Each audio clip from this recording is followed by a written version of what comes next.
কোৱাৰ লগে লগে মোৰ ভইচটো শুনি যাব চাগে।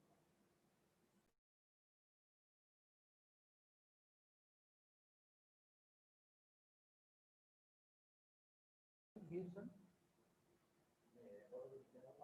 ৰাইট সেইটা কথা তুমি আৰম্ভ কৰাৰ লগে লগে জনাই দিবা দেই। মানুহ বহাই দিবা হ'ব জাষ্ট ইন 5 মিনিট। মোৰ অডিঅ'টো শুনি আছে নেকি ন?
এই ভিডিওর স্টপ ভিডিও আছে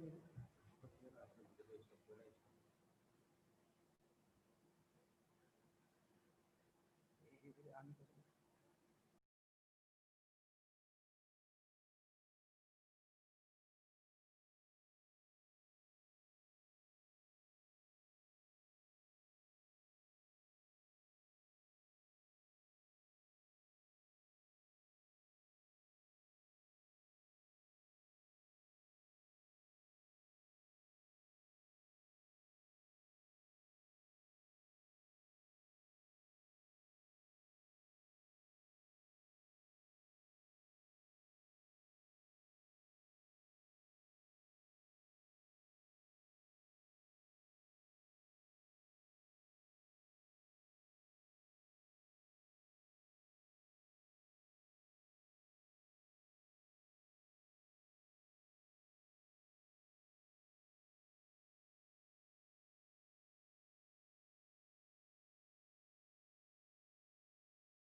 কালি ধুনীয়াকৈ দেখা হৈছে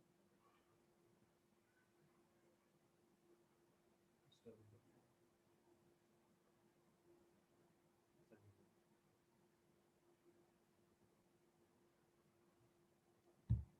কালি হৈছে হেৰি কালি চাই মই চাওঁ সুধিছে কি কৰিব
hello',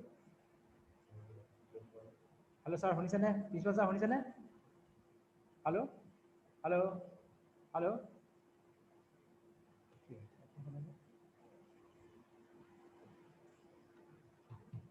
hello', hello' sir principal sir শুনিছে? Hello', hello', hello', hello',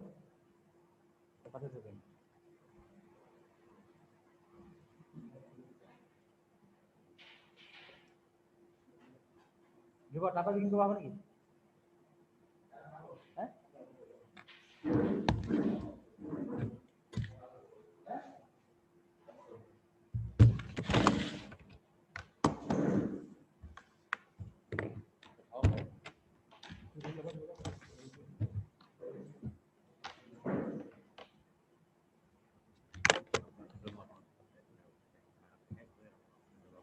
hello',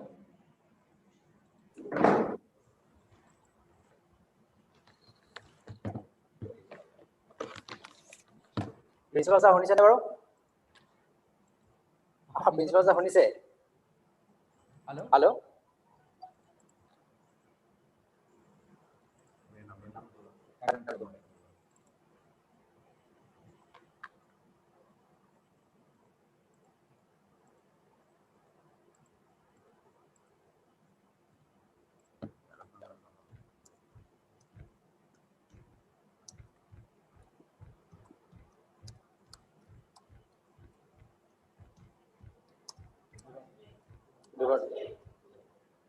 ওকে এই ৰবাৰ এইটো গুগল চাওঁ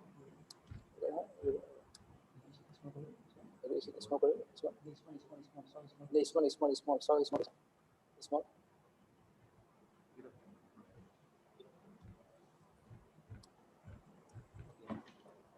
ওকে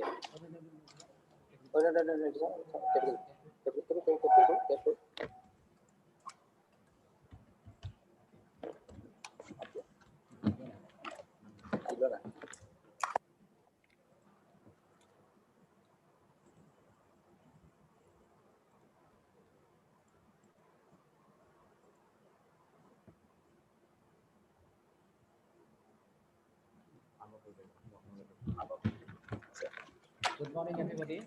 Good morning, everybody. On behalf of the organizing committee of National International Women Digboi Mahila Mahavidyalaya, I welcome every one of you to this international event. First of all, let me introduce the honorable dignitaries present here. That is our honorable principal, Dr. Arun Chandra Sharma sir. We have Professor Mahavidyalaya, Department of English and Cultural Studies, University of Burdwan. He will speak on the rise of new media and literature and response. Then we have Dr. S. Sitra, Head MA in English, Yunfula Centenary College, Royal University of Bhutan. She will speak on the process of cultural construction. Then we have Dr. J. Santospriya, Assistant Professor of English, PHGR, Krishnamal College for Women, Coimbatore. She will speak on the rising sun of cyber culture. Then we have Dr. C. Ramaya, Assistant Professor of English, EMG Yadava College for Women, Madurai. She will speak on literature for the soul, a psycho-spiritual approach. Then we have Dr. Nasmin Farhin Akhtar, Associate Professor of Digboi University, and she is also the head of the department, and she will speak on sexual politics in meme culture. Then we have Dr. Midul Bordoloi, Associate Professor of English, Digboi University, topic, the culture of trolling. We have with us Dr. Javiel Kolita, the Honorable HOD of our department, the host college, and we have Dhruvajyoti Bora, Technical Assistant. Ladies and gentlemen, on behalf of the organizing committee, I on behalf of the organizing committee, welcome all of you to this international webinar. First of all, I request our honorable principal, Dr. Arun Chandra Sharma sir, to inaugurate this August summit. Over to Arun Chandra Sharma sir. Honorable Principal Sir, please inaugurate the event.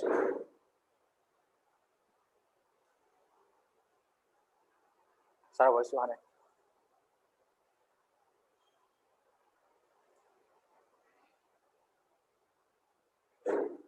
Teacher, sir, voice one. Rani, please.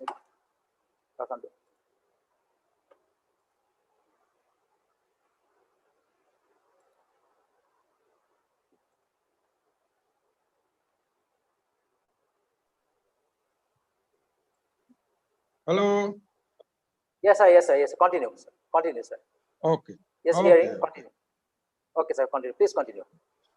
Good morning to all of you. Respected distinguished speakers, Professor Himadri Lahiri sir from Department of English and Cultural Studies, University of Bardhaman, Dr. S. Sitra, Head of the Department of MA in English Program, Unfula Centenary College, Royal University of Bhutan, Dr.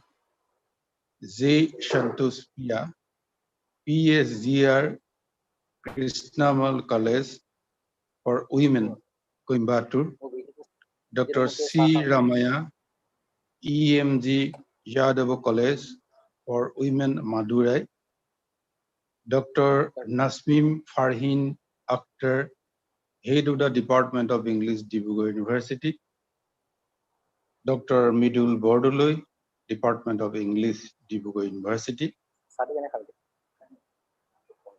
Dr. Jubhail Kolita, Head of the Department of English, Digboi Mahila Mahavidyalaya, convener of this webinar, Pankaj Lushan Gogoi, and other faculty members of our college.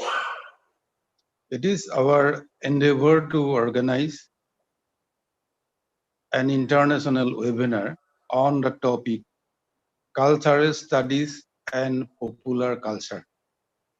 Digboi Mahila Mahavidyalaya, Department of English is organizing this webinar.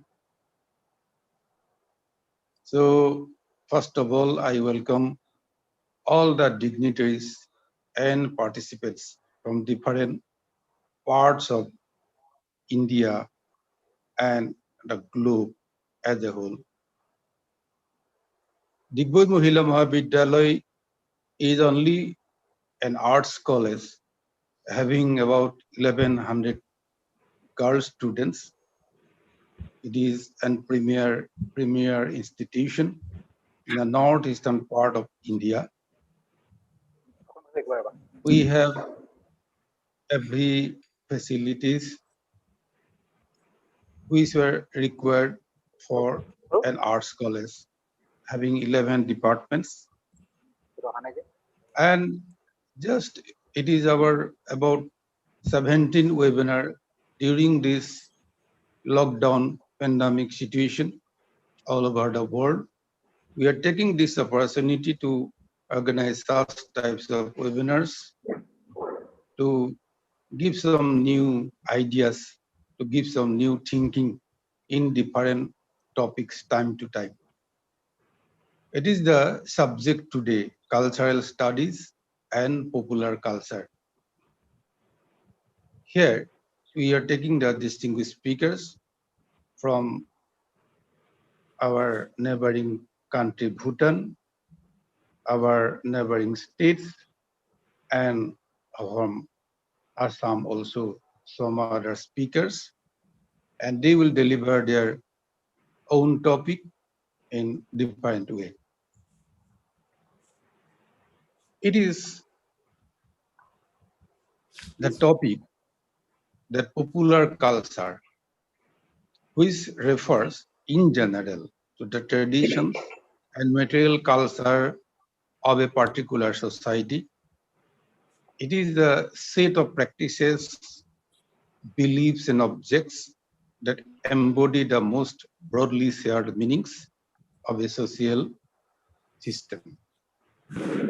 It includes media, objects, internet, entertainment, and leisure, fashion and trends, and linguistic conventions, among other things. We can take an example of popular culture come from a wide area of genres, including popular music, print, cyber culture, sports, entertainment, leisure, fairs, advertising, video block is it?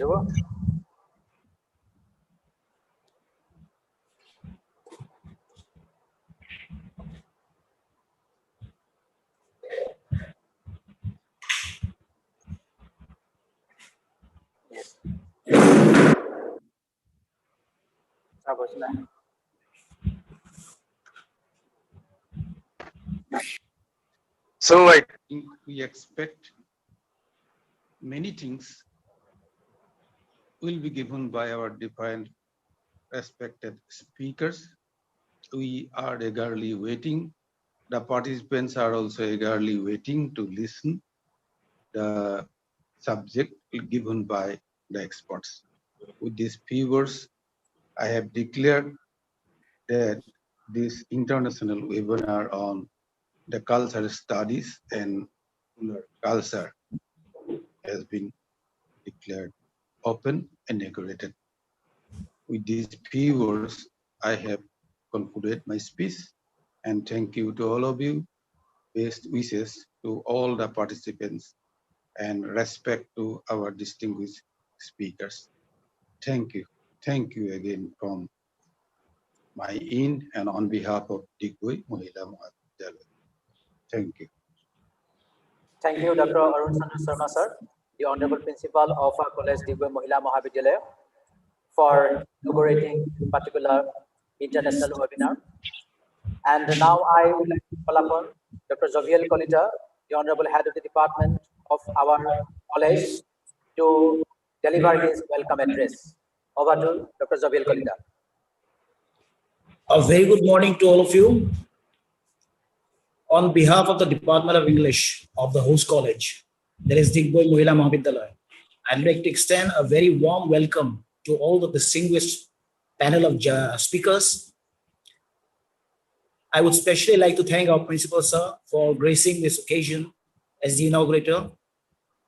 My special thanks to Ponkos Kusum Gugoi, Assistant Professor of English, for taking this initiative of organizing this international webinar on cultural studies and popular culture. I'd also like to thank my colleagues, Bhaskar Jyoti Bora and Darakshan Niaz, for extending all cooperation, support, and help whenever sought.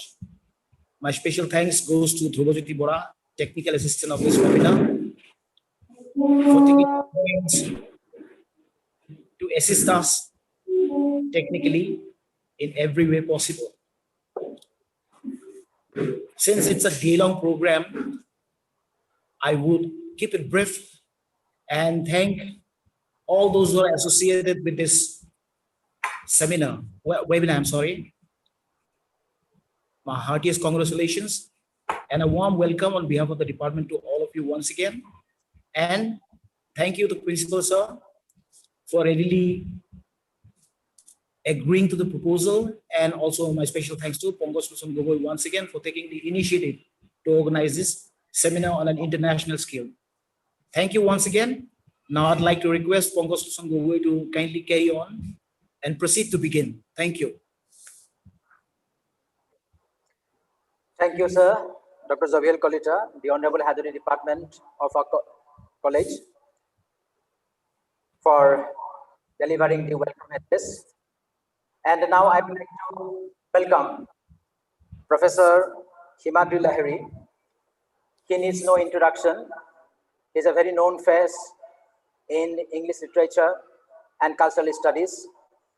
Particularly in recent times, he is known internationally for his great work, diaspora theory and transnationalism. Today, I take this opportunity to say a few words about Professor Himadri Lahiri. Himadri Lahiri is currently Professor of English at the School of Humanities. Netaji Subhash Chandra Open University, Kolkata. He is a former professor, Department of English and Cultural Studies, University of Burdwan, West Bengal. He has written extensively on diaspora studies and Indian English literature. His latest publication is Diaspora Theory and Transnationalism, 2019, and Contemporary Indian English Poetry and Drama, 2019. Co-edited by him, has been published recently. Besides, he has overseen many dissertations and theses in recent times, and he has been the resource person in many national and international seminars. So I take this opportunity and feel very fortunate that despite his busy schedule, Professor Mahavidyalaya has accepted our invitation, and today he is going to deliver the keynote address of today's international webinar, that is the rise of new media and the literature response. Over to Professor Mahavidyalaya.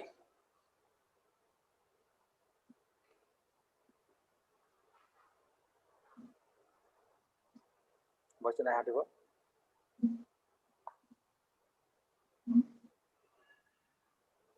Sir, what should I have to go? To go.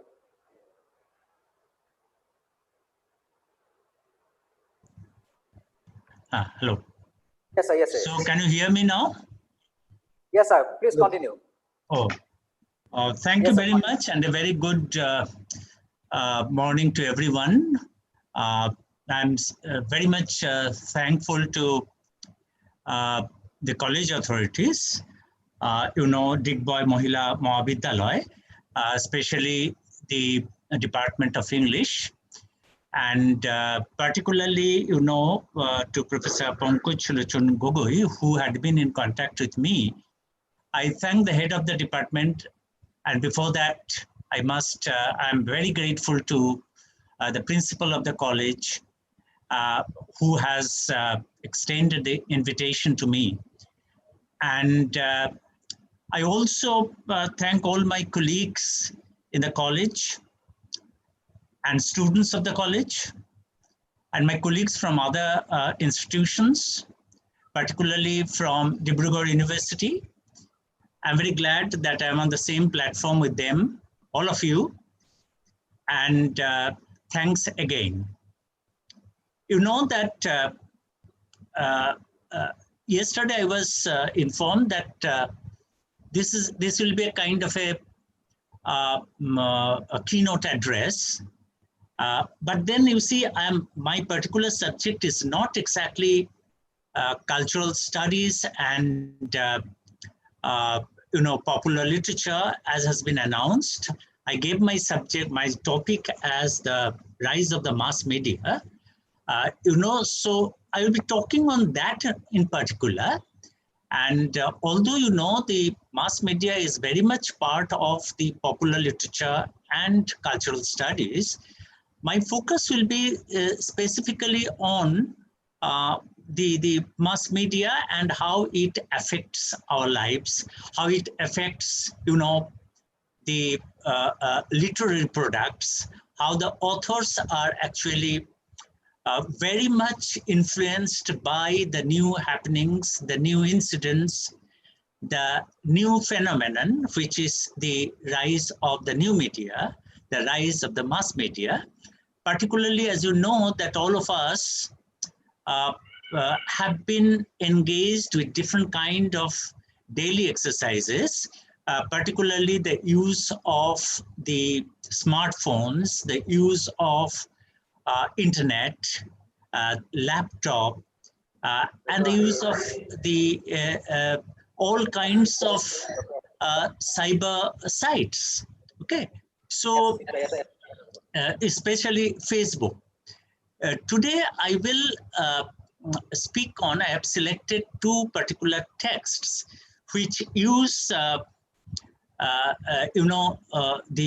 mass media or the Facebook in particular as the base on which they build up their stories, and how they have been also able to communicate to communicate the messages through a very new kind of techniques and styles.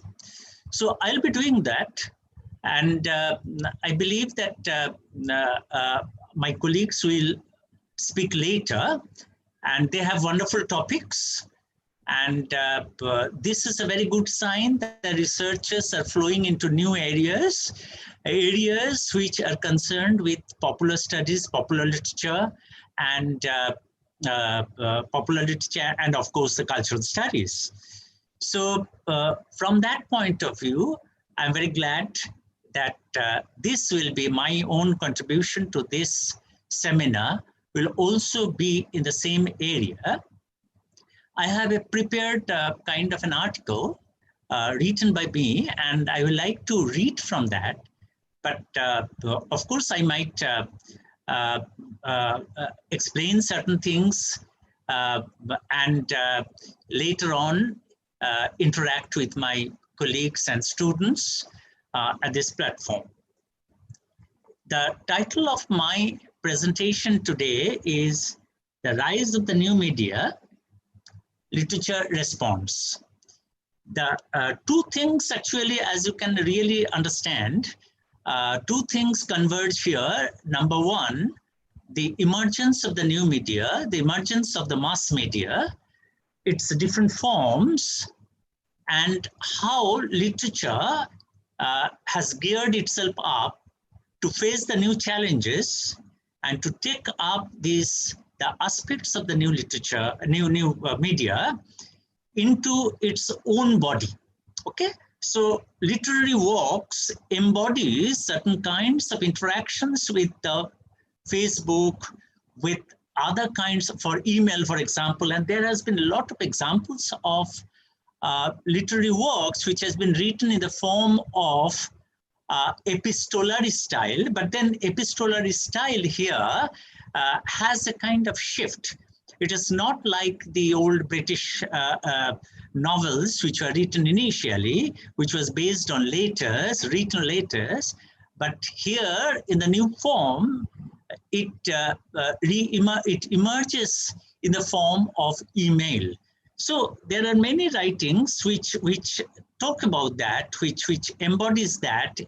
And so that is one example of how literature has been reshaping itself, has come up with new dimensions. I will be not talking about the epistolary form as it appears today, but I shall speak on certain other aspects. And I will have two texts as my points of exposition. One is Megha Majumdar's novel, A Burning, which has come up very recently into 2020. And another is, Seeley's book, which is also a very interesting book, which is titled Red, okay, which was published in 2006.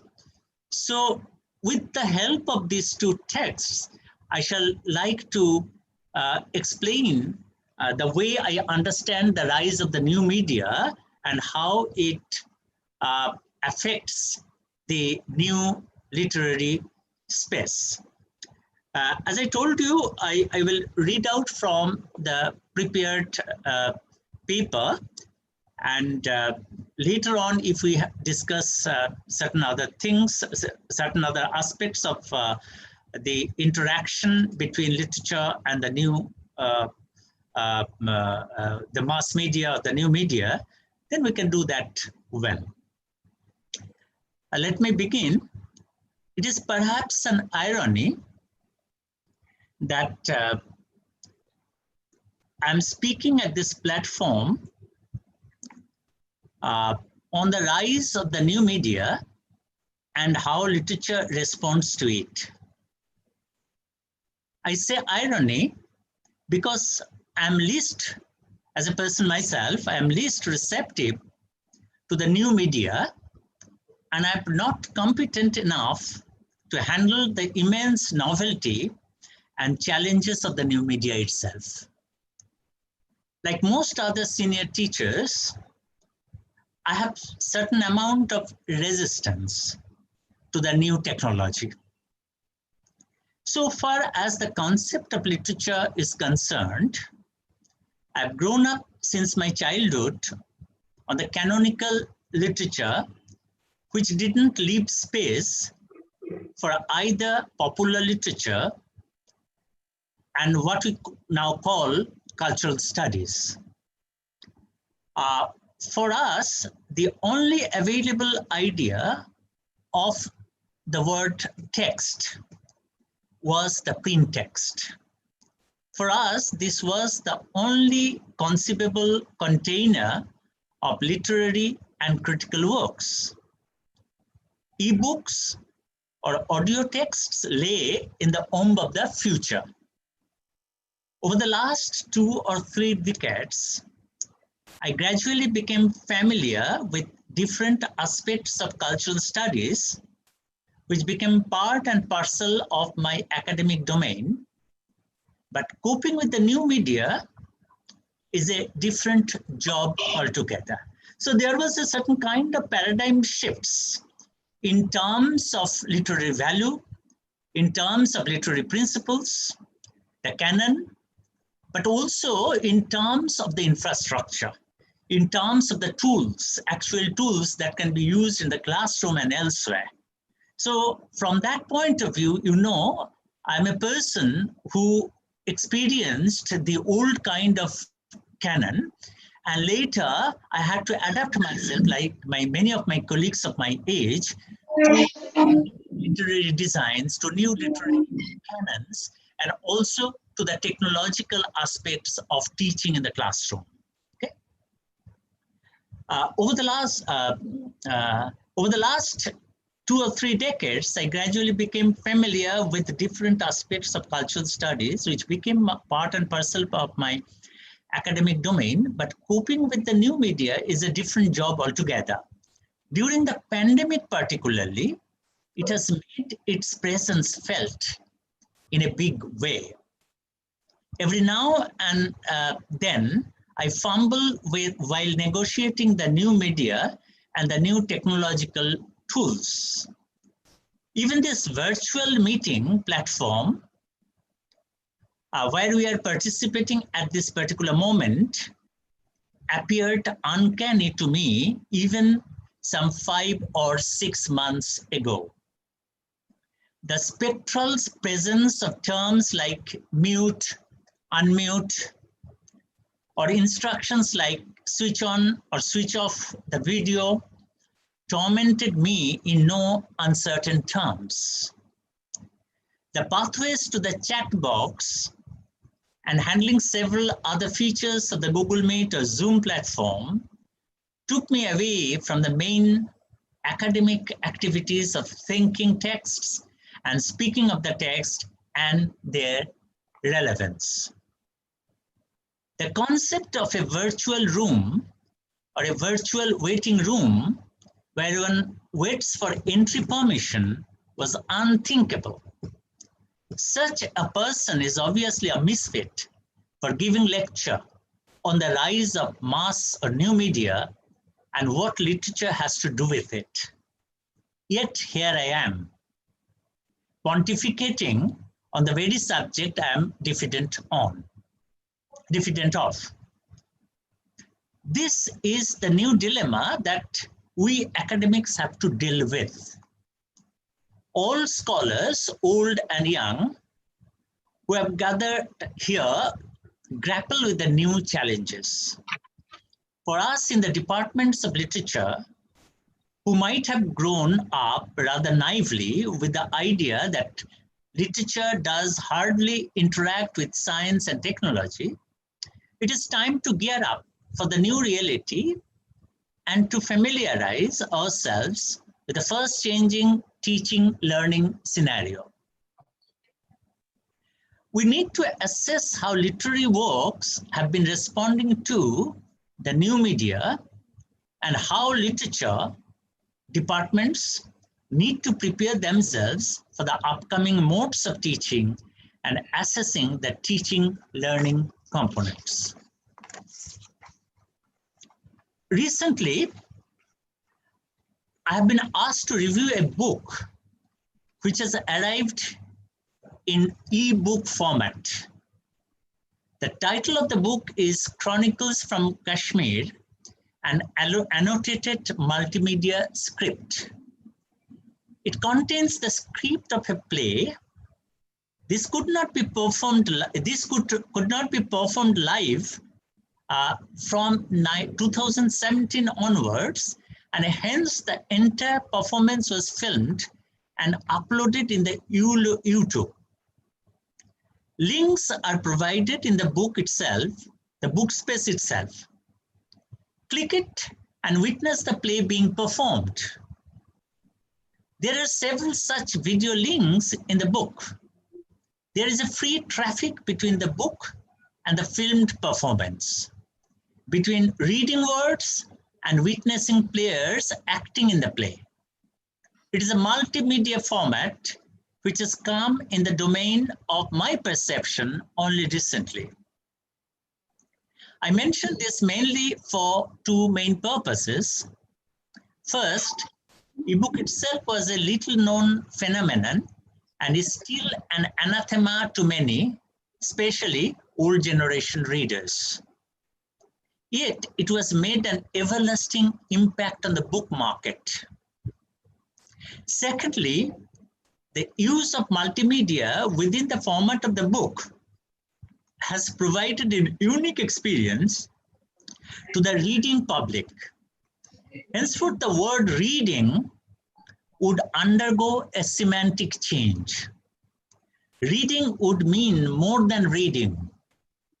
Reading the script, hearing the words, and witnessing a play, film, will be harnessed seamlessly within the format of a book. The only requirement is that you need to have an internet link while you are reading the book. Reading experience, therefore, undergoes a radical shift these days. So you see that this is also, in a sense, a paradigm shift, since you know the concept, this is conceptual change. A change that we have to come to terms with, because you know that the old conception of the book, the hard copy, you know, that is dispensed with. This is one of the first symptoms that appeared in the literary world, and we, the teachers and students, we have to accept that. And with the acceptance of this idea, this conceptual change, you know, that the very concept of reading also went into a different dimension. Reading now means many, many more things. So from that point of view, you know that reading and writing, you can write on the computer even. So all the old ideas have gone semantic changes. That is what I want to, this I think is one of the first steps that we took towards the technology, towards the new media, towards mass media itself. It is necessary, therefore, that we change our reading taste, transform our orientation, and build up technological skill and overhaul our conceptual world. But how are the authors responding to this changing world? How is the transformed world reflected in their works? I shall try to reflect on these questions in this particular presentation. First, the new media has thematic impacts on the literary authors. Let me take Megha Majumdar's novel A Burning, which was published in 2020, this very year. The story is pivoted on a Muslim girl's posting in the Facebook, which turns a life for the worse. The storyline is based on radical political and religious issues facing our country today. Amitabh Ghosh observes about the book, and I quote him, it creates a kaleidoscope, it means the book. The book creates a kaleidoscope of contemporary urban India with its internet-driven hysteria, religious fanaticism, rampant corruption, poisoned air, random violence, enraged mobs, and pervasive misogyny, unquote. I shall not deal with most of these aspects here, for that will mean deviance from our topic. I shall rather concentrate on how new media is used here as an important point in the wheel of the plot. It speaks of the fascination of Jivan, the poor Muslim protagonist in the novel. You know, the protagonist is very deliberately chosen, and she is a Muslim woman, and the identity is very important here. The entire book is also based on the identitarian politics, and you see that from that point of view, you see this book is also a very important addition to this year's publication list. You may read it. It is a very new kind of a book, and it is garnering all kind of praise, inviting all kinds of discussion. But I am not going into the aspects of this book, but what I feel is important, that the basic, the story spins around on the basis of a single Facebook post made by Jivan, who is a very poor girl and who wants to have some ambition of purchasing a smartphone and then playing with Facebook. But in the process, he was really playing with fire. So as you know, the Facebook is not an innocent pathway. Facebook is not a space which can be taken very, very innocently. I'll come to that. I shall not, I'm sorry, I shall rather concentrate on how new media is used here as an important point in the wheel of the plot. It speaks of the fascination of Jivan, the poor Muslim protagonist in the novel, for mobiles. She is fascinated with mobiles and the apparently free world of the Facebook. In the very opening chapter, we see Jivan, a name that suggests life rather than death, to which the protagonist was ultimately sentenced to. The story actually tells of how she went through harassments and how she was jailed and ultimately how she was hanged because of her commitment anti-nationalist, supposedly anti-nationalist activities. So, in fact, although the name actually speaks of life, her life actually embodies death. The destination is towards the death, and and the Facebook is related to that destination. It is instrumental for that destination.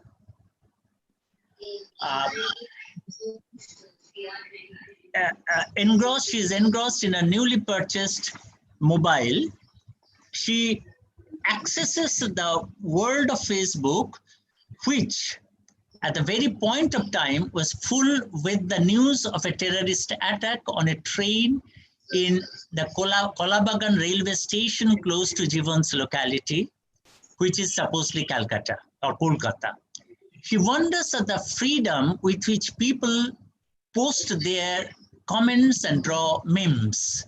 She comments, "I admired these strangers on Facebook who said anything they wanted to. They were not afraid of making jokes, whether it was about the police or the ministers. They had their fun. And was not that freedom?" she asked. So she was in search of freedom, but a queer kind of freedom she finds ultimately, unquote. It apparently demonstrates the collapse of the power hierarchy. Apparently, the Facebook is supposed to have a flattened kind of a space where all can meet and there is no hierarchy over there.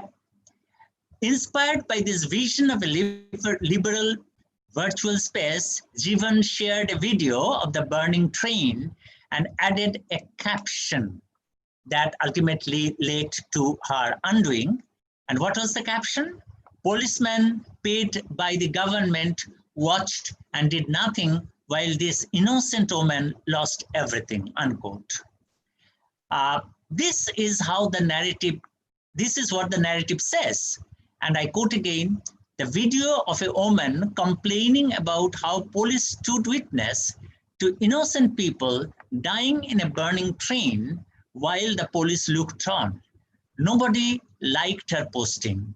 In a subsequent rejoinder, she commented about the government being a terrorist as well as because of the police inaction. Unquote. She was subsequently arrested, and the police dug out information that they chatted online with an online friend. She chatted online with an online friend who was later discovered to be an alleged terrorist recruiter. So you know the story, you can understand the story is based on very contemporary topic, and the Facebook is described in some detail. And you know the chatting is a very dangerous practice. This is what the book, actually the novel, seems to suggest. And that chatting is a kind of an alley which does not end anywhere. It goes on and you can be trapped anywhere. So that is what the author seems to be sensitizing. She is sensitizing the readers. For me, this much is important for today's concept. You can guess how intricately Majumdar weaves contemporary lived experiences and daily habits and practices and shows the dangers that lie waiting in the technologically generated social spaces. It problematizes the concepts of individual freedom, the capitalist manipulation of data, established political parties, and governments which pose threats to civil liberty and which are in tandem with the capitalist institutions, power abuse for the sake of political ideological stands, and the concept of friendship in the virtual medium. So what do you mean by friend? So what the word friend actually suggested in earlier times is no longer actually holds good. And it has taken a new connotation altogether. And how this new kind of friends on the media can be a real pathway to danger. Well, Facebook or similar other wings of the mass media or new media may have many advantages. They are not always a utopian space of peace and freedom. On the contrary, it is seen as a space for capitalist and government surveillance, and the unwary traveler have often found themselves trapped there. It is not, as Sam D. Bella notes, a space of egalitarian information workplace and libertarian dream of cyberspace frontier. He further observes, and I quote, pressured by ravenous venture capitalists, startup founders like Mark Zuckerberg and Larry Page created surveillance capitalism instead, unquote. He feels that Shoshana Zuboff's initial comparison between instrumentalism of the surveillance capitalism and totalitarianism of that Hannah Arendt describes in The Origin of Totalitarianism, and feels that given the public-private partnerships that are going on, whether these two can ever be possible, Dr. O writes that misuse of these data sets will lead us towards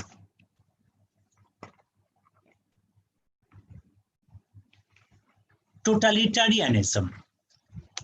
This may resemble a corporatocracy and centrality of corporate power is a direct reality at the very heart of the digital age. This is what Zuboff says. Therefore, you can really connect with the contemporary discourses regarding, as you know, bare bodies, Agamben's concept of the bare bodies, and the concept of Arendt's concept of totalitarianism. And you can really see the rise of the new kinds of governments, the new kinds of strict totalitarianism that is embodied in the particular novel that I have spoken of. I'm not going much into the details now. Now, my point is that you see, Megha Majumdar has absorbed the rise of the new media, the rise of the new capitalism together into the body of her text. Megha Majumdar not only underscores the threats to civil liberty that comes from hegemonic sources, but also sensitizes the ordinary people of the pitfalls of the mass media. While Megha Majumdar uses the new media as part of his theme, Arvind Alansili deploys it as both part of his theme and technique in his novel Red. It includes the description of how he was affected as a writer by the advent of computer and goes on to include cyberspace metaphors throughout the story. Cyberspace metaphors circulate as it circulates the body of the book, as it connects Russia, United States, and India. It also connects the French artist Matisse with the narrator, who is presented in the story as N, just a capital N, who is stationed in Dehradun. The present is also connected with the past, which is an archive, and resources from the archive can be downloaded whenever you wish. Julian and Furness rightly observes that the setting of this novel shifts pace with the internet and its multifaceted global connections that spawn inexhaustible networks. Such is the rhizomatic, non-hierarchical nature of cyberspace, in which there are no finite origins or endings, unquote. She further states, and I quote again, the cyberspace metaphor with its rhizomatic connection neutralizes the possibilities of consolidating power centers, since interconnections are accidental, momentary, alliance-focused, and rapidly changing. These cyberspace formations displace traditional hierarchical thinking, unquote. Thus, our basic thesis is that the novel Red is at the same time postmodernist and also post-colonialist, because, as you know, the technique is overtly postmodernist. There are hardly any connections, but it also thematically tries to unsettle the hierarchies that are present in our society in different forms. And therefore, what she says is that the postmodernism meets post-colonialism in the text itself. The main characters in the novel are Red. Interestingly, you see that this book the title is based on Matisse's painting, okay? And these paintings are there are several paintings which the book actually draws on. One painting is called The Red Room, and the title is taken from that. But he also has focused on the family, another painting, which has a kind of parallel in the text itself. While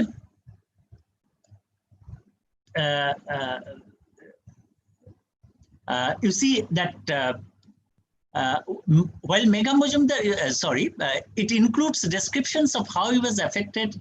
I'm sorry, I've already read. The cyberspace metaphor I have already spoken of. The main characters in the novel are Red. Red is also a character there. Red's mother, who is called Aline, A-L-I-N-A, who met Jack, who is presented here as Z. This book is an abecedary. It's called because, you know, it presents the character and sequences the character in the form of the English letter A, B, C, D, etc., etc. This is also part of the postmodernist presentation. Who met Jack? Another important character in a St. Petersburg Art Museum, the Hermitage, and of course, narrator who is referred to as N. Aline arrives in Jack's hometown, Dehradun, which is actually Dehradun, India, and the story describes the changing India. There are a number of fragmented stories in the novel, which does not produce a neat, coherent narrative. Seeley imports his own story in the midst of this amalgamation of mini narratives and characters from all over the world. His story is summed up in the following quotation. He is a writer, an Anglo-Indian, father of Mandalay, separated from his wife Olive, and a friend of Jack's. Olive, an Hispanic American, lives in the United States with their daughter Mandalay, who comes to visit her father in Dehradun. It is in the story of N, meaning narrator, that we find some interesting references to the cyberspace, which I may mention here. This is seamlessly inserted into the stylistic design of the novel as well. There are two small interesting chapters called Computer and Cyberspace. The author is changing with which have bearing on the novel itself. The author is changing with the advent of computer, and simultaneously Dehradun, where he lives, is changing as a semi-urban space.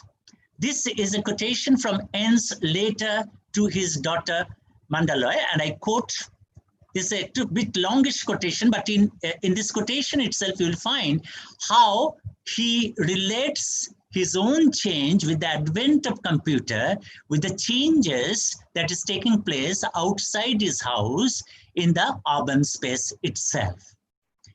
And I quote, then I went to the post office and bought 100 hours of net time, but couldn't make head or tail of the net server dial-up instruction. It was a old generation computer. You can easily understand because it was written, the book was published in 2006. So 10 hours later, since the computer couldn't be properly installed, 10 hours later, called in a young, sturdy engineer who fixed it in 10 seconds flat. There was a P missing in front of the number. So that is why he missed the word P. So you see the alphabet, in a sense, how important it is in the novel. The old generation author, he thought that P is an article. P is obviously, in the old way, he understands concepts of the word, the letter P, but then that P has such significant impact on the computer world, he couldn't understand. So he missed the P before the number, and therefore it could not be installed. So the engineer came and he installed it quickly in 6 seconds, in 10 seconds. P missing in front of the number, so I paid up rupees 150 for 10 seconds. Not even a capital. That is the comment of the author, the narrator, not even a capital P, it is a lowercase p. So you see the old kind of distinctions between the capital T and the small case t, all this coming up, because conceptually he is yoked to the old understanding, the old conceptual world, and therefore you see he is making all kinds of mistakes while tackling with the new mass media or new media. Okay, here a quick lesson in computer, then follows a continuous a succession of O and a succession of I, which is a kind of binary that the computer uses, and these are used in the body of the book itself, therefore changing the graphological look of the text itself. The whole thing the study says is based on the combination of these two O's and I's. You know that? I know, but I didn't know the future. Unquote. N says, the narrator says, and I quote, nowadays all my dreams are electronic. This is another instance. And he provides the reason. Quote, simple, I have a new computer and a printer, scanner, copier, espresso machine. I do not know whether espresso machine can be added up to this printer, scanner, etc. I have never found that. But you see, this is part of his style, silly style, postmodernist style. Your 10 billion just succumbed to Technobyte. Oh, it all happened in one go and you missed it. Come and see for yourself. You don't recognize the old house. You won't recognize the old town, traffic lights, cash machines, pizza, a cattle pound. This is from a letter written to his daughter, Mandaloy. So there is an invitation to the girl to come back and visit her father. Come, see my cash card, cordless with caller ID, our Pizza Hut. You see that the Pizza Hut is outside his home, is part of the urban space. It is integrated to the technological inventions that he imports home, which are, for example, cash card, cordless, telephone, etc., etc. He says, the machine is God. I learn obedience from the autosaver icon. It blinks on. I leave the text as is, automatic writing, unquote. Despite the domination of the machine, the new God, the human touch is not missing. See how N articulates the desire to meet his daughter with whom he has complicated a relationship. My time is almost up, but I will take 5 minutes or so. And I quote, have grown, this is a letter to the daughter, the father, from the father to the daughter. Have grown you a blue garden? Come, see every flower blue. The camellia is now by the gate. The mulberry, where it was putting out new green flags. So green you could wish you were a silk worm. How romantic it sounds. Immediately comes the words, comes the sentence, delete that. I insert. So you see how the technique, the new kind of technique he's using, okay? He's using words from the computer, delete, insert, etc. And he inserts these in the text and texture of the letter itself. There's an email written to his own daughter. And therefore you see, in a way, the computer is very much the body of the novel, but it is also part of the technique itself. I insert. I just bought a digital egg timer, a lamp that comes on when you clap. No, I didn't. I still can't get this here. you see that the sentence does not go continuously without any disturbance. There are shifts, some violent shifts in the sentence in the paragraph itself. So the romantic trend, which can be related to his relationship with his daughter, is suddenly gets a joke when he comes back to the computer language, the technological language, and there is a shift of tone. There is shift in the very language itself, linguistic tone itself.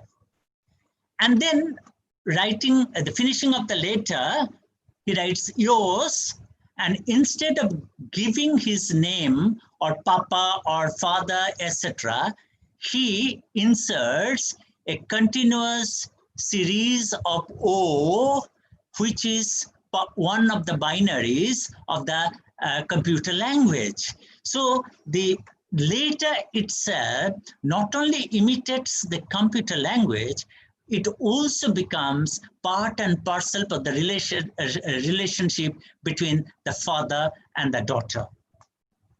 And there are lines like this also: come home, all forgiven, no questions, papa serious, that's me. End. So you see, short, pithy sentences, very direct, but at the same time conveying the sense of nostalgia, a kind of relationship that transcends the computer language. So this is what the novel achieves. It is very much part of the technological world, but it is also saturated with the emotional candor, the emotional tone and tenor of the human relationships. And in a review, you see that with which I will in fact end. It is a pity Nilanjana S. Rai in a review of the novel makes this comment, and I quote her. It is a pity read is available only in old-fashioned book form in an ideal hypertext-friendly world. This is the kind of book you would want only 2 keyboard commands for: press and enter, comma, play, game, dot. This is how this is what Nilanjana S. Roy says. Now the book is now available in ebook format as well, and perhaps in the future it can be available. It may be available in multimedia form as well. So with which I will conclude, I will say that the world of technology is ultimately intruding the world of literature. The world of literature is responding, has been responding to the world of the net, the world of the computer, the world of the new media, and newer forms of literature will be produced, I'm sure. I have just mentioned 2 or 3 examples in which the things are changing, literary world are changing, and this is actually narrated from my own personal experience. As I grow older and I handle the changing world of literature, the changing world, the interconnections between the literature and the world of technology, which are seamlessly connected, it seems today, and it will be rather a new kind of humanities that we will have to tackle, because you know these days our idea of humanities is also changing, and new areas like the new humanities or the digital humanities or the environmental humanities, these are coming into our world, our domain, and I'm sure our world will soon be changing, especially after this pandemic, when the illness, this severe illness that we are going through will vanish, will disappear, we'll face a new kind of academic world altogether, I hope. Thank you very much.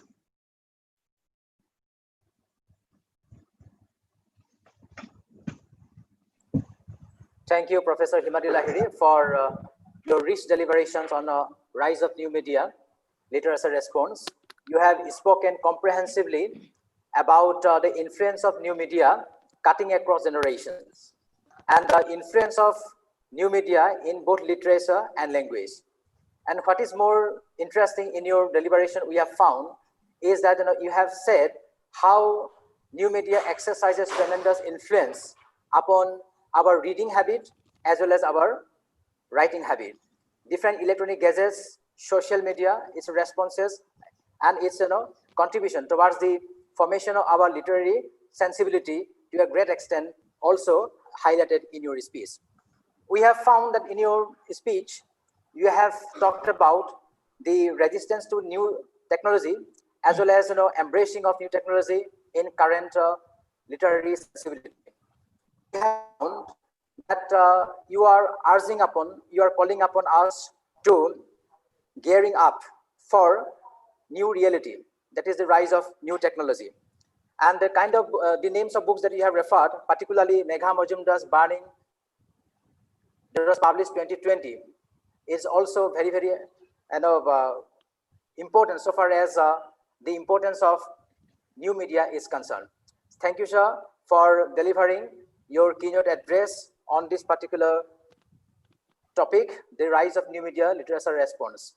Now, ladies and gentlemen, let's go to Bhutan, where our very, very respected Dr. S. Chitra is waiting for us to address this global summit. And let me first of all introduce her. Dr. S. Chitra is an assistant professor of English at Yonfola Centenary College, Royal University of Bhutan. Currently, she teaches master's program in English, supervises research scholars, and serves as a program leader for academics and research. She holds 2 decades of literary tertiary teaching experience. Her service record includes teaching expertise in areas of English literature and language, along with curriculum design and course and development. Prior to her teaching assignment in Sherwoodshire College, she worked as a head of the Department of Language in colleges affiliated to University of Madras and a senior lecturer in the Department of Humanities, Anna University, Chennai, India.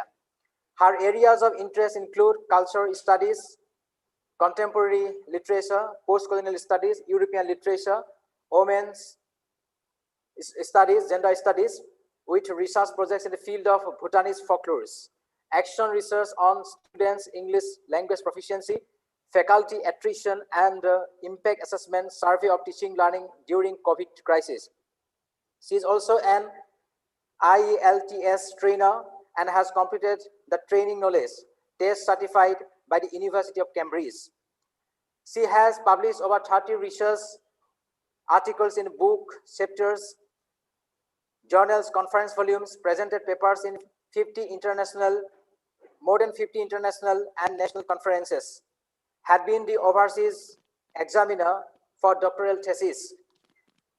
International and national conferences also invited her for being research persons. She had been the overseas examiner for doctoral thesis, MPhil dissertations, member in board of studies for syllabus validation, and in the editorial board of international journals. Her active engagement in the international conferences, including virtual platform, is in the capacity of keynote speaker in the inaugural and plenary sessions, and as a resource person for online academic workshops and webinars organized by reputed universities in India. Ladies and gentlemen, we take this opportunity to welcome Dr. S. Chitra to our virtual summit, virtual international summit. And now I go across to Dr. S. Chitra, who is in Bhutan, to address this international webinar. Now over to Dr. Chitra, ma'am. Yeah. So thank you, sir, Sir Pankaj Lushan Gogai, for this warm introduction. I'm very glad and honored by your words. Thank you so much. This is Chitra from Bhutan. I serve in Royal University of Bhutan. Let me take you through Bhutan's culture through my presentation. And at the outset, I would like to congratulate this team of Digboi Mahila Mahavidyalaya for organizing such a wonderful literary topic on cultural studies and popular culture. And I especially thank Department of English for coming up with the new culture that is arising in cultural studies. And we have listened to the insightful address delivered by the keynote speaker, Professor Himadri Lahiri, which is a testimony to the rise of new media and how literature is engaging itself with technology, and that integration and interaction is the new culture and the mobility of the culture which we witness during this pandemic in academic institution. So cultural studies has become an academic discipline long back, but now the integration and their interaction is getting very closer. In this regard, let me extend my thanks to Dr. Arun Chandra Sarma, Principal, Pankaj Luchan Gogai, Convener, with special thanks to Dr. J. Santosh Priya, without whose introduction and reference, I would not have come to know about this program, and I would have missed the insightful lecture delivered by the distinguished speaker. And I'm eager to listen to all the distinguished speakers who are in line. Thank you and welcome to everyone and to my dear participants. With this, let me move to my slides. I'll just take a few minutes. Can you enable participant screen sharing, sir? Screen sharing.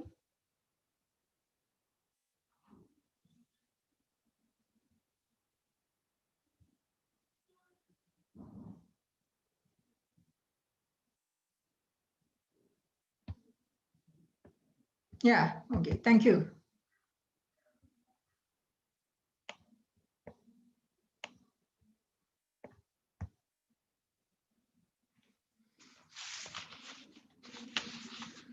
So I have phrased my topic with reference to the discipline of culture studies.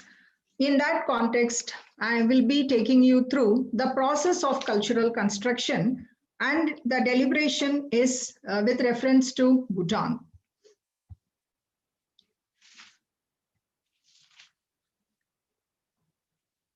And we know how culture became part of academic discipline with Birmingham Contemporary Cultural Center bringing cultural studies as an academic discipline. And culture being the symbol of a particular community, it means the etymological meaning of culture is to grow, to cultivate something, and with which it has become a way of life, an activity with an entanglement of attributes that takes us through a process into an asymmetric mixture of abstract and material attributes with which culture is produced. And with this combination of attributes, when culture is produced, it has two categories as normative and creative culture. It gives rise to these two types. The normative category assigns the codes to which, as members of the society, we adapt and adopt those codes as coded configuration. For instance, even before our birth, one is supposed to conform and obey the social and the family norms into which one is born. So there are some commonness in thought and behavior. By means of shared signs, these are available in the society, and their meanings are also known and recognized by the members of the society to which one is supposed to conform and obey. It can be in the form of greetings, beliefs, or food habits. So conforming to such reigning standards and norms comprise behaviors as well as institutions which prescribe the practices in which we engage, and also it prescribes the established norms by which we live, And this gives our life a civilized normativity to maintain order and stability by means of moral and ethical dimension in the society. This is the first category, known as normative cultural practice, which is available in the form of assigned codes in the society to which we belong as individuals. Along with this, culture is also produced through creative category. And this normative and creative category are also an asymmetric mixture, very much like the attributes of culture itself, which contain the abstraction and the materiality attached to it. When it comes to the creative aspect, the standards and the norms to which we conform are not accepted without any questions. Creativity is a general process of intellectual development through which writers, artists, in the form of art, literature, and film, they produce a new culture, and that new culture in the form of writing, in the form of film or music, or in any form of art, such as theater, it tends to decode and deconstruct the normative assigned codes in the society. In that sense, human creativity tends to break the existing norms. So this is the fundamental idea of culture studies, which I bring into the category of normative and creative culture, talking about the coded configuration which are accepted, and also we tend to unaccept and resist and question those codes of conduct and the value system by trying to deconstruct and decode the value system, in which there is an entanglement and an asymmetric interaction between creative, normative, and creative culture, with which culture is constantly being produced, and it also moves on with mutability and mobility as its condition. We have very much seen this during this 2020, the year of pandemic. That's how we could call it. How academia has shifted into a new platform to online teaching, online exam, evaluation. So we could rope in technology into teaching in a full-fledged manner, which has set a new trend and a new culture into the world of academics, and it has brought the intellectuals from far and wide upon one platform, as this international webinar stands as a witness for it. So this is the mutability and the change that cultural condition entails in itself. And when it comes to society and the cultural identity of the society, what happens with this mobility? The outcomes can be in both sides. In the colonial context, we have witnessed in the post-colonial text how the interaction with the British colonial system and their imposition of language and culture upon the colonized subjects had led to the cultural decline and erosion. This can also happen. And on the other hand, there might be upliftment and progress, which we have been witnessing these days with the influence of technology. The culture itself is getting a new facelift. Therefore, this process itself is something that is complex to understand and to move ahead with the new changes. In that sense, it is known as a complex process. Here, I would like to take the case study of Bhutan. In particular, I take the essay. Okay, let me take the case study of Bhutan before introducing the essay that I'm going to deliberate on. This would also introduce the participants and the audience to Bhutanese cultural context. There is a postulation that Bhutan's survival as an independent nation rests on its unique cultural identity, meaning the sovereignty of Bhutan rests on its unique cultural identity. So this unique cultural heritage is what makes Bhutan distinct among other nations in the frenzy of a globalized melt, because culture here is seen as the binding force. Unlike India, where there is unity in diversity, here in Bhutan, culture itself is seen as the binding force which unites the Bhutanese as belonging to the citizens of this nation with the policy one nation, one people. And it is also one of the pillars of GNH, which is gross national happiness. That is the paradigm on which the government functions, and it has created a philosophy, and this philosophy is the guiding principle of the national development. It is a developmental philosophy, and the nation develops on this philosophy without mired into the globalization or modernization effects.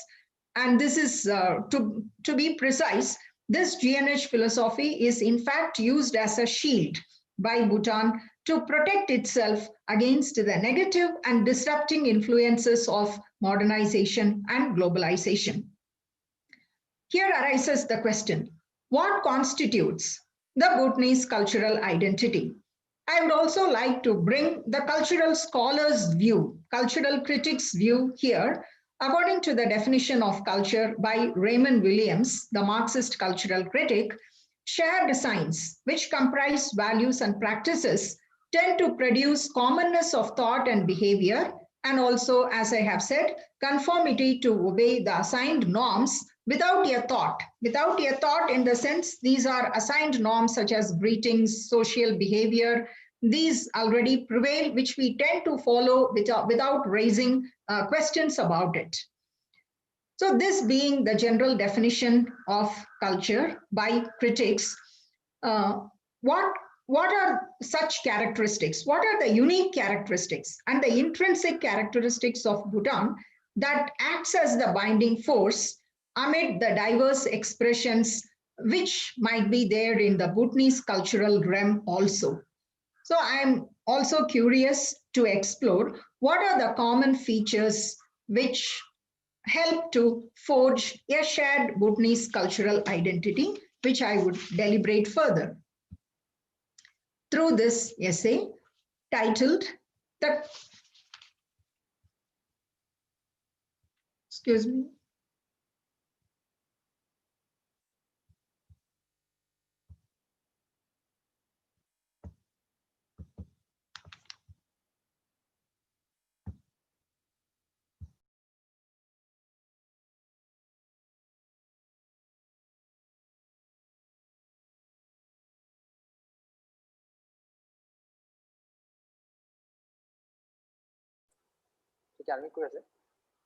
Yes, continue, ma'am. Continue.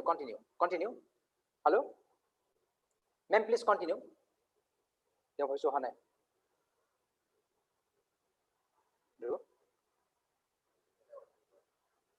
তুমি মুফলা আহিলো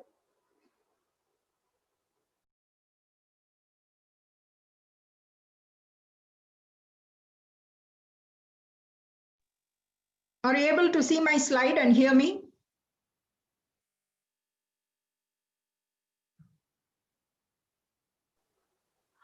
Please continue, ma'am. Please continue. Okay. Please continue.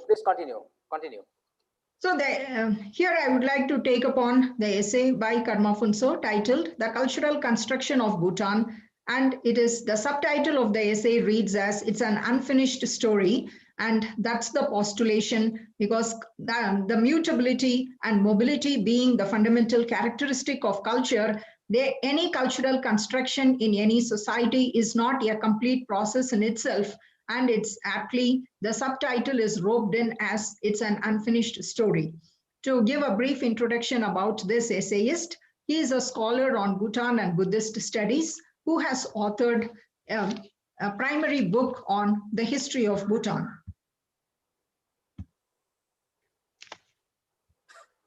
Identity being an inseparable component of culture, all the cultural identities that we deliberate through literary text talk about identity and culture, socio-cultural identity in totality. And as a result, cultural identity stands as a vehicle with certain cultural categories assigned to it, such as articulation, consolidation, and subversion. And these are the categories through which cultural identities are getting formed in a society, and they go through this process. Let me take you quickly through these three operational definitions. Articulation can be in the form of a statement, or it can be the way something is done and something is repeated in life as a practice.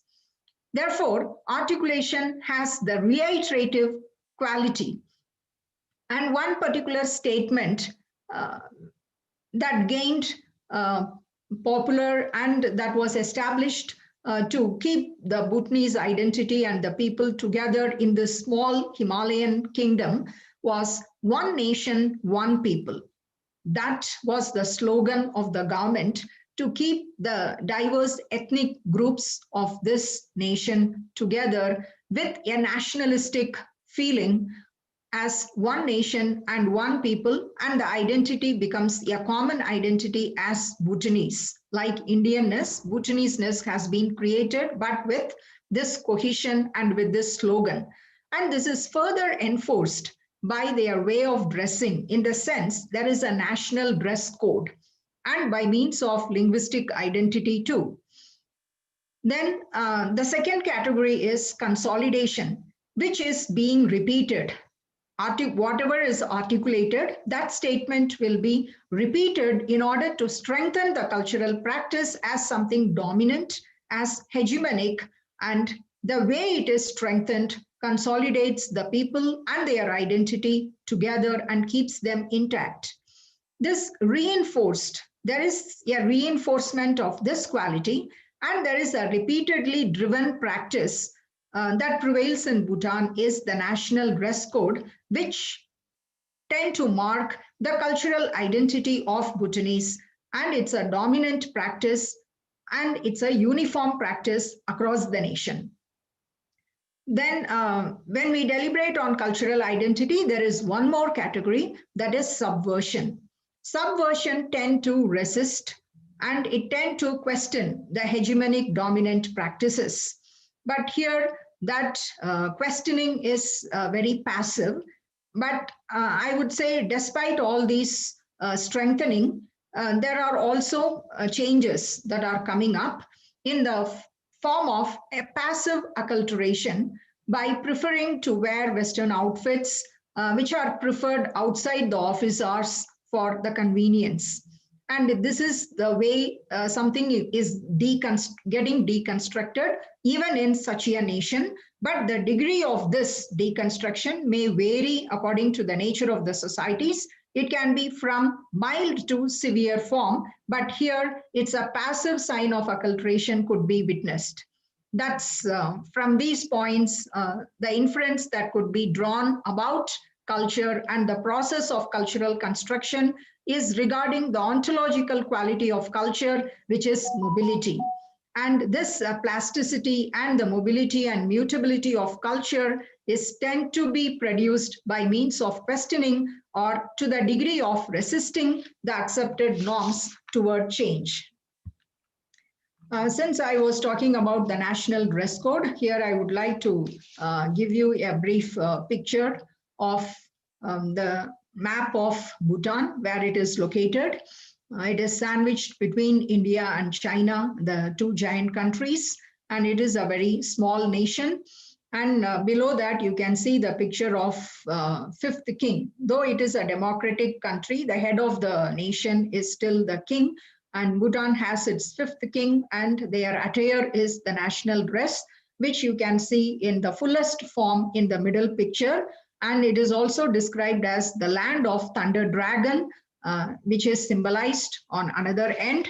And then you can see the changes that are coming up with outside office hours, pant, shirt, jeans, and even the national dress is getting truncated. So these are some of the concerns. And this process is also inevitable with the influences of modernization and globalization impacts on the country. And such influences could be seen. So that the result of that change, which is inevitable, is the rapid cultural change that the country has witnessed with the advent of modernization recently. And this becomes an inevitable challenge for the nation to address. Therefore, with modernization, this social media network and widespread global influence, there are some concerns and questions raised by the essayist. What will Bhutan be like?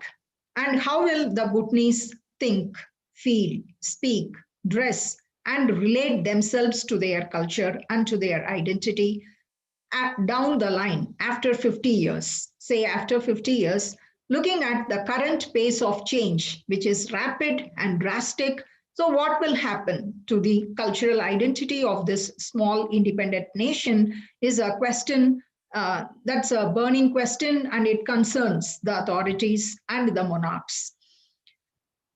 In terms of cultural identity, what is the essential Bhutanese-ness that they want to discover to keep the identity intact?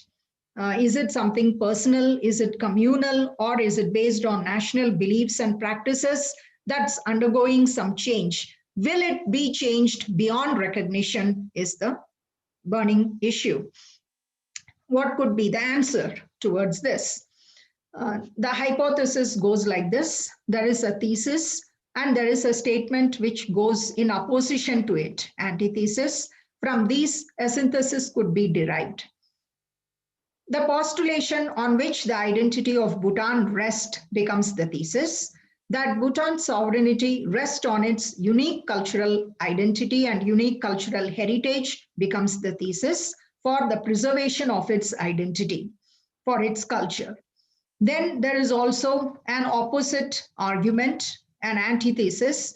If you look at the world, it is multicultural. The world is largely multicultural, and the global development of multiculturalism might soon influence Bhutan too. Then from these two, the synthesis could be arrived. That is the step, the measure to counter this. A new direction for Bhutan's conversation on culture. Now Bhutan has to steer through change and it has to find a new direction in its conversation on culture. Now, what could be the result out of this argument? The result that intellectuals, writers, and thinkers have arrived at is that Bhutan's culture is neither singular nor mono. It's not monocultural, unlike the pre-monarchic times that during those times in the 17th and 18th century, it was monocultural. But very much in the 20th century, it has discovered some new phenomenon. That's the process. It has discovered about its own cultural identity with many changes that are happening due to external forces. That it is not a singular culture or it is not monocultural, that is within the nation itself. Rather, there is a new awareness that the nation has derived for itself, that the cultural diversity of this nation emerges from the rich cultural and linguistic diversity that exists within the nation because of different tribes who exist. There is a tribe known as Brukpa, like in Arunachal Pradesh, there is a tribe known as Monpa, and who are also largely known as Brukpas.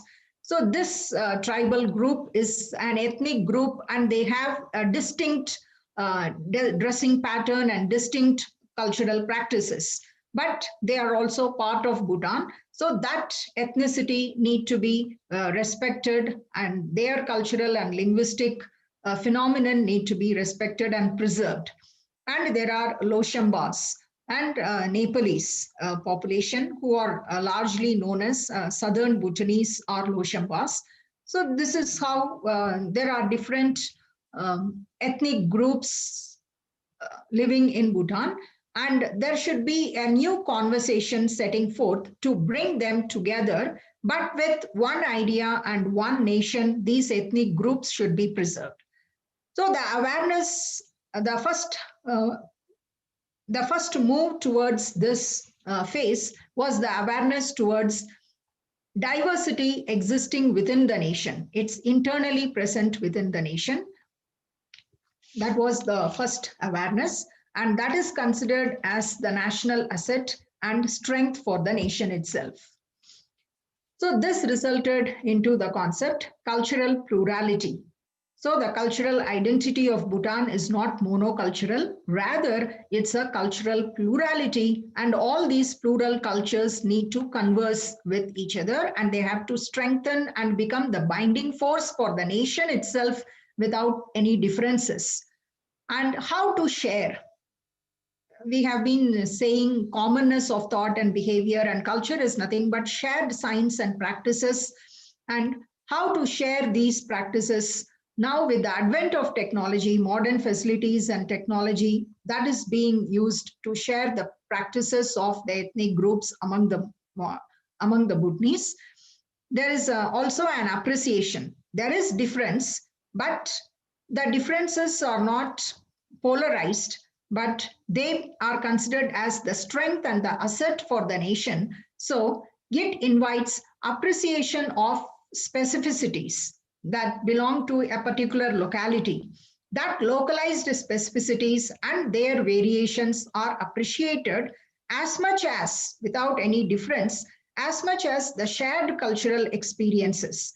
This tend to create a balance between significant local particulars and the dominant nationalized norms that prevail during social ceremonies. There are some dominant nationalized practices, but at the same time, when there are local festivals, there is a blend of significant local particulars coming together, and this blend and this appreciation keeps the cultural diversity and the plurality of ethnic groups intact, and they could converse with each other without any differences or problems. But then culture is tend to change. Therefore, the paradox of cultural change is also inevitable.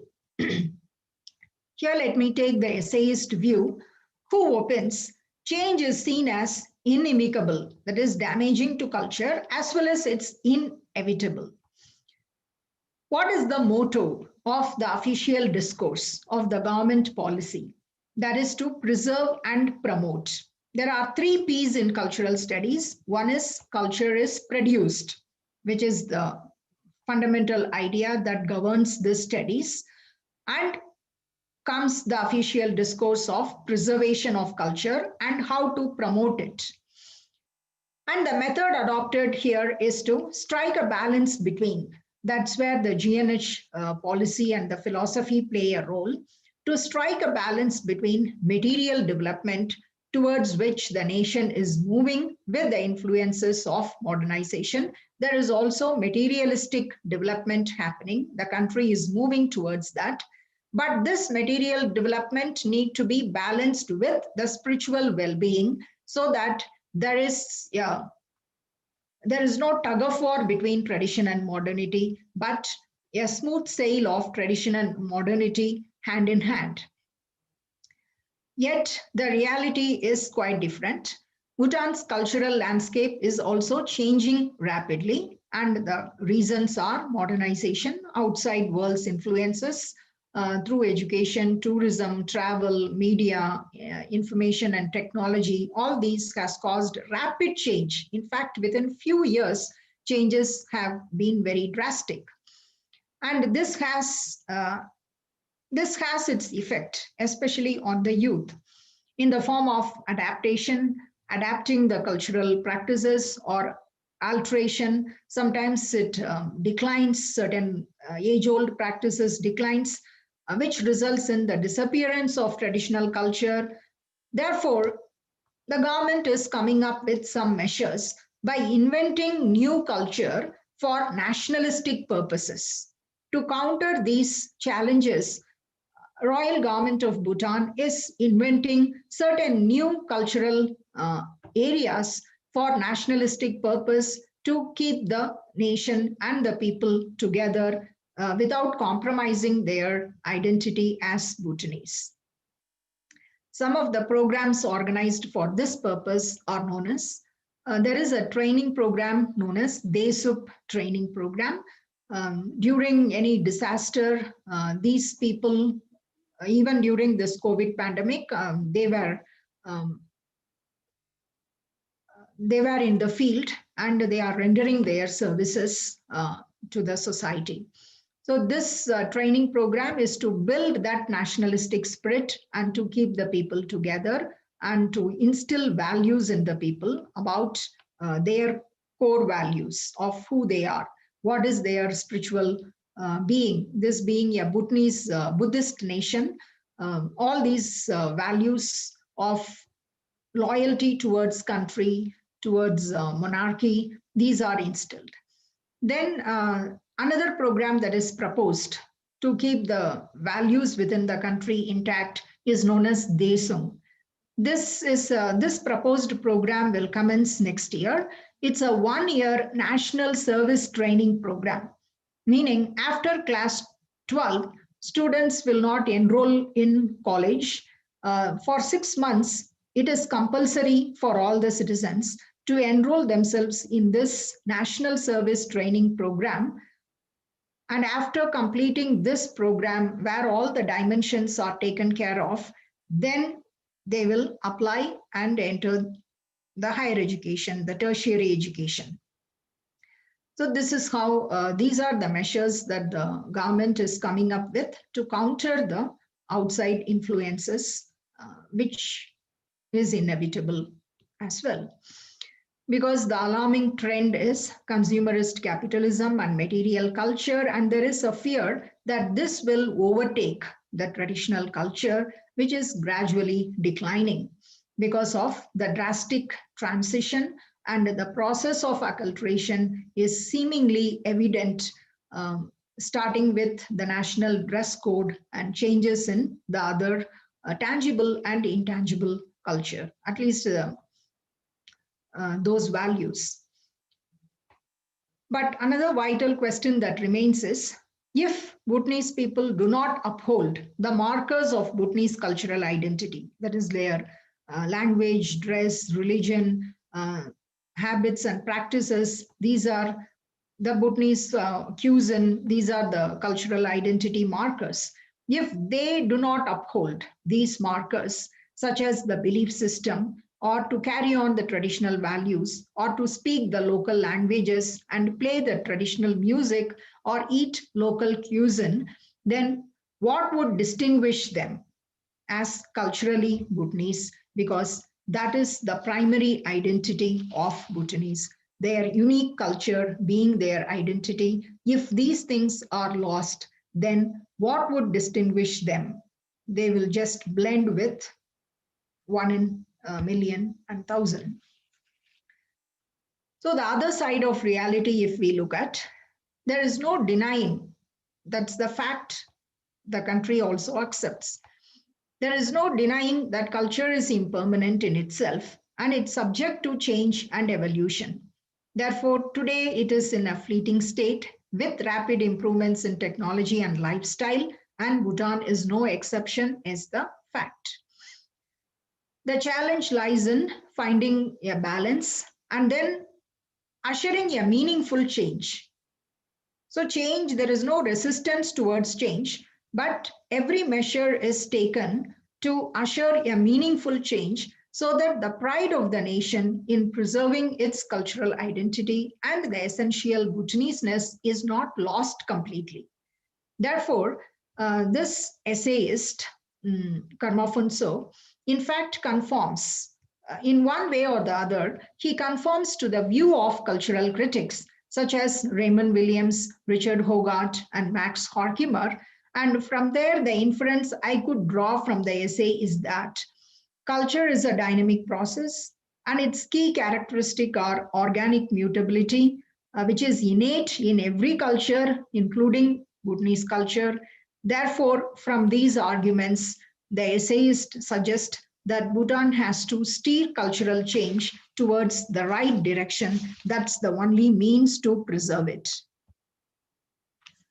Some of the driving forces of cultural transformation with reference to Bhutan, which is taken as a case study, is that taste and desires of the mass is driven by social trend and market forces, and consumerist capitalist culture is very much evident. And emerging economic developments and technological advancements have already come into the country. And even during pandemic, without any disruption, we could utilize these technological advancements for the benefit of the students and to complete the semester on time. But still, the tug-of-war situation is between cultural formation and cultural preservation. Here comes certain points which is given for our reflection. Should the process of change be led by the democratic spirit of freedom of choice, that it is the choice of the people to decide, this being a democratic country now, or should there be a timely intervention that's proactive with some measures like the training programs I have mentioned, taken by the government to set a new direction to steer the country towards change? Then how the situation is. To make an assessment of the situation, it's not very clear as of now. Is it a win-win scenario? That means with modernization and technological advancement, the country is no more isolated. Earlier, it was a country of geographical isolation. It didn't open up to the outside world. So now everything flows into the country. So is it a win-win scenario so that the country can develop? Or is it a win-lose? On the one hand, it is a winning situation. On the other hand, it loses its identity, which primarily rests on its cultural heritage. Or is it a lose-win? So this is a kind of battle, ongoing battle between tradition and modernity, in which Bhutan has to tune with the changing times, and it should also try to retain its cultural integrity. So it cannot compromise either for the other. It has to move with the changing times. At the same time, it has to find some internal measures to retain the cultural integrity, and for which the government and the head of the state, they are coming up with some national programs for their citizens so that the integrity and the culture is promoted and preserved in youth.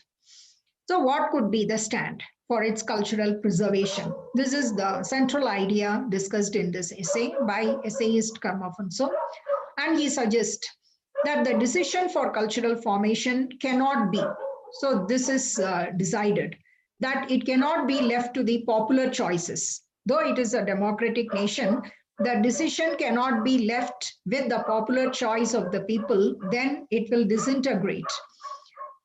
And for more robust cultural policies and programs need to be put in place. So squarely, the responsibility lies on the government and on the administrators and the visionaries to steer this process of change in a healthy and in a right direction. For this purpose, the country has a unique philosophy, which is known as GNH, and this is constructed around 4 pillars, standing for good governance, then sustainable and equitable socio-economic development, which is taken care of. Then it is a country with 75% forest cover on the lap of Himalayas. So conservation of natural environment is a mandate. Because it's a carbon negative country sandwiched between India and China, which are heavily polluted. And then there is also a pillar which supports the philosophical dimension of the nation. It is a developmental philosophy, okay? And Bhutan is popularly known as a happiness nation. And the ideology, the philosophy of happiness rests on these pillars, so that it is not just idealistic, it is put into practice by means of policies which are enacted by the ministries. So preservation and promotion of cultural values is a pillar in itself that is given weightage, and that's given importance as one of the main pillars of this policy. Then there are also 9 domains. This is the metric which further supports these pillars when it comes to implementation as policies by the ministries and the way it reaches the people by means of education.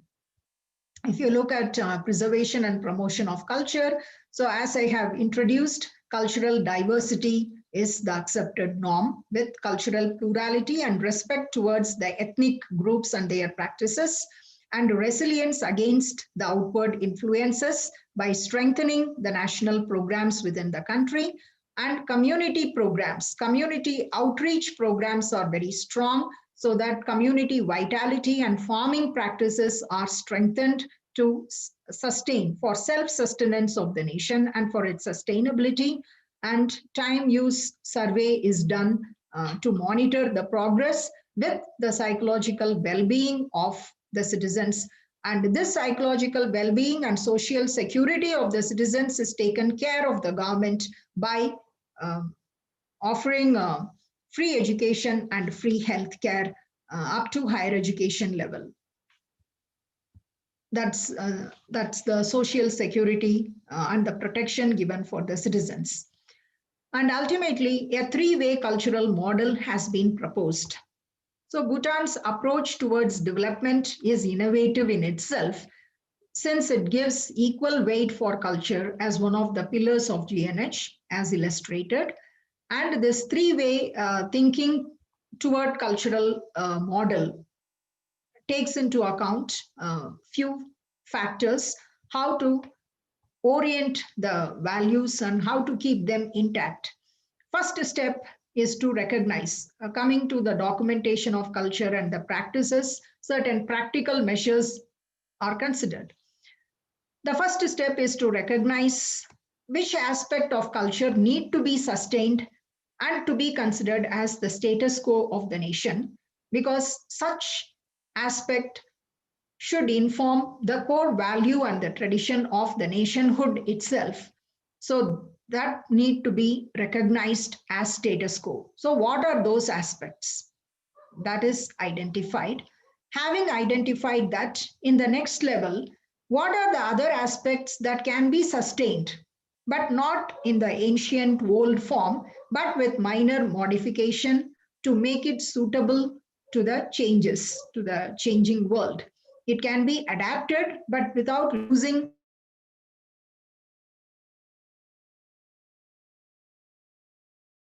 the next step. Then comes another step. What could be dispensed with? Certain practices which are not used for quite some time. So that aspect could be relinquished. It is a dead culture. So there is a living culture, lived culture, and there is also a dead culture which can be relinquished because it's not going to have any serious impact on the national sovereignty. So this effort, the initiatives are taken towards this direction to bring some meaningful change. How the country can be steered toward meaningful change. In these ways, changes are already met and realized. Then when we relinquish certain cultural practices, that should not be completely eradicated. It should be preserved as a form of museumization for the future generation, so that the future generation might take it up after a few decades, or they might know the value of their culture. So that need to be preserved as the heritage.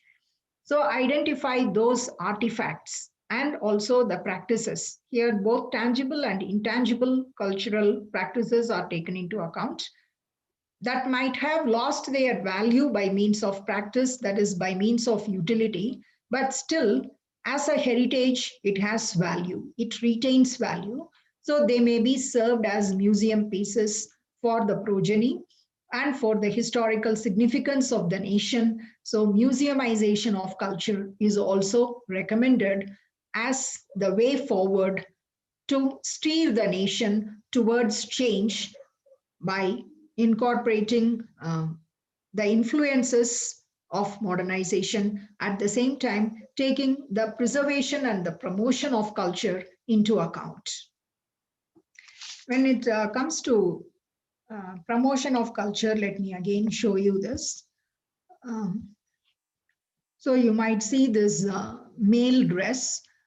It is called Go, and the female dress is known as Kira. It is a very elegant dress and very comfortable. And if you look at this shoes, he is wearing in this image, there is a kind of shoe he is wearing, which is not the shoes that we used to wear. It is called a boot known as shoglam boot, used only during special occasions. Okay. This was considered as rather uncomfortable, and the modern generation now, they are not very fond of. Earlier, the manufacturing of this shoe was little rough and nobody could wear.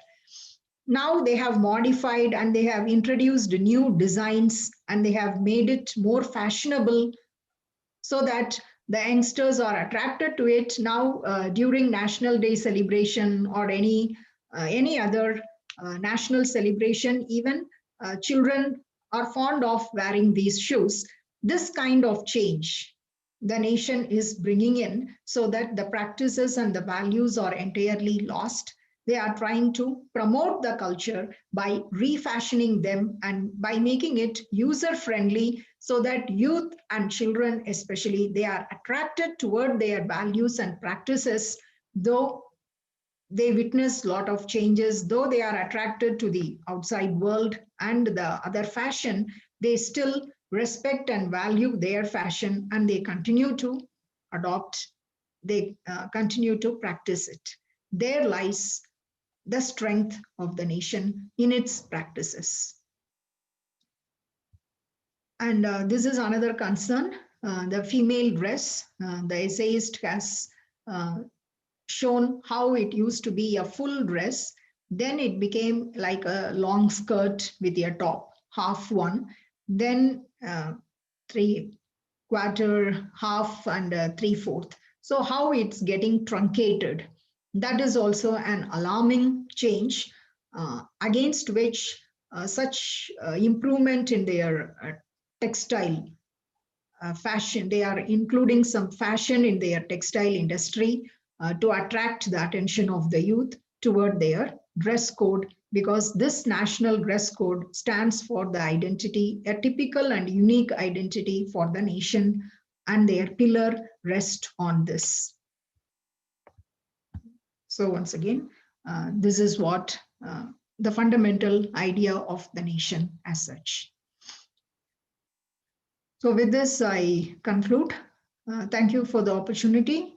Hope I would have given some new information. I hope I would have shared something informative for the audience from the perspective of how cultural construction undergoes a constant process of change and challenges, and how it withstands the change and challenges to preserve and protect itself by promoting and keeping up with the times of change and modernity. Thank you.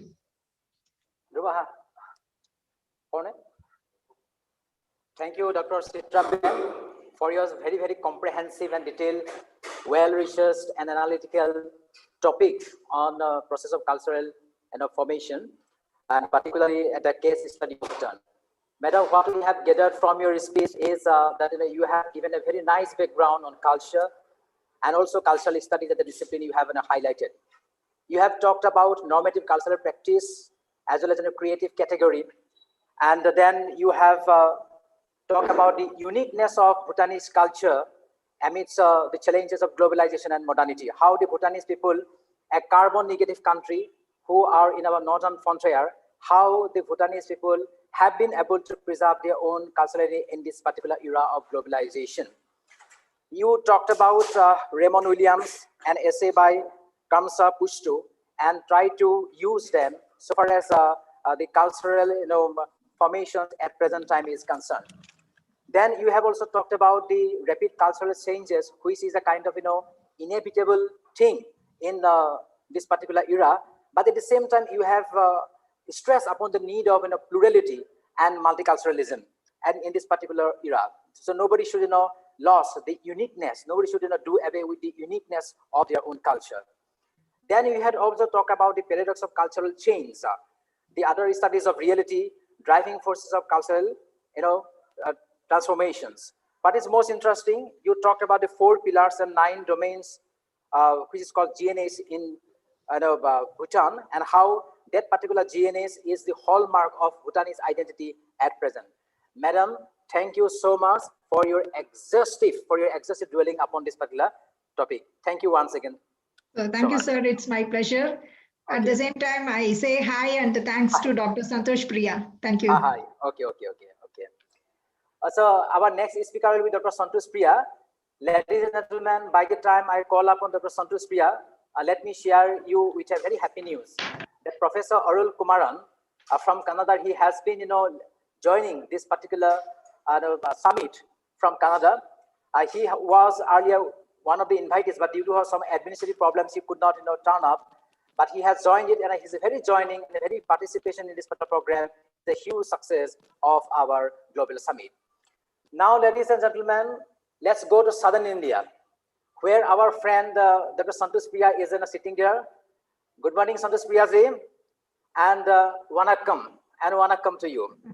Let me introduce to our ladies and gentlemen about who is Santosh Priya ji. Santosh Priya ji has been an assistant professor over the last nearly 2 decades, and currently she is the assistant professor of English in the famous PHGR Krishnamal College for Women, and before it she also taught in Sri Kumaran College of Arts and Science and CMS College of Science and Commerce, then Coimbatore Institute of Engineering and Information Technology. As of now, she has been guiding many PhD scholars, and she has produced 20 MPhil scholars. She has published many national and international conferences papers, and she has also been the resource person in many occasions there. So it is our privilege to welcome Dr. Santosh Priya ji to address this particular global summit, and her topic is the rising space of science. Now let's go across to Dr. Jay Santosh Priya. Thank you so much, Pankaj, for the nice words. Vanakkam. Vanakkam. Hello, Dr. Chitra. Nice to see you. Vanakkam. Respected Dr. Arun Chandra Sharma, Principal Digboi, Mahila Mahavidyalaya, Dr. Deepak Goswami, Vice Principal, Dr. Jovial Kalita, Head of the Department of English, Dr. Arul Kumaran from St. Thomas More College, Saskatchewan, Canada, distinguished speakers of the day, Professor Himadri Lahari, University of Burdwan, Dr. S. Chitra, Royal University of Bhutan, Dr. C. Ramya, AMG Yadava College for Women, Madurai, Dr. Nasmeem Farhin Akhtar, Dibrugarh University, Dr. Mridul Bordolai, Dibrugarh University, Mr. Pankaj Lucen Gogai, the convener, faculty of Digboi Mahila Mahavidyalaya, teaching fraternity from India and abroad, and my dear research scholars and students, friends, a warm good morning to you. It is my pleasure to be a part of this international webinar on cultural studies and popular culture organized by the Department of English, Digboi Mahila Mahavidyalaya, Assam. My hearty congratulations to the team. In literature, we have seen Romantic period, Classical period, Modern period, but the second half of the 20th century is groundbreaking. Thanks to internet, the most commonly used word from a common man to the founder of Microsoft is internet. This has introduced new vistas and greater possibilities in the world of literature. Themes are plenty. Every day we witness new trends. Cyberculture has come to stay. There cannot be a second opinion. My subject of the day will deal with all about it. Now let me present my screen.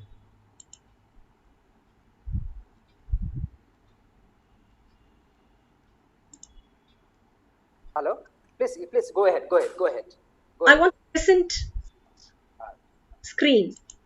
Yes. Oh, screen. Hello. Can you enable? Yes. Just wait. Okay.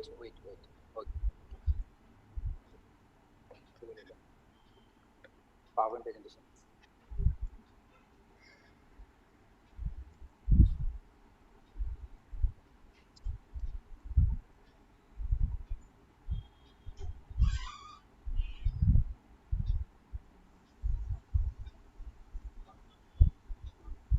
Yes, go ahead. Sandesh Priyaji, go ahead. Yes.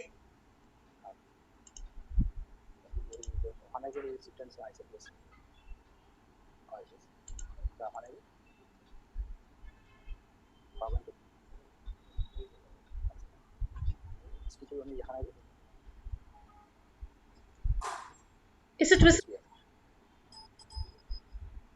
Just a second. Okay.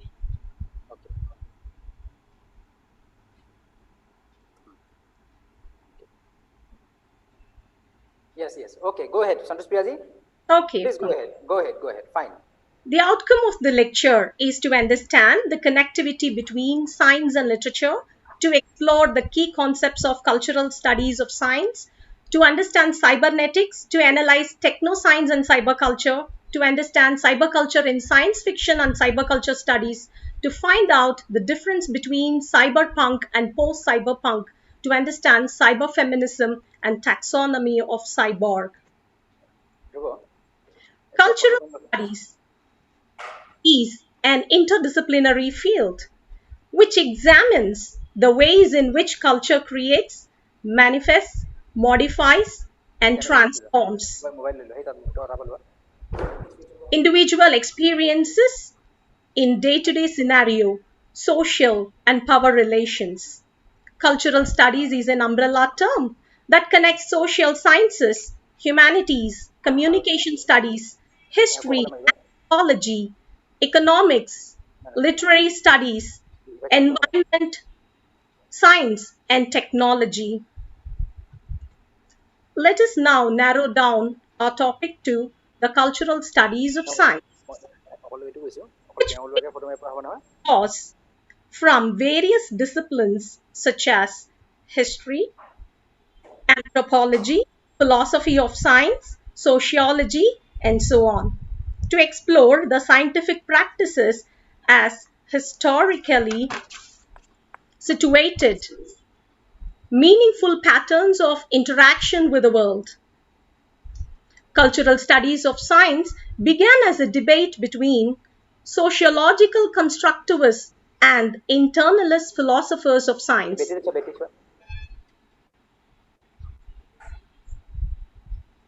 Mr. Pankaj, I think your mic is not muted. Yes.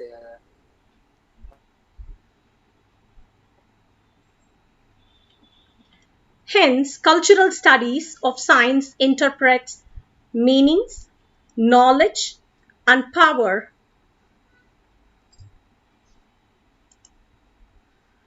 through the studies of practices, performances, and institutions.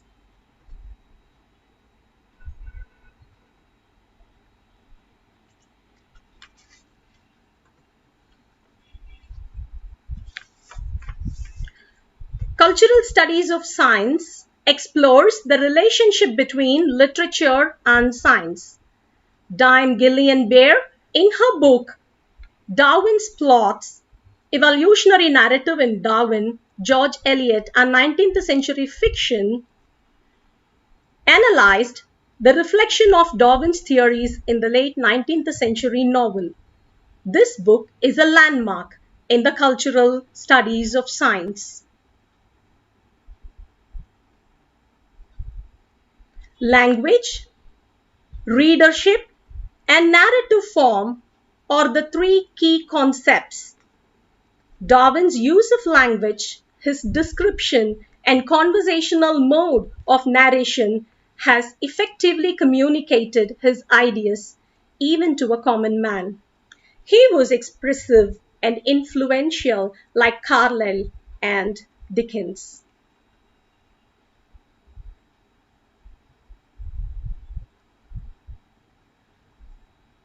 Donna Haraway analyzes cultural studies of technoscience in science fiction. In her Cyborg Manifesto, she says, I quote, a cyborg is a cybernetic organism, a hybrid of machine and organism, a creature of social reality as well as creature of fiction. I unquote. She acknowledges the new feminist science fiction of 1970s and 80s as theorists for cyborgs. In Primate Visions, she reveals that science and popular culture are intertwined with fact and fiction. She reads primatology as science fiction and vice versa.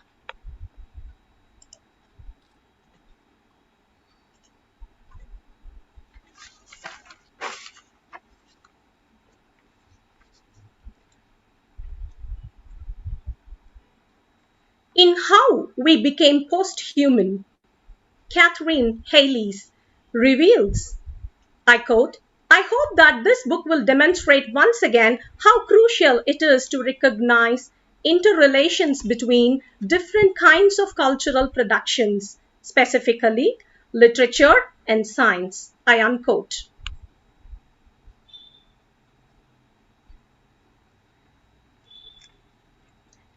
Haley's analyzes three waves of cybernetics. The first wave is from 1945 to 60, which discusses scientific theories. The second wave is from 1960 to 80, which traces the application of the theories. The third wave is from 1980 to 1999, which deals with literary texts of cybernetics. Hayles reiterates that in Sprawl Trilogy, William Gibson's vision of cyberspace anticipated the development of virtual reality. Literary texts actively shape what the technologies mean and what the scientific theories signify in cultural contexts. Narrative is the key. Limbo by Bernard Woolf is the first book of science fiction to project the present day concept of cybernetics. Haley analyzes Greg Bear's Blood Music, Cole Perriman's Terminal Games, Richard Powers' Galatea 2.2, and Neal Stephenson's Snow Crash as visions of post-human. In My Mother Was a Computer, Haley's brings in the concept of the computational universe, in which the universe is materialized through computational processes running on a vast computational mechanism which underlies the physical reality.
This is to show how the machine or the computer creates humans.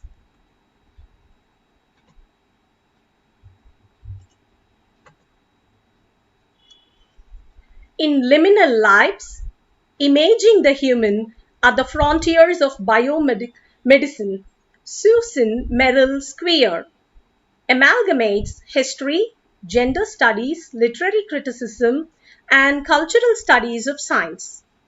In the book Technoscience and Cyberculture, Michael Menzer and Stanley Aronowitz, in the chapter The Cultural Study of Science and Technology, a Manifesto, address the ways in which technology and science relate to one another and organize, orient, and affect the landscape and inhabitants of contemporary culture. They reveal that technology cannot be distinguished from man, as it is within man through medical technologies and processed food. Technology is beside man.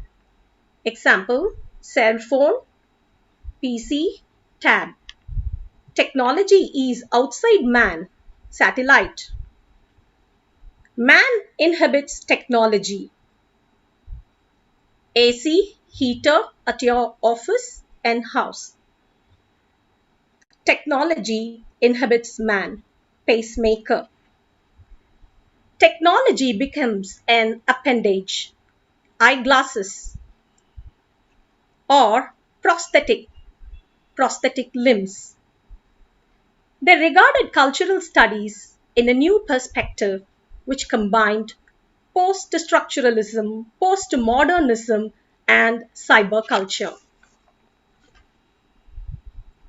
Cyberculture is a compression of space and time through technological advancements. Thus, the whole world is shrunk into a global village. McLuhan Marshall, a media and communication theorist, coined the term global village in 1964. The moment a person starts to access the global village, the person invariably follows its culture called cyberculture, which depends on the culture of technology used in the digital world. Though the person's experiences are in the virtual world, it poses an appearance of reality.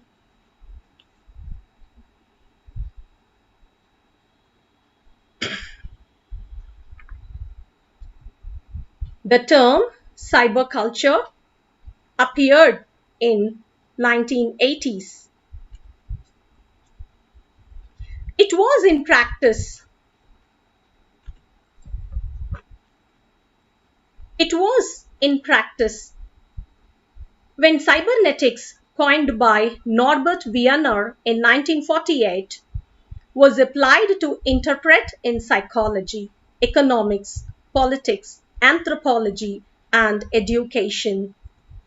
Gregory Bateson and Heinz von Forster's works led to the development of second-order cybernetics.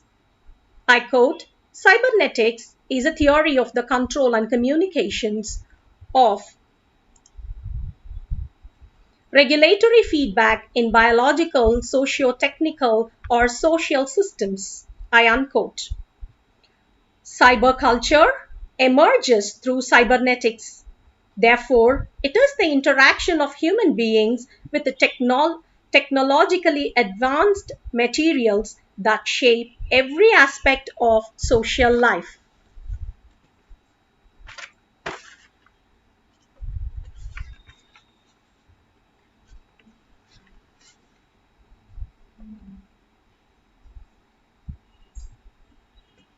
A second stage of cyberculture emerged in science fiction from mid of 1980s. Bruce Bethke, William Gibson, and a few others developed a new pattern of science fiction against conventional science fiction. The fictions had raw elements and expressed negative vision of the short-term future. In 1986, Bruce Sterling published Mirror Shades, the Cyberpunk Anthology, which provided an insight into cyberculture. In an article in the Kingdom of Mobile, Stephenson says, I quote, "Our concept of cyberspace, cyberculture, and cyber everything is more than we care to realize." I unquote.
This is to show how a human being is made into a cyborg. Cyberculture studies is a complex field which makes use of diverse academic traditions and deploys a diversity of research methods and approaches. Cyberculture studies includes work with computer science, cyber technosciences, robotics, artificial intelligence, artificial life, nano technoscience, and so on. Studies can be carried out from the history of science and technology, sociological studies, science and technological studies, geographers on the space of cyberspace, cybercritics, literary theories, and studies like science fiction and cyberpunk. Media studies, philosophy of science and technology, philosophical theories on cyberspace and cyberculture, economics, feminist studies of science and technology, cyberfeminism, cyborg feminism, social, political, and cultural theory, biomedical and biotech sciences, gene therapies, policy-oriented studies, cyber policy, cyber psychology, cross-disciplinary futurology.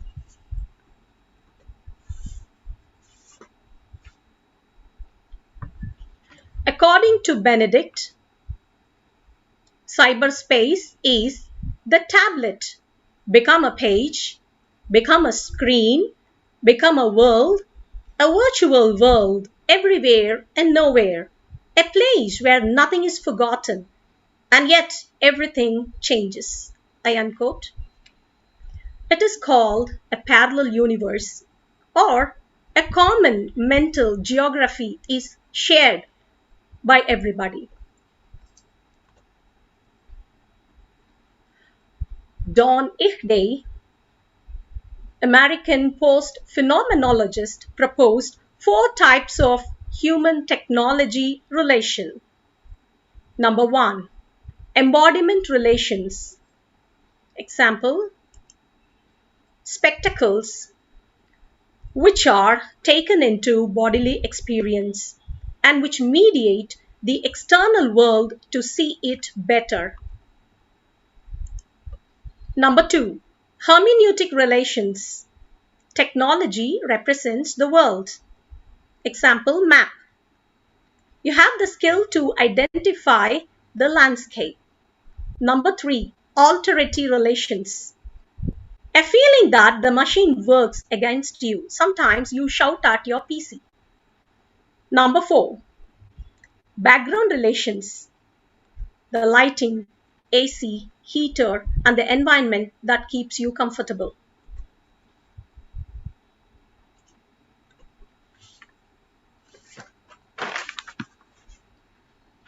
In later half of the 20th century, machines are ambiguous due to the difficulty in making out the difference between natural and artificial, mind and body, self-developing and externally designed. Mary Shelley's Frankenstein is a cybercritical text addressing the relationship with body and technology. Cyberpunk is the term applied to a science fiction literary movement of 1980s. It gained popularity after the publication of William Gibson's Neuromancer. It is defined by two elements. The first is interaction of man with technology. The second is the struggle. The conflict can be military, as in John Shirley's Eclipse series. The struggle can be social, as in Bruce Sterling's Islands in the Net. The struggle can be economic, as in George Effinger's When Gravity Fails, or a personal struggle with internal demons. The characters of cyberpunk involve in unethical and illegal deeds. Notes toward a post-cyberpunk manifesto was published by Lawrence Person in the magazine Nova Express in 1998.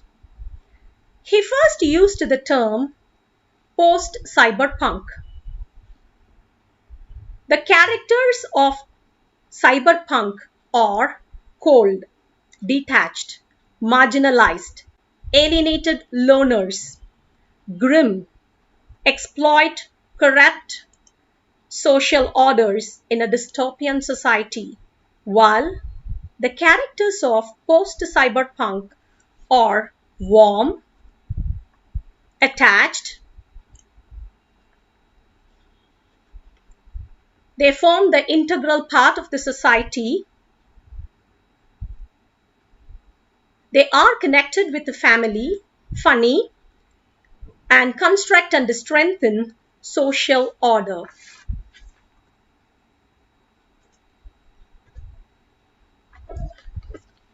Cyberfeminism. Feminist work on cyberculture includes analysis of the impact of computers and the internet on women's lives. Feminist politics have a key role in shaping cyberculture. Cyberfeminism is a genre of contemporary feminism which foregrounds the relationship between cyberspace, internet, and technology. It is a third wave post-structuralist feminism. Catherine Haley's Donna Haraway, Sadie Plant are notable theorists. Geek girls, nerd girls, replicants claim cyberspace for women.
Yes, it's from Star Wars.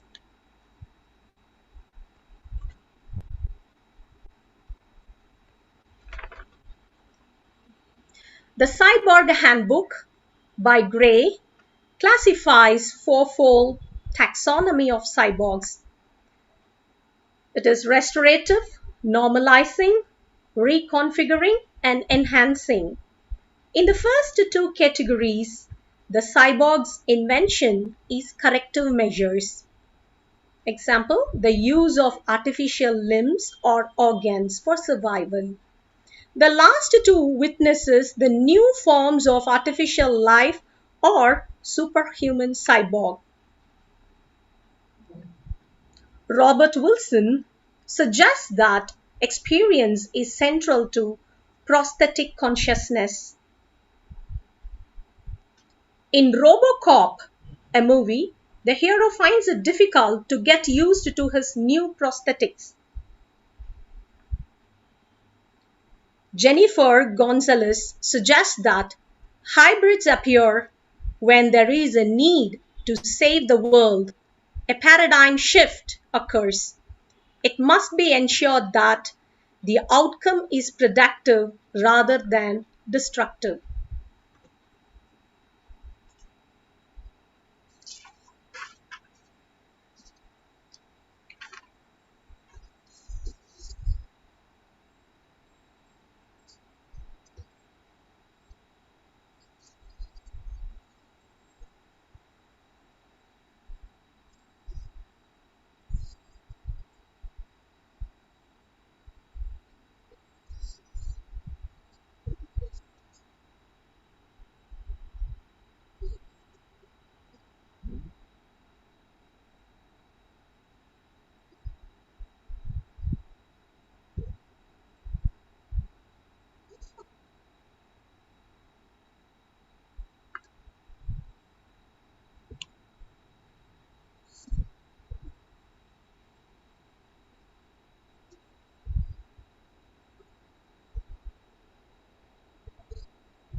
Yes, that's the end of it.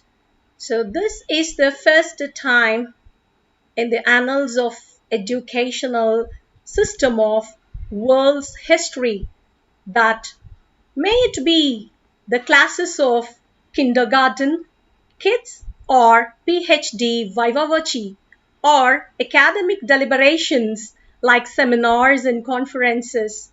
Dear friends, please remember that we have already embraced cyberculture through online platforms. Thank you.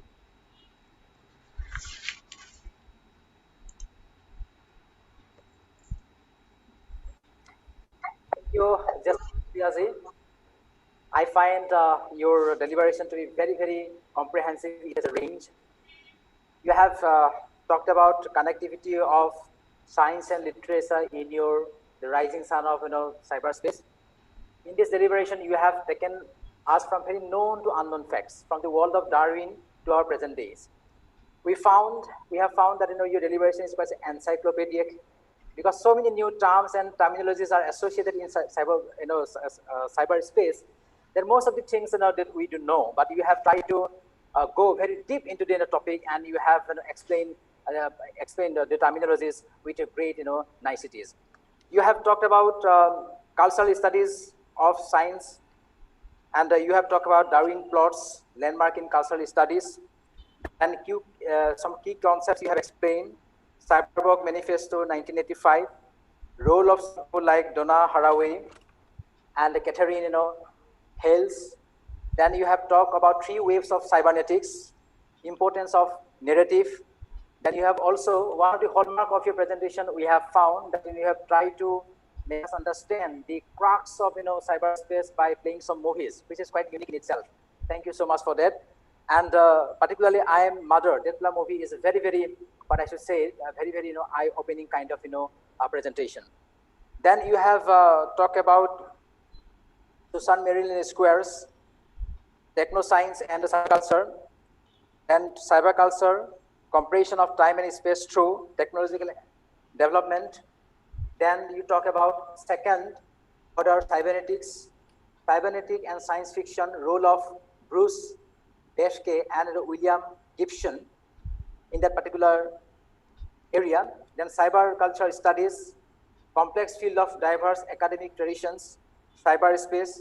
Then you have very nicely talked about 4 types of human technology. You have very nicely explained the crux of, cyber critique, cyber spunk, notes towards, post cyber sprung manifesto. And one of the, being a woman, you have tried to have a very nice topic. It is, cyber feminism. Cyber feminism, I still believe that it is has not been explored too much. We study gender studies, we talk about feminism, we talk about a patriarchal society, but this particular cyber feminism, I still believe that this particular space still remains a virgin stage in our academia. It has not been explored, so much. But you have enlightened on this particular fresh topic to a great extent. Third wave of post-structuralist feminism, this particular thing, cyber feminism, and roles of people like Catherine Hales, Dawn and Haraway are also explained very nicely. Then you also talk about 4-fold of cyber block and all other critical issues associated with cyberspace.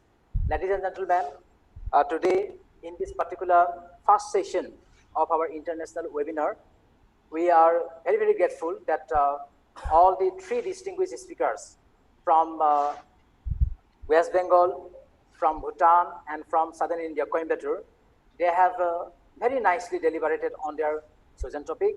And I also express my thankfulness to our Honorable Principal for inaugurating this particular global summit, our Honorable HOD, Dr. Zohail Kolita, who has also delivered the inaugural speech, and I welcome his speech. I believe that this particular session is definitely a very thought-engaging and a very thought-provoking session, and we wind up this particular session, but it's a kind of the lunch break for us, and we will meet once again. I ask everyone to join us once again at 2 p.m. For our next session, because we have 3 distinguished speakers with equally that is also going to be a very, very eye-opening session.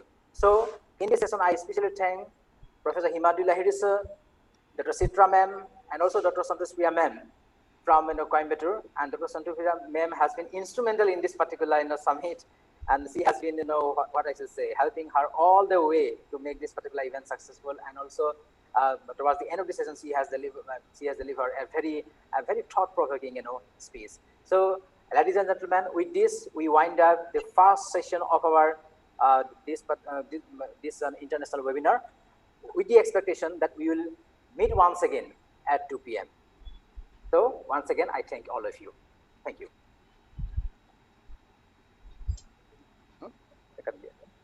First session over.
audio.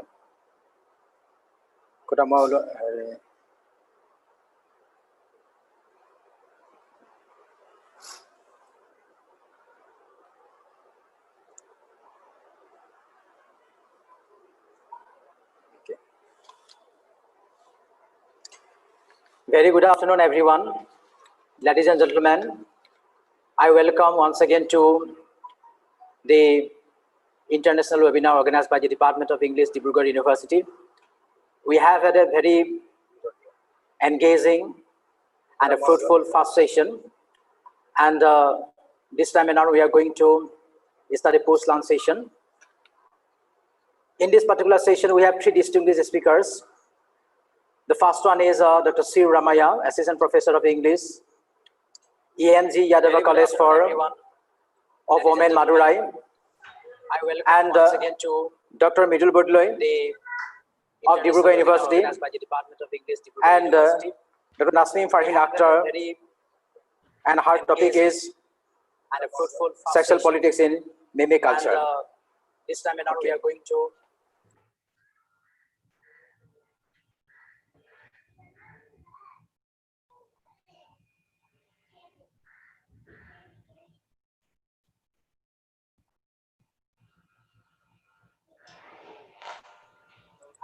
and Dr. Midul Budloy of Digboi University, and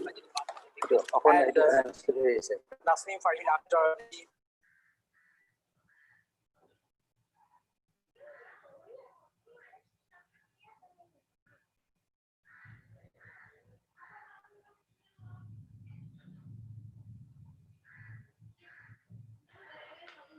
Am I audible, sir? Excuse me, sir. Your voice is not audible.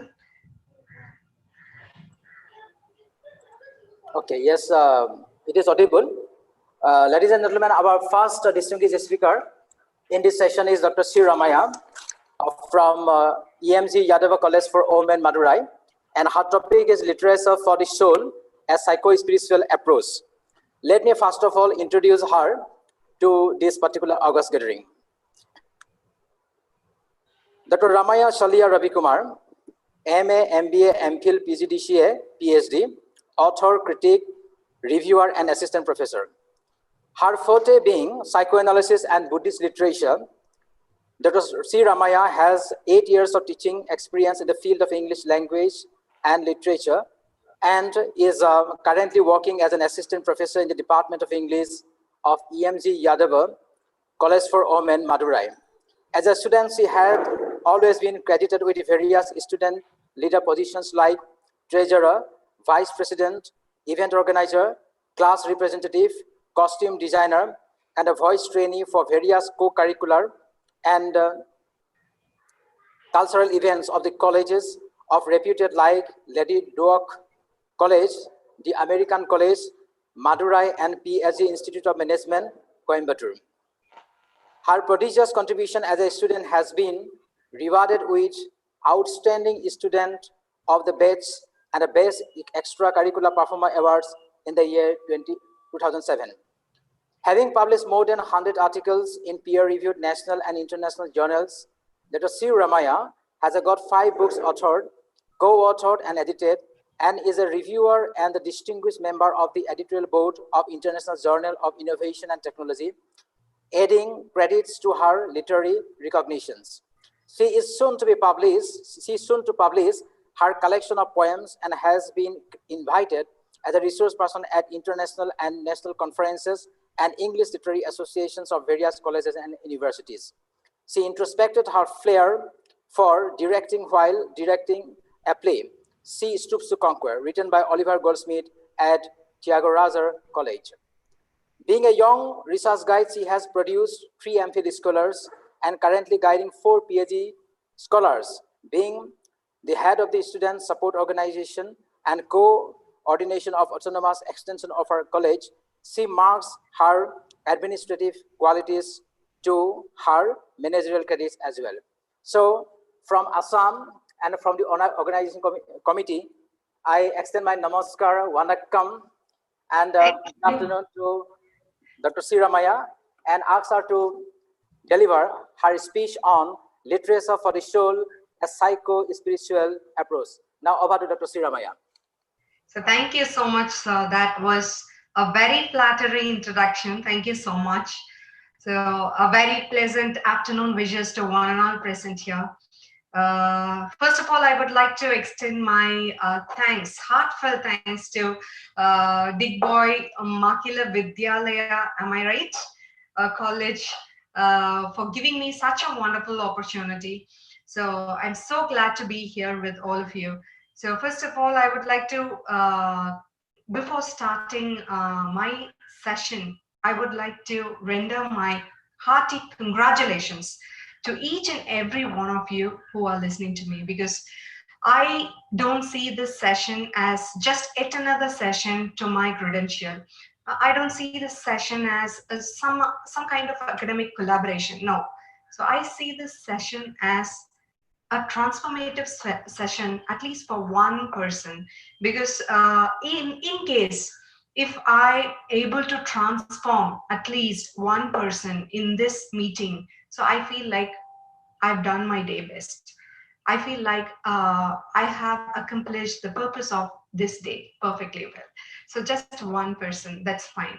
So not the entire self I'm talking about, just a piece of yourself. If you're able to recognize what you really feel about yourself, that is my victory for this session today. So thank you so much for giving me this opportunity. And before starting the session, I would like to tell you what I'm going to present.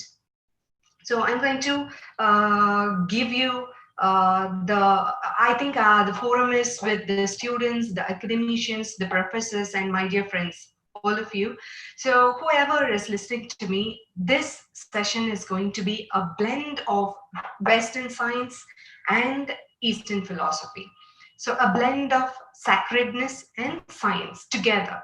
So that is what you call as psycho-spirituality. This is a new form of genre into literature. So that recently I got connected to, and I wanted to present just half an hour of your presentation. It is not going to give justice to understand a person's soul, the purpose of life, but still I feel like I could do justice at least. So this session, I would like to share my presentation. Kindly let me know if you could see my slides now. Yes, just a second. Dhruva, come here. Slide.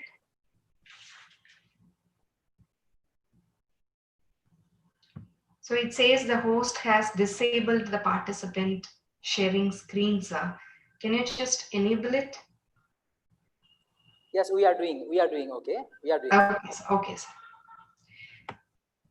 So I would like to start the presentation with the enlightened being, the Buddha's quotes. That is, I have seen deeply that nothing can itself alone be. Everything has to be interbe. Everything has to be interconnected.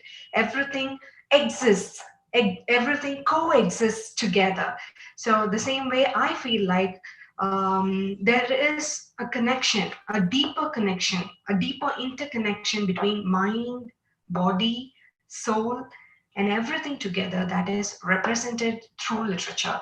And that is called as psycho-spirituality. So all of us know what is psychology. Psychology is the act of knowing one's own self. Psychology is the study of human mind, human psyche in general. And spirituality is the study of one's own mind. So here, psycho-spirituality means a blend of psychology and a blend of spirituality to know about one's own self and also about other people. So how does it get represented in literature? That is what I'm going to deal with right now.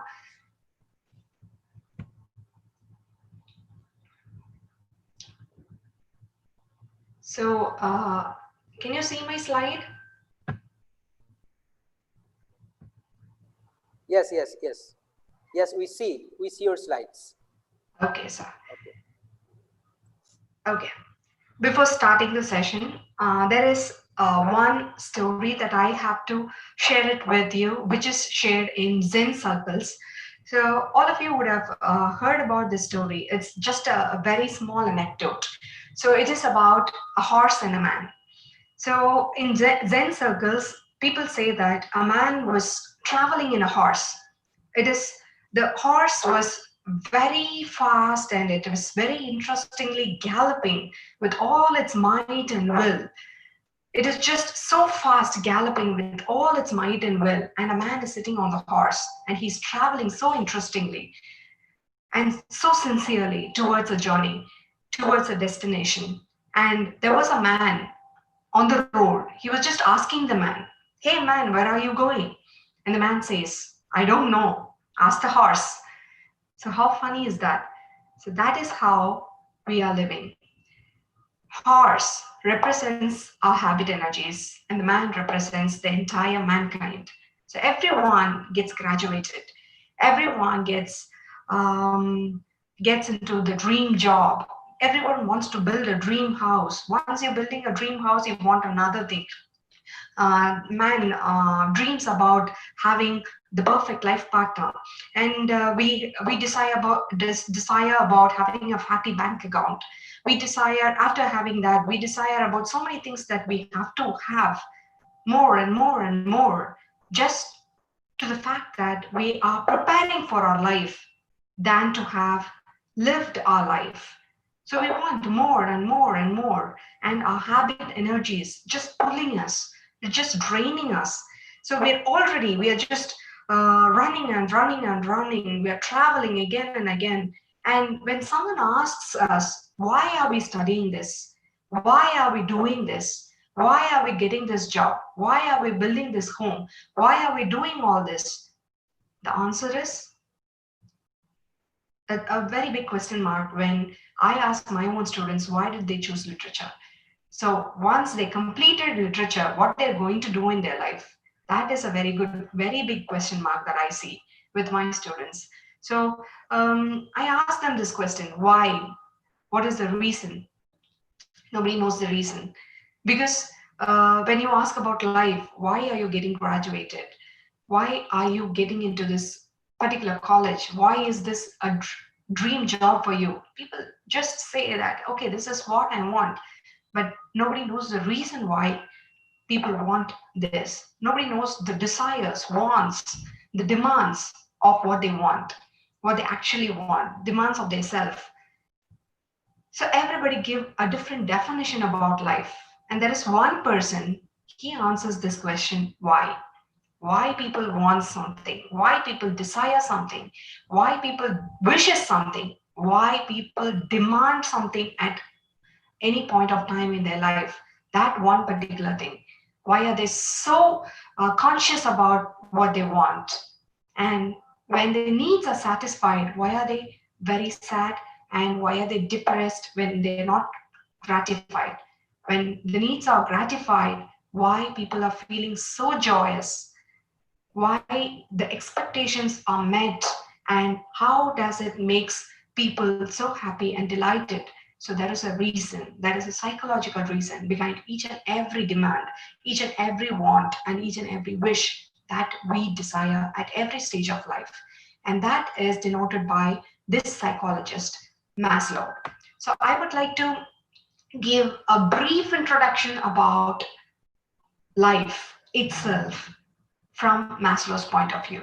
Maslow very beautifully says, everyone philosophically down the years in BCs and ACs, Plato has defined what life is, Aristotle, Socrates, each and every philosopher of Greece, and so many varied literature around the world, they talk about life. But this person, this psychologist, talks about life as just a phrase, as life is all about need fulfillment. So he just defines life as need fulfillment. Every single person needs something at one point of time. And once that need is getting gratified, he moves on to another need. Once that need is getting gratified, he keeps moving on the ladder, up and up and up. And there is one point of time when a man finds the purpose of his life. And that is the place where he gets transcendental. So I'm going to explain you stage by stage. So the basic need is the physiological needs. These are the biological requirements for a human survival. So like air, food, drink, clothing, sleep, all these are the physical needs. These are, each and every human being will be needing these physical needs to survive. So this is the basic need that any human being would be wanting to. So these are the basic needs, physiological needs that comes at the first level of human life is the need satisfaction of physical needs.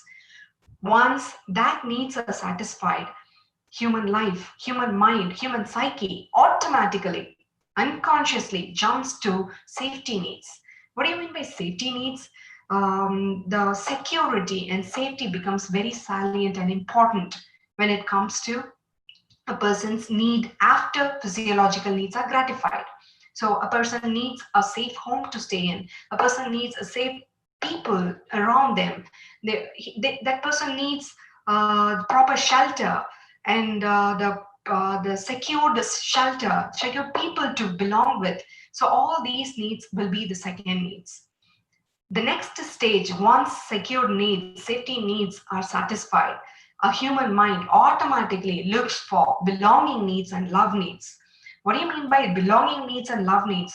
Love, the moment we say love, literature and movies and the people around us, they think about the love between opposite sex. But it is not the only love that I talk about. So love needs is the love between the family members, love between the friends, love for an activity, any hobby, anything that you love to do, everything is love needs. When a man feels so belonging towards doing something that he likes or she likes to do, then he feels like that his love needs are satisfied.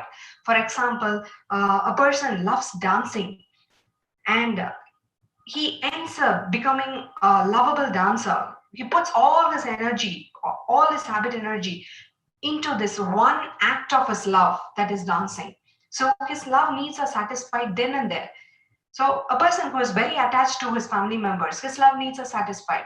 So if you could see the student's life or anybody, you could see a person who is very not attached to the family members, who doesn't have much of friends, who doesn't have any kind of activity, loving that they very much love to do, their hobbies, something that they are passionate about doing, automatically they will fall for the opposite sex.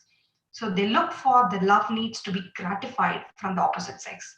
That is the reason why the silent people who are not very competent, very jovial enough, very extroverts, they don't get into relationships so quickly. I'm talking about the student's life. So all these are the love needs that is very natural right after the safety needs and security needs are satisfied. You would have seen in movies. So the protagonist, the heroine will be a rich girl and the hero would be a very poor boy. And the person will be falling in love with that person, but because of his physical needs, physiological needs, his basic needs are not satisfied, he will not be responding to the love needs of that person. So it is very natural when a person's physical needs are not satisfied, not gratified, that person's mind will not look for any kind of love needs or belonging needs. And unfortunately, this is given in red color because this is the danger zone. This is where most of the people get stuck. Most of the people fall, not knowing that it is just the psychological process, a need gratification that human mind wants. And there is the entire field, movie industry, Tollywood, Mollywood, Collywood, Bollywood, Hollywood, everybody use this one need of youngsters, one need of human mind in order to gratify their needs. And people look at all the social media, they think that love is the only way of fulfilling one's life, to become happy in one's life, and they fall into that trap, not knowing the fact that loving oneself, loving things that we love to do, loving our family members, loving our friends, loving the activities that we do, everything also gets into that gratification of the stage of development of belonging needs. And the next stage, once love needs are gratified, people automatically look for esteem needs. So esteem needs are the fourth level of Maslow's hierarchy, where Maslow classified these extreme needs into two categories. So one is the esteem for oneself, that is dignity and achievement that a person feels for one's own self. And the second category is the respect that he wants in the society. He or she wants in the society, status, prestige. So once you get married to your loved one, it doesn't mean that the purpose of life is over. The next need will be, what is my status in the society? What job is the one that I'm going to live in this society? What is the job that is going to support me? What is the job that is going to give me prestige in the society, status in the society? How am I respected among my friends? How am I respected among my relatives? How am I respected in the society? And how I value myself, self-dignity, self-esteem, all these becomes very important once your love needs are satisfied. So all these are called as deficiency needs. So when a person's needs are not gratified on these levels, a person becomes a negative personality, depressed personality, sad personality, demotivated personality. And once the esteem needs are satisfied, automatically human minds looks for cognitive needs. What do you mean by cognitive needs? Cognitive needs are nothing but knowledge and understanding. So for example, I've become,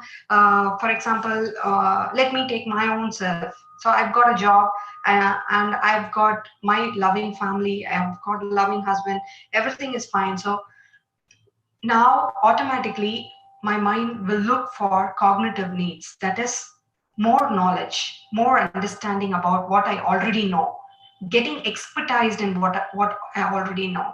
So mastering something that you already into, something that has already given you a place in the society. So that becomes your priority after esteem needs are satisfied. If I am a dancer, if a person is a dancer and they've got a job in that dancing, then and they are very happy about that esteem needs, that career that they have taken. Next level would be they want to become a best dancer. They want to learn another form of dance. They want to showcase so much of expertise in what they already know. So the cognition, the learning process, getting expertised, getting mastered in what we are already in, what we are already esteemed in, that becomes the priority after the esteem needs are satisfied. Then comes, once we have learned everything up to the mark of our satisfaction and creativity and gratification, the next need would be aesthetic needs. So aesthetic needs is a sense of appreciation of beauty, sense of appreciation of form, balance, something that you appreciate around. So when you don't have your physical needs satisfied, automatically you're not going to see the beauty around. When a person is depressed with the love needs not satisfied, when the person doesn't have a lovable family to love them, when the person doesn't have lovable friends to support them, when the person doesn't have their love reciprocated by their loved ones, or they don't have anything passionate to do, they fall into depression and they don't have this aesthetic needs. They cannot appreciate beauty around. So when the cognitive needs are met, automatically human mind looks at everything in balance, looks at the world in balance. Everything around looks beautiful. Everything feels like there is a form. Everything feels like there is a balance. So that is called as aesthetic needs. And when that aesthetic needs are satisfied, we feel like our self has to be actualized. So what do you mean by self-actualization needs? So self-actualization needs are nothing but realizing potential, your own potential, self-fulfillment.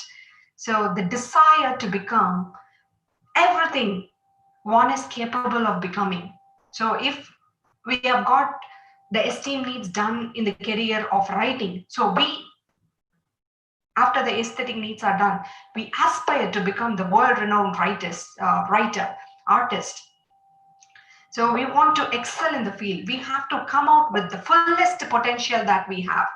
That would be the need. So I want to be the one in this field. I want to be the best teacher in the entire state.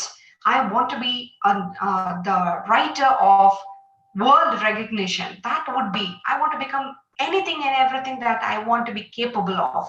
So that kind of a need persists in your mind, in a human mind.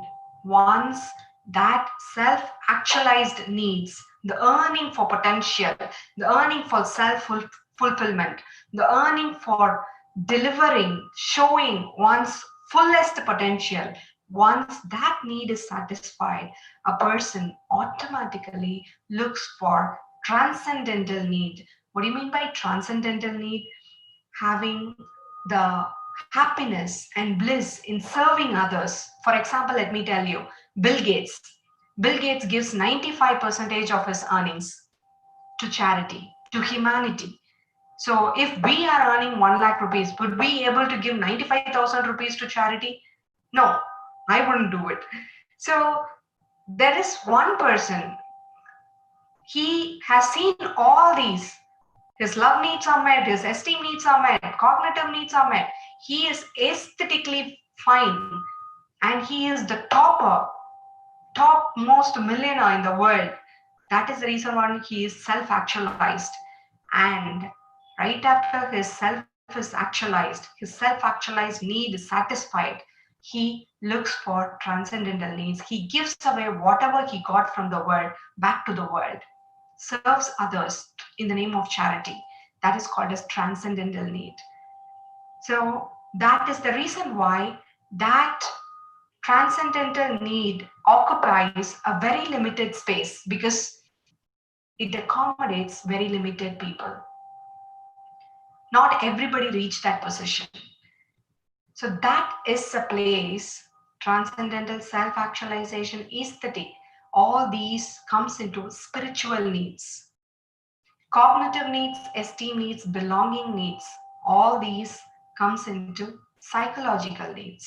Safety needs, physiological needs comes into physical needs, basic needs. So our life itself involves so much of psychology and so much of spirituality. So in order to grow, in order to attain that position of transcendental place, one needs to grow spiritually, one needs to grow psychologically, one needs to feel happy about themselves, their own achievements, their own belongings, their own life. And how does it happen? I'll tell you. So there is one beautiful thing about human life. There's a beautiful bonding between mind and body. So have you ever felt, any of you, have you ever felt just a pat on your shoulder by your boss, by your friend, would boost you up, would make you happy, and you wouldn't even feel like eating? Just a conversation with your friend just takes off all the ailments in your life. Just a handshake, firm handshake, just takes away a kind of sadness that was resting on your mind for hours together. A kind of achievement, small task achievements, gives a kind of accomplishment. Have you ever wondered why all this happened? Have you ever wondered why motivation by any other people, your own loved ones, how does it create any impact into the very activity, daily activity of our human lives? Yes, there is a reason, because our brain releases chemicals. Our brain releases chemicals when we emote. So what is that emoting and releasing of chemicals? We have so much of emotions in our life. We have apathy, agony, depression, happiness, euphoria, contentment, calming, silence, peacefulness.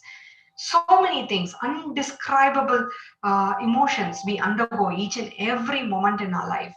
But every emotion has a direct impact in our body, in our physiology, has a direct impact in the through the physiological responses, such as pumping of the blood, sweating. There's so many things that we used to say this butterfly in the stomach. And there are so many physiological things associated with whatever we emote. And there is a science behind it. So in order to know what is spirituality, first one should know what actually the physical things are. So am I audible, all of you? Am I audible? Yes, audible. Okay. Dr. Is it Dr. clear Abhay? whatever I'm speaking? Yes, it's clear. Okay. Please go ahead. Oh, fine. Okay. So our brain, our human brain is a wonderful organ that creates so much of chemicals. I'm going to just tell you 5 chemicals. There are millions of neurons acting in our human mind in every thought process. Every single thought is a life itself. That is why Buddha says, what do you think? You become. So every single thought process is important in getting physically healthy, mentally healthy, emotionally healthy, and to have a healthy and happy life. One single thought. So what is that one single thought? What is that choosing the thoughts every moment? What is that mindfully being alive every moment means? I would like to describe you by describing the chemicals that released in our brains. The first one is dopamine. So I would like to bring in a little bit of biology into it.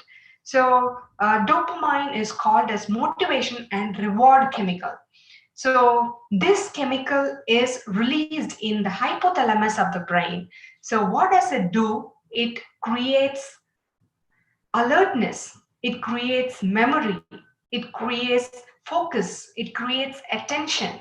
And when is this dopamine created in the brain? When is this dopamine released in the brain? It is when somebody motivates us. It's when we motivate ourselves. So self motivation and motivation by other people releases dopamine in the brain that causes attention, that causes focus, that causes alertness, memory, and cognition. So as we already know that cognition means learning, knowledge. So that is the reason why students who are motivated a lot perform better, because we give delicious dopamine hit to the students when we motivate them. So when the dopamine gets motivated, automatically there are few neurons react directly into the physical activity, and we become alert and we become active. And when there is a sync between mind and a body, we perform better. So dopamine is called as motivation and reward hormone. So how does we do it? How do we do it? By simpler means. If there is nobody to motivate us, there is a simple technique to be done. So when we fix tasks for ourselves and achieve it, because achievement creates motivation. So when we fix simple tasks for our own selves and we achieve it, we get our own dopamine.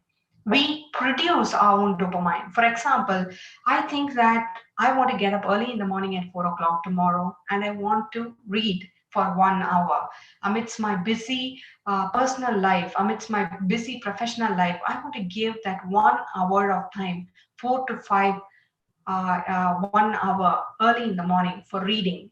If I fix this task and the next morning I do it, I achieve it, automatically self creation of dopamine is activated in your brain. So you become alert, that you start the day when you achieve something which is created by the task, which the task is created by your own self.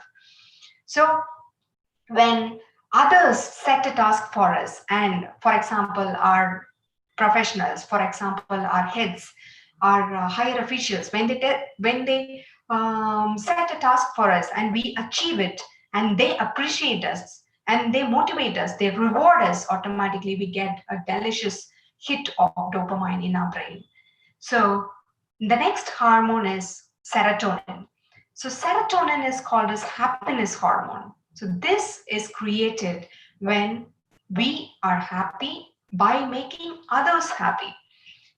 So making others happy creates serotonin in our brains. How beautiful it is. And when you make other people happy, when a human being make other people happy, he creates his own happy hormone, serotonin, in his mind. That is the reason why people who help others are contented in life. People who help others are happy and peaceful within themselves. So serotonin, what does it do? It regulates sleep-wake cycle. It regulates eating habits. It regulates happiness inside the psyche, human psyche. So this emotion of happiness is created when serotonin is released in the brain. So that is the reason why when a person is not happy, there is the disturbance in sleep-wake cycle. People don't sleep at all, or they sleep too much. And there is disturbance in eating habits. People don't eat at all, or they eat too much. So the imbalance in sleep-wake cycle, the imbalance in eating habits happens when there is low level of serotonin secretion. So the beautiful hormone that is acetylcholine, this is a wonderful hormone. This is created in the absence of dopamine and serotonin. Look at the creation of God. So God has given, human body has this amazing thing to make itself wonderful, to make itself happy, to make itself contented.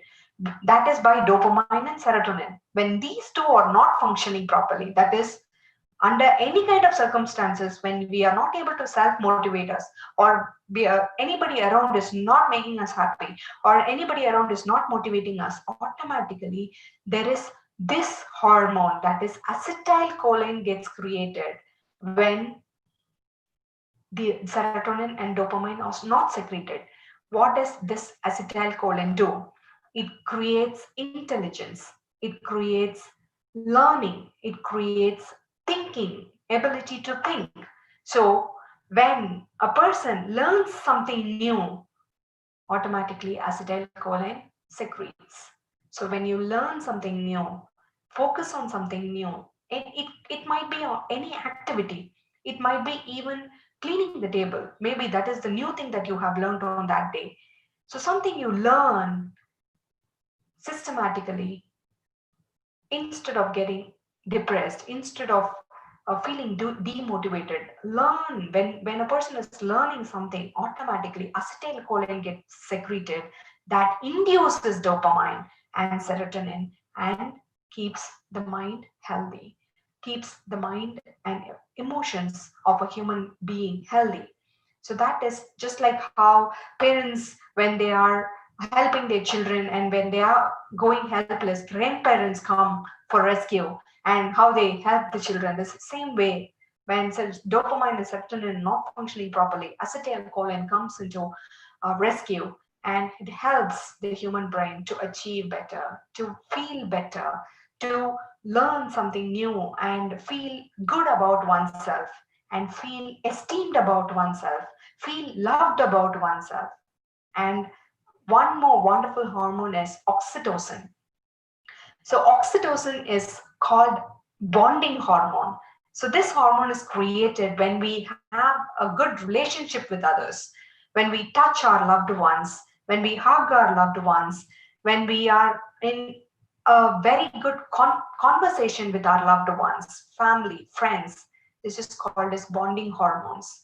So we would have felt very depressed, just a person coming and sitting nearby would release every stress in our mind. Have you wondered why? Have you ever wondered why? Why just the presence of a person just whiles away all the stress in our mind, it's only because of this oxytocin. Because the bonding that we share with the fellow human beings, that releases oxytocin in a brain, and it gives trust, the emotions of trust, the emotions of confidence, the emotions of contentment, calmness. And this is the hormone that is responsible for the bonding between the opposite sex, falling in love. People fall in love, and they bond with each other, and that is the reason why they don't look for anything against themselves from the society or from themselves, because this one hormone gives all kind of trust, all kind of confidence, all kind of empathy within themselves, this one release of hormone oxytocin. So there is one more hormone, it's very essential hormone for human life, that is endorphin. So endorphin is released when we laugh and when we exercise, because it releases certain neurons that blocks pain. So when we are exercising, even though it is painful, we feel pleasurable because it releases endorphin that is responsible for turning pain into pleasure. How wonderful it is. So endorphin is released when we exercise and laugh. Oxytocin is released when we are happy with our loved ones. Acetylcholine is released when we learn new things. Serotonin is released when we help others. Dopamine is released when we motivate ourselves and we motivate other people, or somebody else motivate us. So when all these things, all these happy hormones are secreted by our own self, automatically we will be happy. When we are happy, we can deal with our challenges and problems better. So how do we create all this by our own selves? There are two things that I wanted to take from Buddhist concept, from Buddhist literature, that is silencing and mindfulness. So all of you would have talked about, all of you would have listened to lectures about silence. So what is silence? When I ask silence, what is the meaning of silence, definition of silence, people would tell there is absence of words, absence of sound.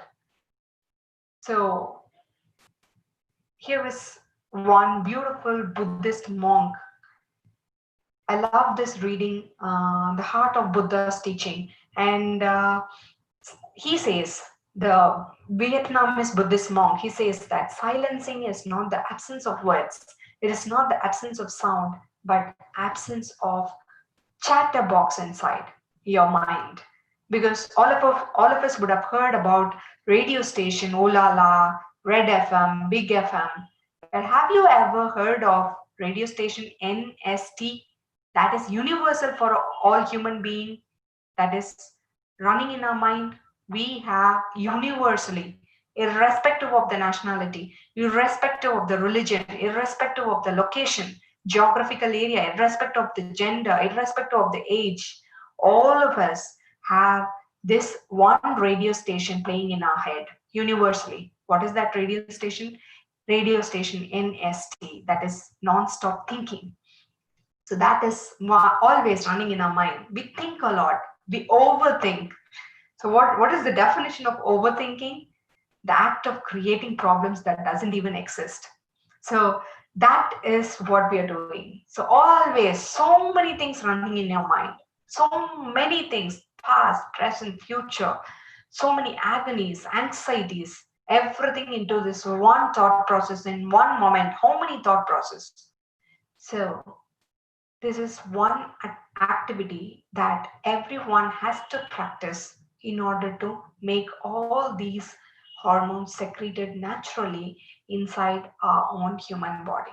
That is silencing, that is mindfulness. I would like to give a small day-to-day life example. So all of us have the habit of drinking coffee.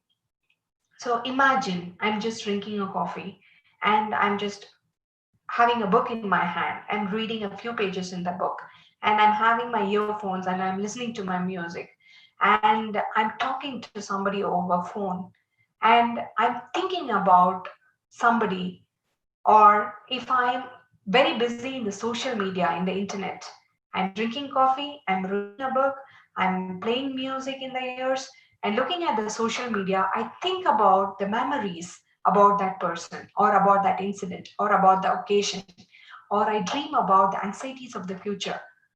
So, what do I actually do now? If someone asks me, what am I doing? What will I tell? Will I be telling that I'm reading a book? Or will I be telling that I am listening to music? Will I be telling that if I am on social media? Or will I be telling that I'm drinking coffee? I would be telling like I'm drinking coffee, but we are not drinking coffee. I'm not drinking coffee. This act of drinking coffee but not drinking coffee, that is what everyone does. Drinking coffee and truly drinking coffee, what is the difference? So when we are drinking coffee for that 1 minute, that aroma is felt inside, that blissful aroma is felt inside. When we sip every sip, the taste buds feel it. When it enters into us, we feel refreshed. It kindles the refreshing hormones inside the brains, and we feel so refreshed. And we feel if we want to be in that one moment for that 1 minute, we do not want to eat anything else after that, after 1 minute. So that 1 minute, we share a beautiful relationship with the coffee and us. That is what you call as truly drinking coffee. That is what you call as mindfulness. When we are doing one thing, focusing completely into that thing, that is called as mindfulness. That is called as silencing. So when there are so many thought processes inside your mind and there are so many activities running around, automatically there is chaos. Automatically there is a chatterbox inside our mind. And so many emotions running in our mind, we are not able to identify which emotion we have to emote first. So we are not able to choose what we have to emote. So that creates a problem of mindfulness. So there is a very great Chinese proverb, very old Chinese proverb. We are what we eat, and we are what we feel and perceive. So just like edible food that we eat, that gets ingested inside our body, that we consume, whatever we consume, it gets ingested in our body. In the same way, sensory food means something that we see, something that we hear, the conversations that we engage in, the books that we read, the experiences that we have, everything comes into sensory food. So all that we ingest into our mind has a great impact in our lives, in the way we live, in the way we are defining ourselves, in the way we are actualizing our self. So syncing what we think with the activities that we are doing, the thought process, is vital and important to make a human mind, human brain happy. So just 10 more minutes, I would like to finish it off. And there is a varied set of psychologists talks about various components of mind, and I would like to quote only three components that is quoted by Sigmund Freud. That is, he is the father of psychology, and he divided human mind into three components. That is, one is id, another is ego, another one is superego. So when each and every human being has this id, ego, and superego. So id is guarded by the pleasure principle. Id in the mind demands immediate gratification. If id is demanding so much of gratification, then the person is termed as an immature person, because only infants have higher role of id playing in their mind. Ego and superego develops later, in the later part of their life. So when a person controls the id, when mind needs immediate gratification, for example, now this is the place that I have to show my emotion. my head of the department or my principal is telling me something and I have to show my immediate anger, immediately I want to respond, not thinking about, irrespective of the position, irrespective of where I am put in. I don't think about anything else, the reality, and immediately I react. Then it is ruling in the person's mind. And when the person is thinking about the reality, thinking about the societal norms and regulations, and controlling the id in a way that it sets the norms of the society, then ego is working in the minds of that person. And if the person is able to apply moral values, education, virtues into controlling id and ego, then superego works. So a person can be super egoistic even at the age of 5. A person would be id dominated even at the age of 80. So it all depends upon how the person is brought up, how the person is educated, or how the person is grooming their own self, how the person is self motivating about their own thoughts, about their own emotions. So id, ego, and superego is taking a dominant role in how the person thinks. So I would like to get into the first slide. So id plays a very dominant role in the first two levels, from the basic needs to the safety needs. And ego, superego, ego plays a dominant role in belonging needs, esteem needs, and cognitive needs, because it thinks about the society, it thinks about the respect in the society, what are the rules and regulations that the society has given to each and every human being to follow in order to survive, in order to lead a harmonious life. So the society, the societal reality is the base of all these stages, that is belonging needs, esteem needs, and cognitive needs. And super egoistic, a person can use all his moral virtues, his background virtues, the values that he got from the background, that he has been raised from. All these comes into this aesthetic needs and self-actualization needs and transcendental needs. That is where a person becomes super egoistic. So there is, I would like to quote one beautiful quotation from Robin Sharma. So the best move you can make is to work on your self-relationship. And silence simply means that there isn't any internal chatter, says Thich Nhat Hanh. And there is one beautiful quotation that I always love about Omar Khayyam is, awake my little ones and fill the cup, because he is a spiritualist, Persian spiritualist, Omar Khayyam. He associates, he represents human soul with cup, just like a coffee fills the cup and it overflows.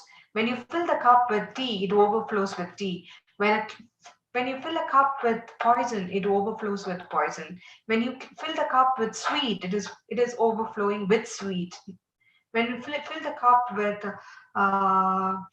milk, it is going to split milk, overflow with milk. In the same way, whatever you fill your own cup, that is your own soul, your own mind, that is going to overflow. When a person fills his mind, his cup, his soul with jealousy, he is going to overflow with jealousy. And when the person fills his cup with love, kindness, contentment, compassion, passion, automatically he's going to overflow with all these positive emotions. And it is going to inspire people around. He's going to help his own self, and he's going to help the other people around. So this thought of spirituality, how does it affect the entire universe, is coined as a single concept in Buddhist literature, that is Four Noble Truths. I would like to finish off my presentation, wind up my presentation with this. So we have these Four Noble Truths associated with any walks of life, with any situation, with any literature. We could connect it. So such universal impact it has to life itself, these Four Noble Truths. So the great enlightened being, the Buddha says, the first noble truth as dukkha. So there is dukkha, which means there is suffering. Each and every person, every living creation is suffering in this world. Not only any, it doesn't, suffering doesn't set into one particular criteria. So any living being who is born in this world suffers. So suffering is universal. That is the first noble truth that Buddhist literature want to convey the world. So dukkha, that is suffering, is universal, irrespective of the age and location and nationality, whatever it is. Every single living being suffers. And the second noble truth is samudaya, that is origin of suffering. So what does it mean, samudaya?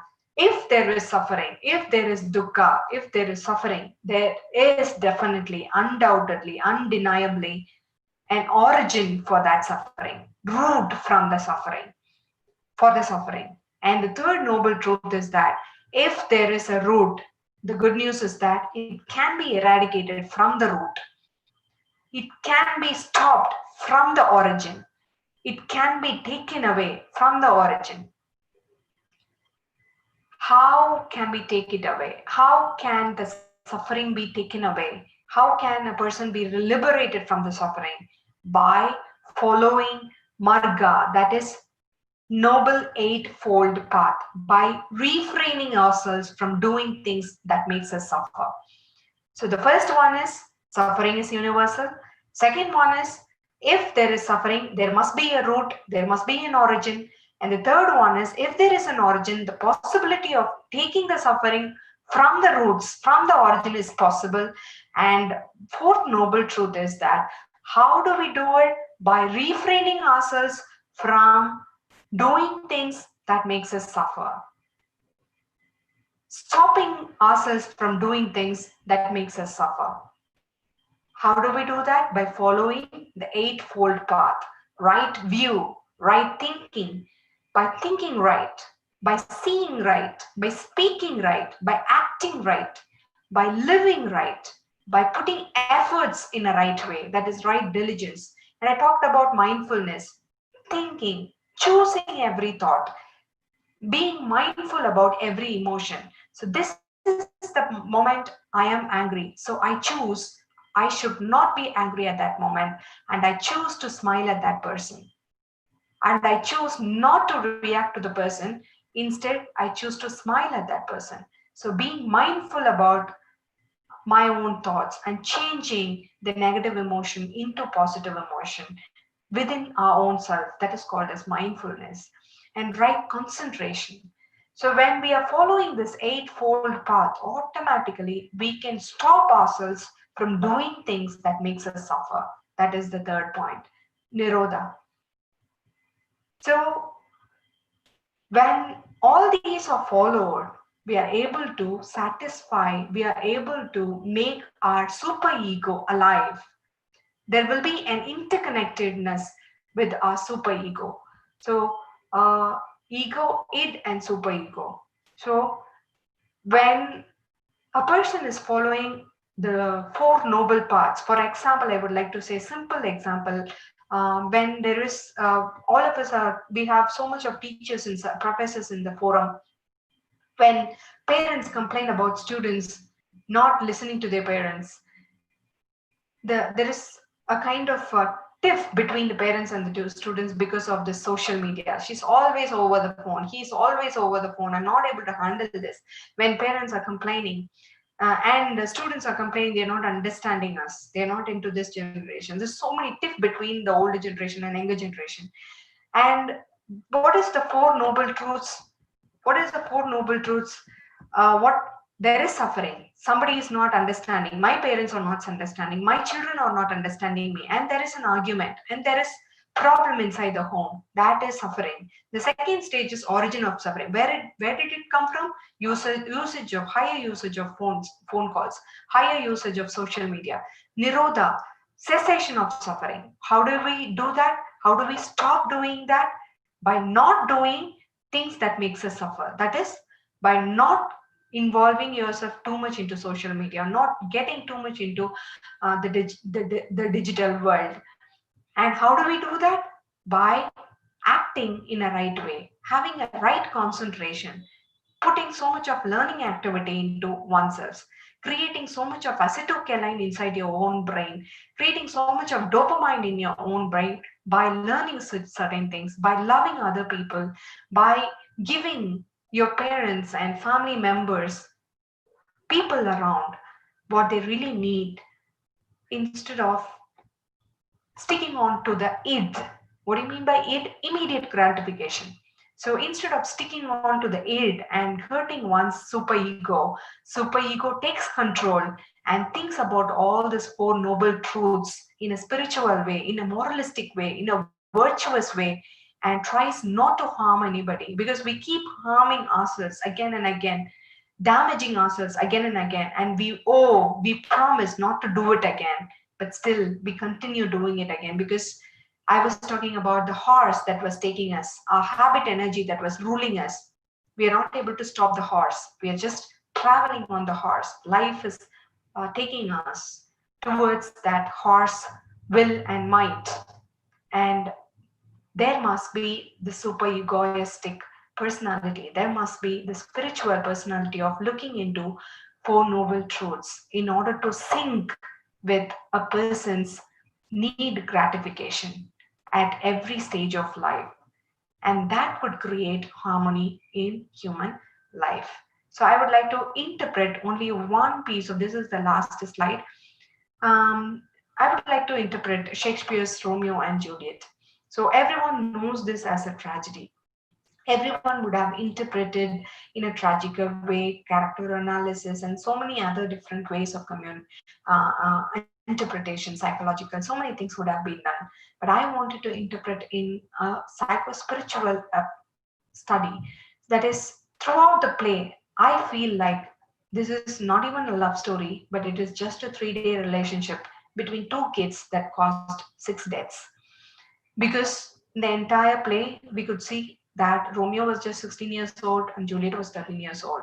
And they were in that stage of gratifying their love needs, that danger zone, that belonging needs. They wanted to be loved by their parents. They wanted to be Montagues and Capulets. Didn't love Romeo and Juliet in the way they have to be loved, because Juliet wanted to get married to some Paris, so the Prince of Paris, only under the compulsion of her father. And this shows that Juliet was not given proper love and affection from her family. And each and every character, you could see their esteem needs are not satisfied, because the Capulets, they want to hold their esteem needs. They want to talk about what their position is in the society, how wealthy they would become if Juliet is getting married to the Prince of Paris, how it all would get along in a socially acceptable manner. This was the concern about the major characters in the play. So the esteem needs and the love needs of the characters are not fulfilled, and that created so much of chaos in the minds of the characters, where id ruled, because everybody fell into fights. There was so much of deaths, so much of rivalry, so much of violence inside the play, because There was no egoistic approach by any of the characters. There was no super egoistic approaches by any of the characters. No one was aesthetically thinking. No one was spiritually thinking. And instead, only anger, only violence, only id.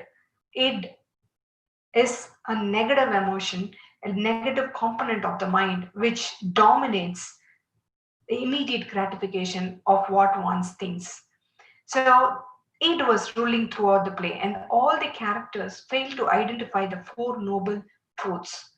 So, what was the reason? What is the four noble truth? Dukkha. Everybody knows Juliet suffers. Romeo knows Juliet suffers. Juliet knows Romeo suffers. The parents know Romeo and Juliet suffer. So everybody knows there is suffering. Nobody was taking back to the origin of suffering. And Juliet and Romeo, the protagonists, never took their suffering. They never took that understanding and insight and perception of their own selves, that they meeting each other, they loving each other is the cause for the entire suffering. They never understood that. They never had an insight about that. They never had a perception about that, because there was no insight, because there was no mindfulness, because there was no silencing of the mind. And that is the reason why. And they were not stopping the things that they were caused suffering. They were not stopping to meet each other. They were not stopping to exchange love from each other. That made them suffer, and that made the family suffer. And they never followed any right way of action and speech and thinking and concentration and mindfulness. And all these are the reason why there is a mess of relationships in the entire play. And Shakespeare has beautifully, wonderfully portrayed, talking about how people are looking for esteem and cognitive needs, and how people are looking for transcendental needs, but they're not able to meet it. Only their physical needs, physiological needs are met in the entire play by all the characters.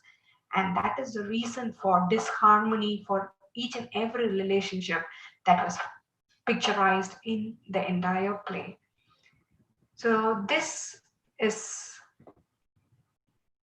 a kind of awakening in awareness when people study literature. Psychospirituality, when it is connected to literature, it creates an awareness of what one should think, what the characters should have thought in that one particular situation. Because there is one phenomenal process of stopping, calming, resting, and healing.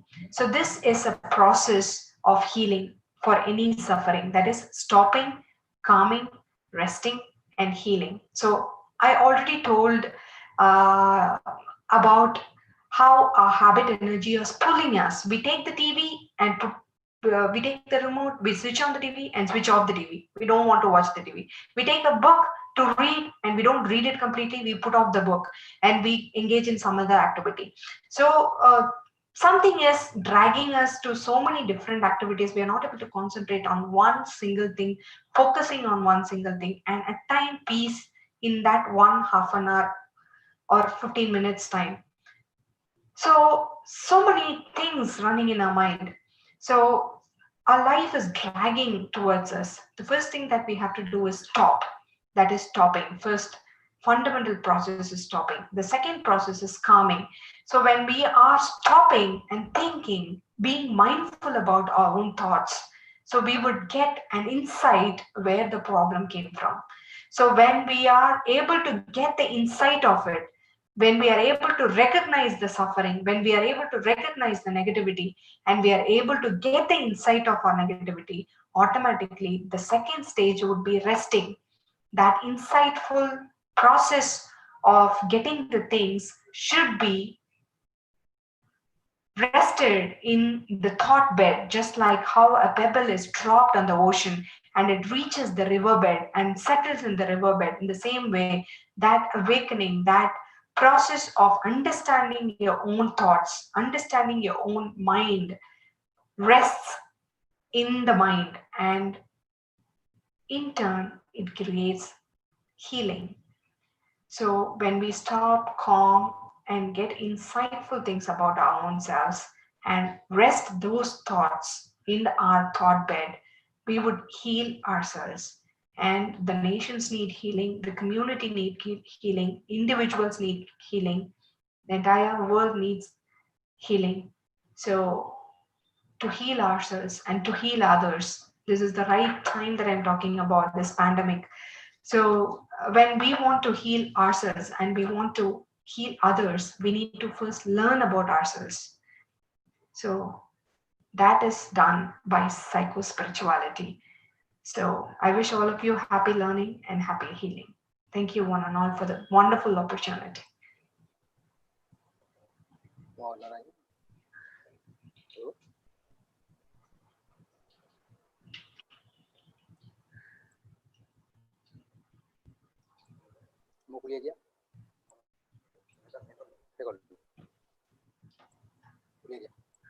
Thank you, sir. Okay. Thank you, Dr. Siramaya, for your wonderful speech on literature of the soul, literature for the soul, a psychoanalytic, psycho-spiritual approach. You have thrown a flood of light on different dimensions of today's life, the life of today's cutthroat competition, materialism, and restlessness. And you have very nicely blended spiritualism, science, particularly biology, and biology and psychology. And you have given us an opportunity to understand the actual dimension of a life. Your analysis of Maslow's theory of needs, the 7 needs, transcendence, self-actualization, aesthetic needs, cognitive needs, esteem needs, belonging, and the love needs, as physiological needs, all have thrown a flood of light upon our own understanding of our own life. Besides, you talk about different hormones, the influence of hormones upon our emotions. That is, I believe, a very good use of science into our own understanding of literature and the life.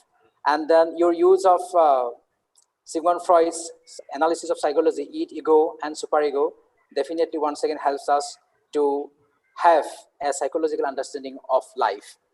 And I also do consider your presentation to be a kind of a reminder for us, the 4 noble truths of Lord Buddha, the dukkha, samudaya, nirodha, and marga. And I believe that in a year where restlessness defines our presence, where we are not happy, we are always in the pursuit or relentless pursuit of something which proves to be a kind of mirage. That is why we are unhappy all the time. And I believe that your paper, your presentation is both an eye-opener to the complex dimension of spirituality and psychology, and also a kind of reminder of what we learned in our childhood and what we should follow at our present time. Thank you so much, madam. Thank you. Welcome. Thank you so much, sir. Okay.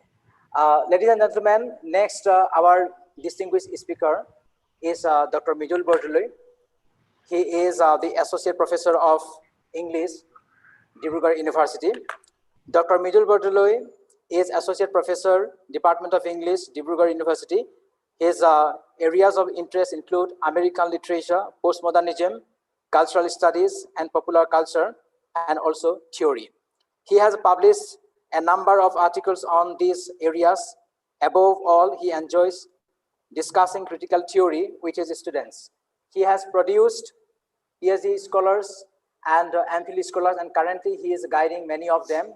And today we feel very fortunate to have him as one of the distinguished speakers in this particular global summit on cultural studies and popular culture. Ladies and gentlemen, Dr. Mijul Bordoloi is going to speak on a very interesting topic, that is the culture of trolling. Now, over to Dr. Mijul Bordoloi. Thank you, Pankaj. Am I audible? Yes, sir. Please continue. Yes, sir. You are audible. Yes, okay, sir. Thank you so much. Okay, sir. Yeah, like my fan is hovering in the background. So like, would you feel a little bit of, will it be a problem? Or should I turn it off? No, it's okay, sir. Please continue. Please continue. I just hope that it doesn't. I just hope it doesn't like a halo around my head or a nimbus. Anyways, anyway, But it's it's fine, quite sir. hot today. So Yes, I'll sir. just Yes, sir. turn it a bit slow. Okay, sir. Okay, sir.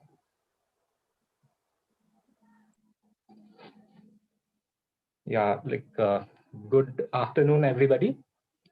I'd like to thank the principal of Digboi Mahila Mahavidyalaya, Dr. A.C. Sarma, for extending me this opportunity to deliver a talk on a certain recent trends in cultural studies and popular culture. And like I'd also like to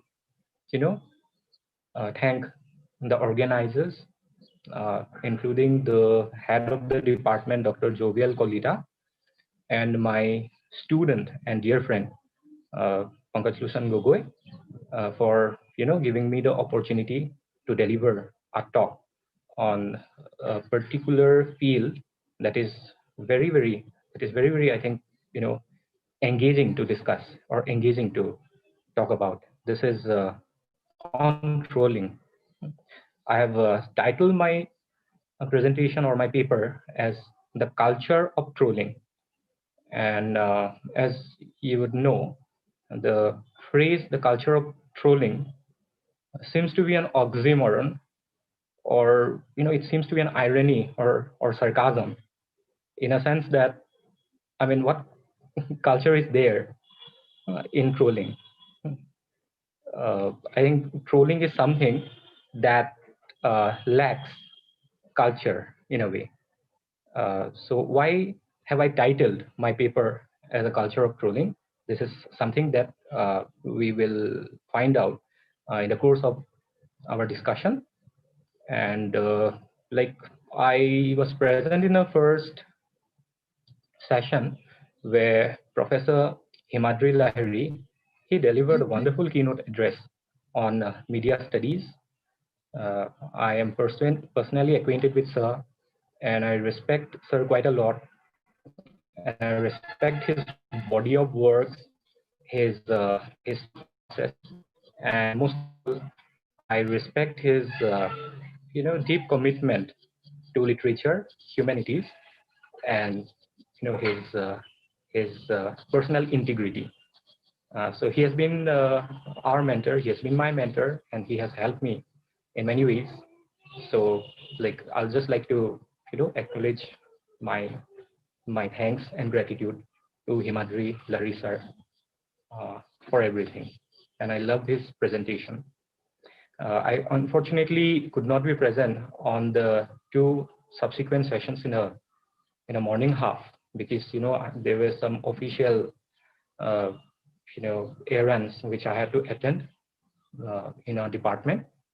But I listened to Dr. C. Ramaya's talk with avid interest, and it was very, I think, motivational. It was very motivational, and like it was almost like an address by a tele evangelist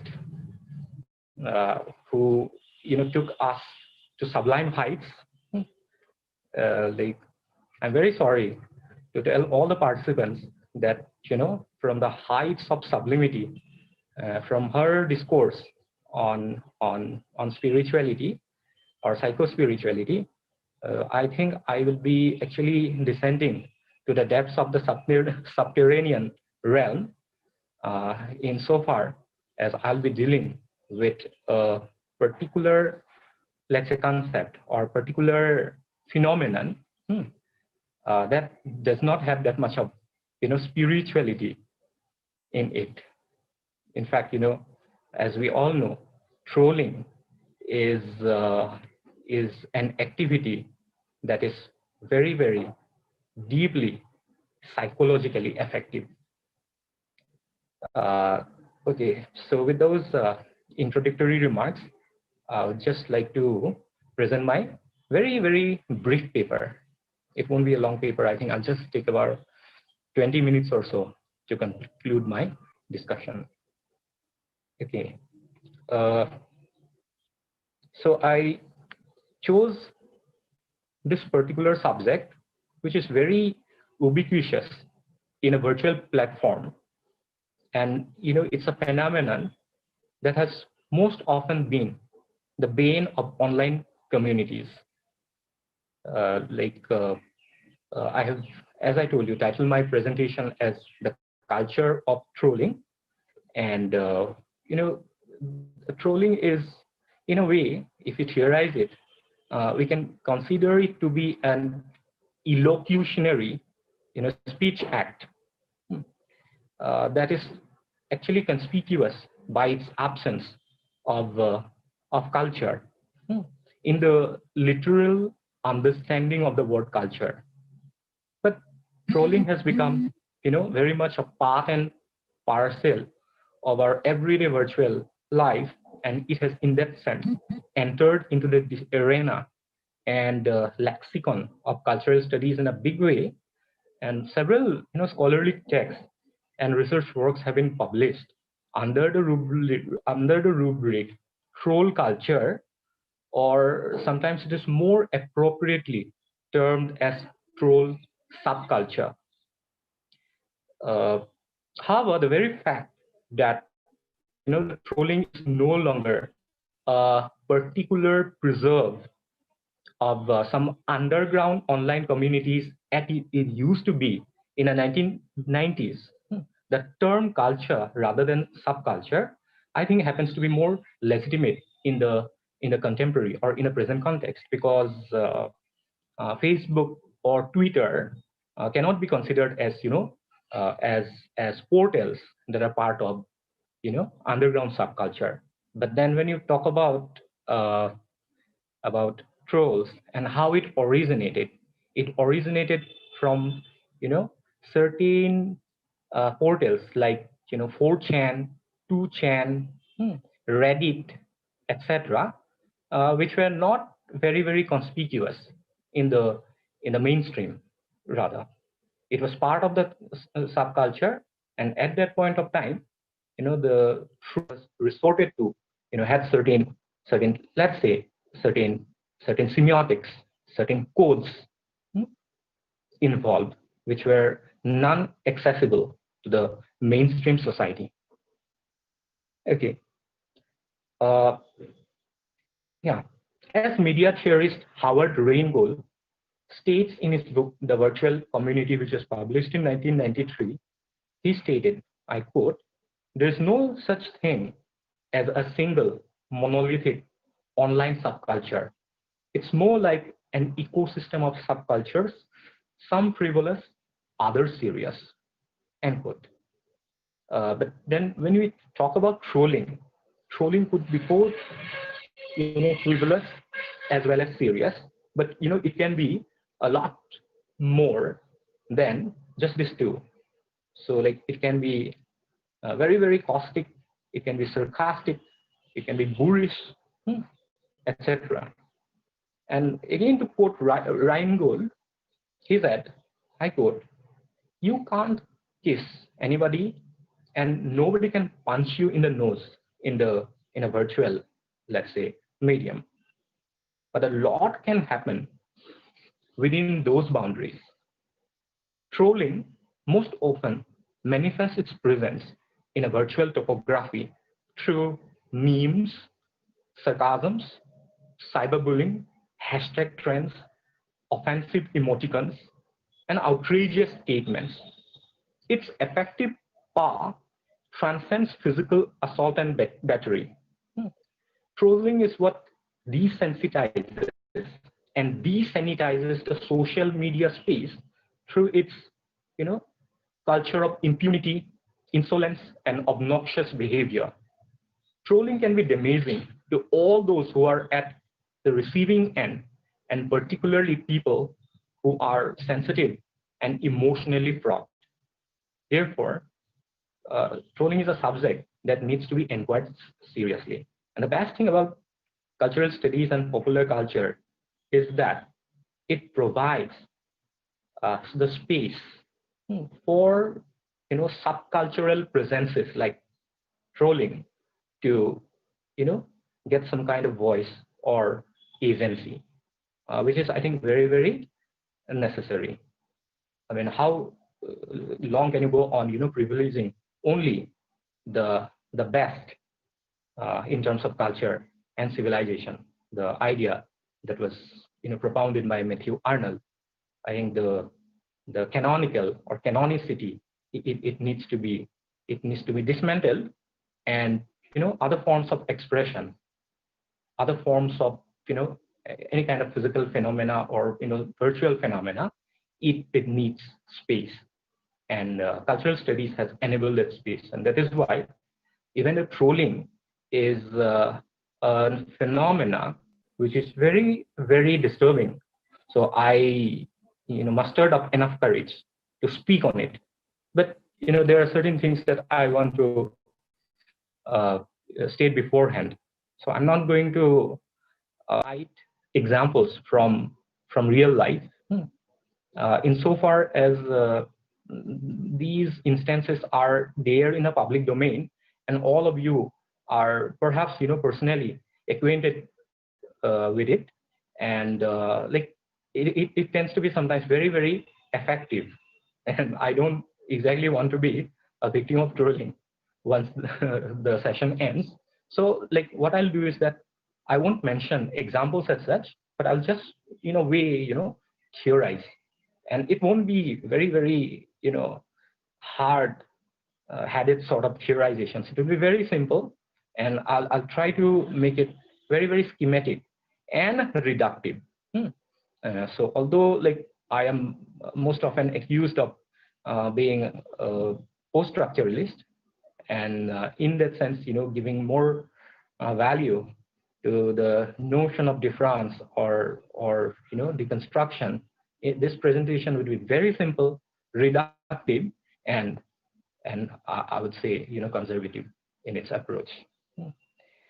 So my intention in this paper is to explore the antisocial side of virtual communities and find out how its typologies and intentionalities, ranging from amusement to agenda-driven functions, and so forth, it vitiates the social media space. But before dealing with all these aspects, I think it is necessary to understand the meaning of the word troll in contemporary virtual context. So in internet slang, a troll is a person who shows discord on the internet by starting arguments or upsetting people by posting inflammatory, extraneous, or off-topic messages in an online community.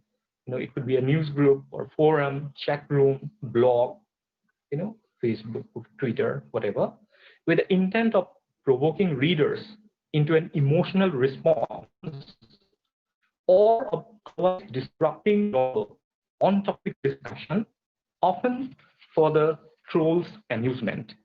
Okay, the term amusement is interesting. Okay, I'll come to it in a moment. Situating the term in its historical context from the 1990s onwards, to troll meant to disrupt a conversation by posting obnoxious statements or irrelevant questions onto a discussion forum. The person who posted such disruptive remarks could have done it for the sake of amusement, or because he or she was a very frank, outspoken person, or because he or she tended to be argumentative, or he or she could actually have been acting in good faith, which is in a way very dangerous. So whatever the case may be, others at the receiving end of such abrasive and rude posts would brand the one who posts, you can term him as a poster, as troller, and which was later shortened to troll. And these trollers will then be denounced accordingly. In these cases, trolling was used as a pejorative descriptor of an unpleasant online encounter. It was something one accused someone else of being. However, within the ranks of self-identifying trolls whose roots can be traced back to 4chan, an anonymous English language image board website originating in the United States, notable for their infamous B and Paul boards, the term has taken on very specific subcultural connotation. Trolling, as described by self-identifying trolls, is a game. What the trolls initiate, and only the troll can win. Pulling from a seemingly endless nest of self-referential memes, like lolcat in 4chan, and steeped in a distinctive shared language, subcultural trolling was predicated on the enhancement of a term that they use. The term was lulz. And lulz was nothing but a corrupted or a typographical subversion of the word lol, that is laughing out loud. They use the term lulz, L-U-L-Z. And lulz implied, an aggressive form of laughter, especially derived at another's expense. So in a way, it was laughter which was filled with subversion and sarcasm. The motive of trolling by anonymous online posters was to elicit strong emotional reactions from the chosen targets. Initially that was the intention. Intention was amusement and to elicit a reaction. What trolls did for the lulz ranged from clever pranks to harassment to violent threats. In 2011 in America, trolls descended on Facebook memorial pages of recently deceased users to mock their deaths. How insensitive one can be. In 2012, after feminist Anita Sarkeesian started a Kickstarter campaign to fund a series of YouTube videos chronicling misogyny in video games, she received bomb threats at speaking engagements, doxing threats, rape threats, and an unwanted starring role in a video game called Beat Up Anita Sarkeesian.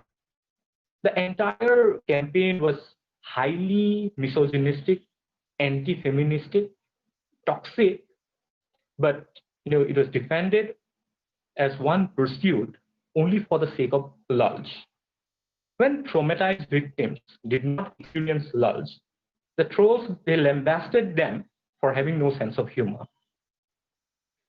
It is interesting to note that there exists a diversity of trolls in the social media matrix. There are a few who exhibit what is termed as toxic geek masculinity, who take great pleasure in showing or exhibiting their misogynistic, homophobic side. There are other trolls who are disgusted by this sort of behavior, and instead they restrict their focus to trolling others, other trolls in fact. Some trolls come across as very intelligent and have extremely interesting things to say about the trolling behavior. There are others who actually have no real opinion about anything they do other than the fact that it makes them laugh, lulz. Just as there are many different kinds of trolls, there are many different ways to troll. Some trolling is relatively innocuous. For example, trolling that redirects target to absurd images and memes. Some trolling meets the legal criteria for harassment and can persist for weeks or even months. In addition to acknowledging the wide variety of trolling behavior, it is just as important to note that simply saying nasty things online does not make someone a subcultural troll, nor does engaging in what can be termed as good faith racism or sexism or homophobia qualify for, let's say, trolldom or trollsdom. Trolling in the subcultural sense may be implicit in these instances, but it may not be, immediately complicating the impulse to declare every aggressive or otherwise unsavory online behavior as acts of trolling. Therefore, we can say that trolling is a liminal, interstitial terrain that needs to be researched through theories like psychoanalysis or schizoanalysis of the delusion battery. I think the latter theory would be even more pertinent psychoanalysis insofar that one would be able to understand the impact of consumerist society, late capitalism, and the post-human on what we can term as deranged and disturbed subjectivities, who are, of course, the trolls. Now the question is, how then is it possible to know when someone is in fact trolling as opposed to being genuinely racist, sexist, or otherwise ignorant? In most cases, self-identifying trolls will slip in a subtle reference to trolling, a kind of subcultural calling card. This calling card isn't intended for the target. In fact, it is rarely perceptible to the target, but rather it is geared towards other trolls to take up the cudgel and continue the process of tailing, or in order to find their victims, who can be termed as baits. There's a particular very famous phrase of "Don't try to feed the trolls." So this is another instance. This is how most sort of raids or trolling raids get started. A troll essentially calls for backup, and other trolls who are attuned to those sorts of signals, they come running and join the conversation, and then it gets messy after that. Okay, however, references that once were confined to trolling circles are known and shared by vast swaths of online population these days. So what actually I'm trying to underscore is the fact that trolling, which is part of subculture, underground subculture, once upon a time, now it has percolated into the mainstream, or it has come to the mainstream, got foregrounded to the mainstream. As internet culture, and by extension, trolling culture has become increasingly mainstream, the difference between trolls and good faith aggressors has become increasingly blurred. Up until fairly recently, the trolling lexicon was impenetrable to outsiders. Only those familiar with the troll space could use the subcultural calling card, a specialized form of language that these trolls used in the past. Now, again, that specialized language has entered into mainstream culture. So it has lost its subcultural, let's say, value and its encodedness. Still, around 2010, 2011, trolls were very, very comparatively easy to pick out. These days, however, references that are once confined to underground trolling circles are known and shared by the vast swaths of the online population. So it's difficult to know a troll from an ideologically radicalized sociopath. And that is the most disturbing fact of the matter. Therefore, the shift from subculture trolling to mainstream trolling has added a whole new dimension to already complex discussions of troll behaviors. After all, even if one could prove that someone is indeed trolling in the subcultural sense of, let's say, gamification or ludology, which implies, treating a given interaction as a game with the sole intention of upsetting his or her chosen target, it is simply not possible to know what resides in the anonymous troll's heart and mind, for the very simple reason that there is no way of knowing whose heart and mind it is. Still, the specific online identities of individual anonymous trolls is unknown and unknowable. as are their true feelings. Is the troll engaged in bigoted speech in order to call out and therefore subvert genuine expressions of bigotry? This is a very important question. Or is he incorrigibly and irredeemably bigoted? Now, how does one draw the line? Is the troll merely a racist or misogynist who hides behind trolling as a way to distance himself or herself from his or her own sets of beliefs? Okay, so we just have questions, but these things cannot be answered.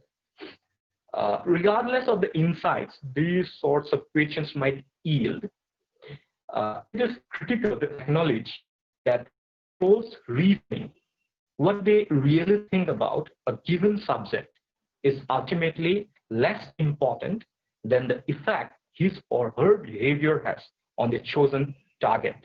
Put simply, whether or not the troll really hates women, for example, doesn't matter if the targeted woman feels hated or disturbed.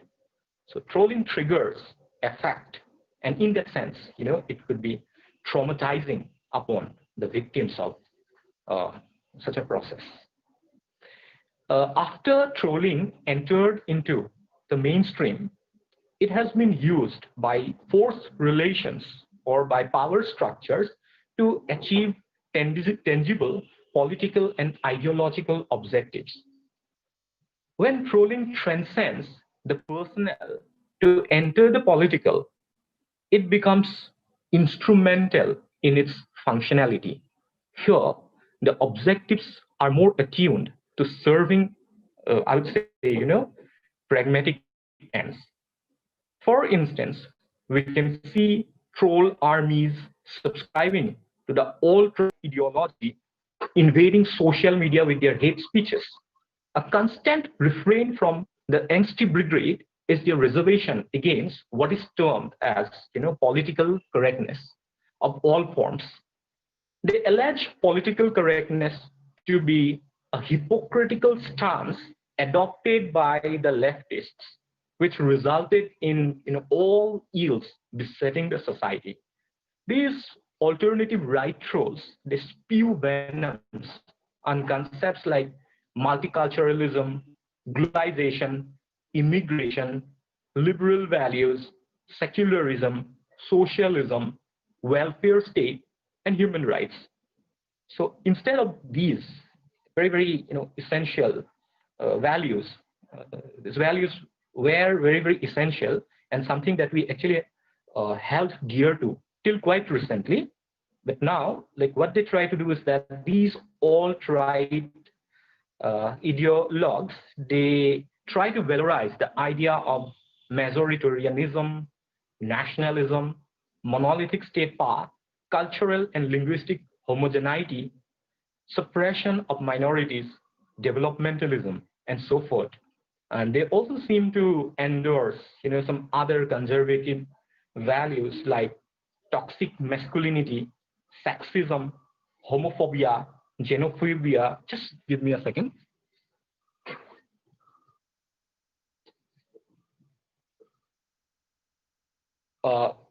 Sorry for the break. Homophobia, xenophobia, even going to the extent of endorsing, the cult of the neo-Nazis. Thus, in the wake of diverse persona posing as online trolls, a psychological analysis of trolls would be helpful, especially in the Indian context. An analysis of a very large number of trolls reveal that, contrary to accepted belief, their purpose is not lulls or amusement or disrupting a conversation or discussion. Rather, they could be driven by motives which are more sinister and agenda-driven. Trolling for them could be a way of demonstrating their numerical strength and thus constitutes an indirect threat that they will prevail by sheer numbers, if not by merit.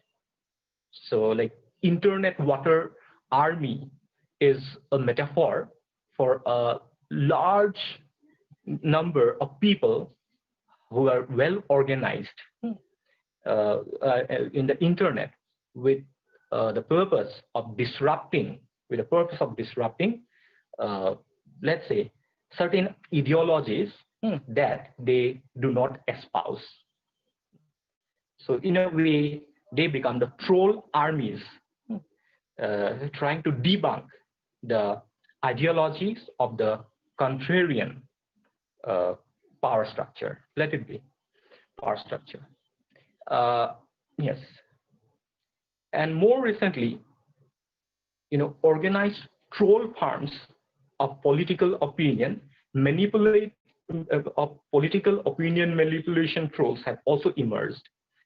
Such farms usually consist of state-sponsored agents who control a set of pseudonyms or user accounts and persona, and they are called as sock puppets. And these sock puppets, they disseminate misinformation and propaganda in order to sway public opinion, destabilize the society, and even influence elections. These sorts of troll communities are rampant everywhere, whether in the United States of America or India, and it is actually used for instrumental purpose by most of the political parties, whether it's the Congress, Aam Aadmi Party, or the BJP. That is why the conventional wisdom of not feeding to trolls by simply ignoring them or not responding to them, it does little to them. Isolated trolls could be ignored, but how can one ignore entire armies of them? Moreover, since many of them contain implicit or explicit threats of violence and sexual violence at that, some of them might actually need to be reported to the authorities. Many trolls in India are actually dangerously depraved people because their viciousness is agenda driven. Whatever they write deliberately, not on impulse, and this puts more purpose into it. Dr. Jennifer Goldbeck of the University of Maryland, she writes that trolling is linked with the tetrad of personality traits. The dark triad of personality traits is characterized by, number one, psychopathy, which implies continuous antisocial behavior, impulsivity, selfishness, callous and unemotional traits, and remorselessness. Number two, Machiavellianism, which implies manipulation and exploitation of others, and absence of morality, unemotional callousness, and a higher level of self-interest. Number three, narcissism, which implies grandiosity, pride, egotism, and a lack of empathy. And adding sadism, which implies cruel or demeaning behavior to others, or intentionally inflicting physical, sexual, or psychological pain or suffering on others in order to assert power and dominance for pleasure and enjoyment, makes up for what Goldbeck terms as the dark tetrad. So I'll just move on from this. Okay.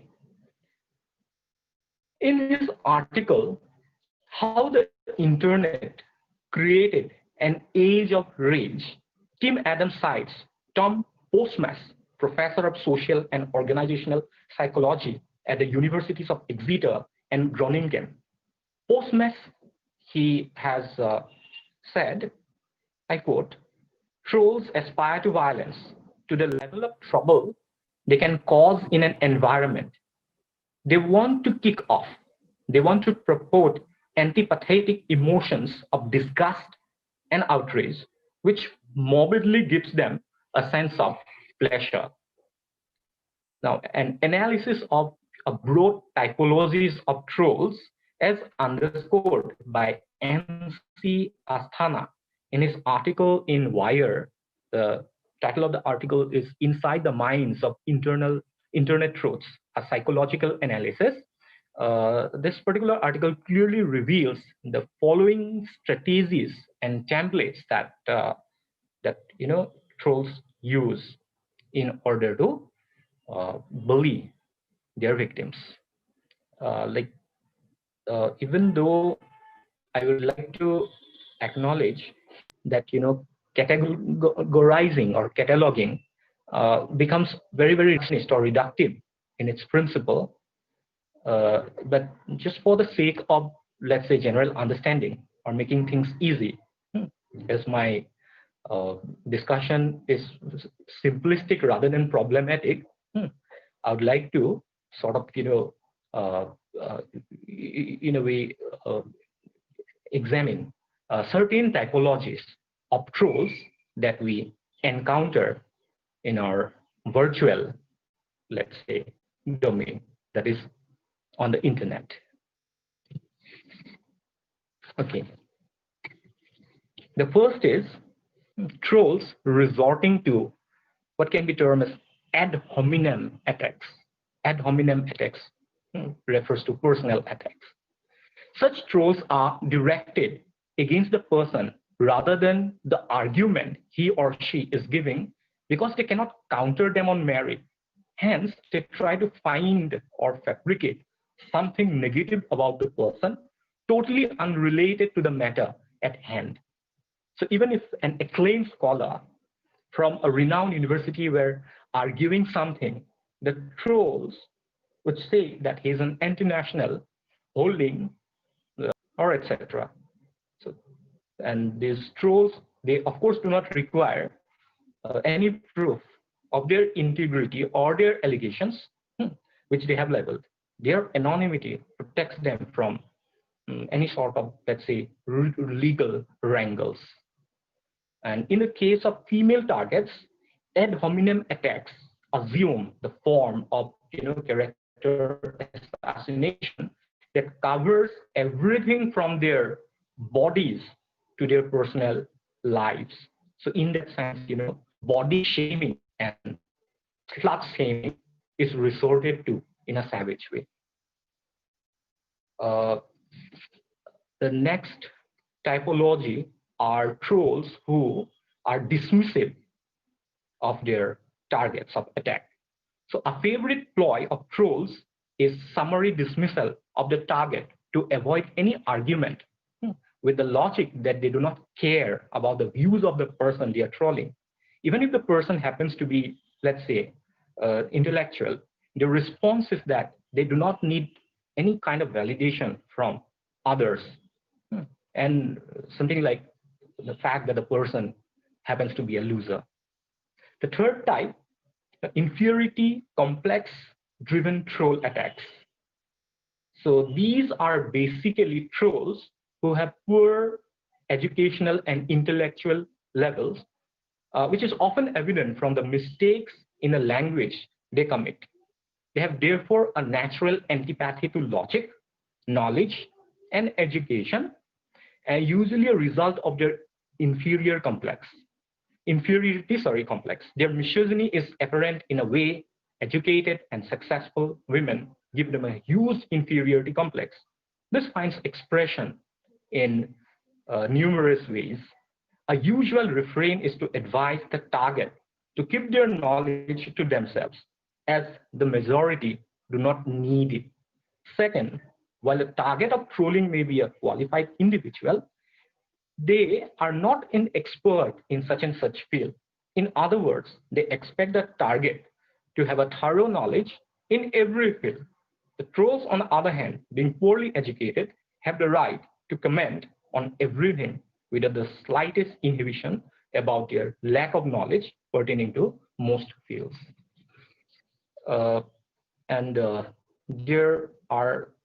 There is another category of trolls who take resort to what is termed as labeling. So used pejoratively, branding is again a form of summary dismissal or showing extreme uh, you know, what do you call contempt towards those who are on the other side of the ideological divide. So these days, there is a battery of levels available to choose from.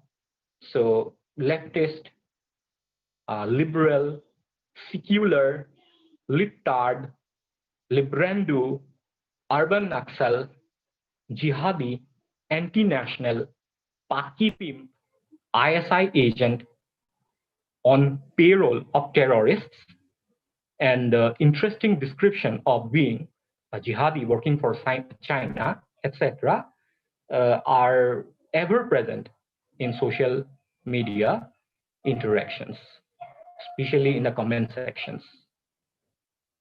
In such labeling is casting aspersions on the target's loyalty to the nation. A common refrain is to hurl insult that the target survives on scraps of India, and yet is ungrateful enough to criticize someone who, for the troll, is a living embodiment of the very idea of India. And there are some other categories like trolls, okay, who attacks insinuating motives. Here, the implication is that a target could not be called if a target cannot be called an outright anti-national, he could still be derided as one having no genuine concern for the nation or its problems. That his real motive is to discredit some popular reader. They also try to compare the incomparable. If a target questions the failure of the government in something, they would ask in turn what the target had done for the society as well as the nation. And then there is another category that is very, very, conspicuous. These are religious bigotry-driven trolls, and everybody knows about this particular category. It's rife in social media. So I won't sort of discuss this particular segment. And there are more like those trolls who deal with diversionary attacks by peddling lies and circulating fake news and morphed images, and these are also very, very dangerous. And there are others who adhere to the cult of toxic masculinity, and what they do is that they target mostly women. Quite understandably, for these trolls, a woman is nothing more than her body. So obsessed are they with the bodies of their targets that if the target appears beautiful, she would be accused of having photoshopped her images, insinuating that she wanted to appear more beautiful, and hence she's perhaps not a good woman. If in their view the target is not beautiful, she's morphed into a gorgon or a female demon. So slut shaming and body shaming are very common strategies over here.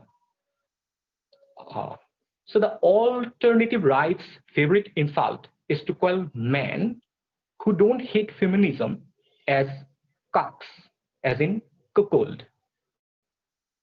So these are certain terms that he use, or men who don't feminists are secretly controlling them. They term them as ones who haven't taken their pill, a reference to the truth revealing drug in the movie Matrix. They derisively call their adversaries social justice warriors and believe that liberal interest groups purposely exploit their weakness to gain pity, which allows them to control the levels of power. Trolling is the alternative right's version of political activism, and its ranks view an attempt to take it away as a denial of democracy. So when sites are overrun by trolls, they drown out the voices of women, ethnic and religious minorities, gays, anyone who might feel vulnerable. So young people in these groups assume trolling to be a normal part of life online, and therefore they take recourse to self-censorship. An anonymous poll of the writers at Time magazine found that 80% had avoided discussing a particular topic because they feared the online response. The same percentage consider online harassment a regular part of their jobs. Nearly half the women on staff have considered quitting journalism because of the hatred that they faced online, although none of the men had faced similar problems. Of course, there are some other categories, but I think there is a severe paucity of time because there's another presentation to go from Dr. Nasmin Akhtar. So I'll just conclude my let's say talk. Yeah. So in conclusion, I'd just like to state that I have presented just a very general overview on the whole culture of trolling.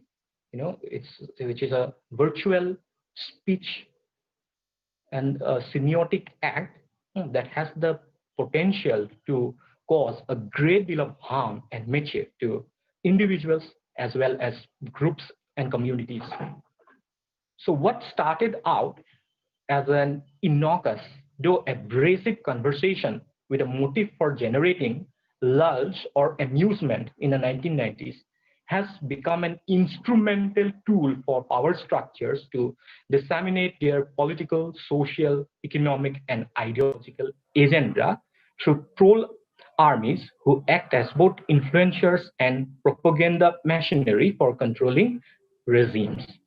It is this often anonymous, ideologically radicalized and dehumanized that foment mischief in the online space, which spills over to reality, and which, in that sense, can be a source of immense evil as well as trouble. This is what, society needs to be cautious of. Thank you.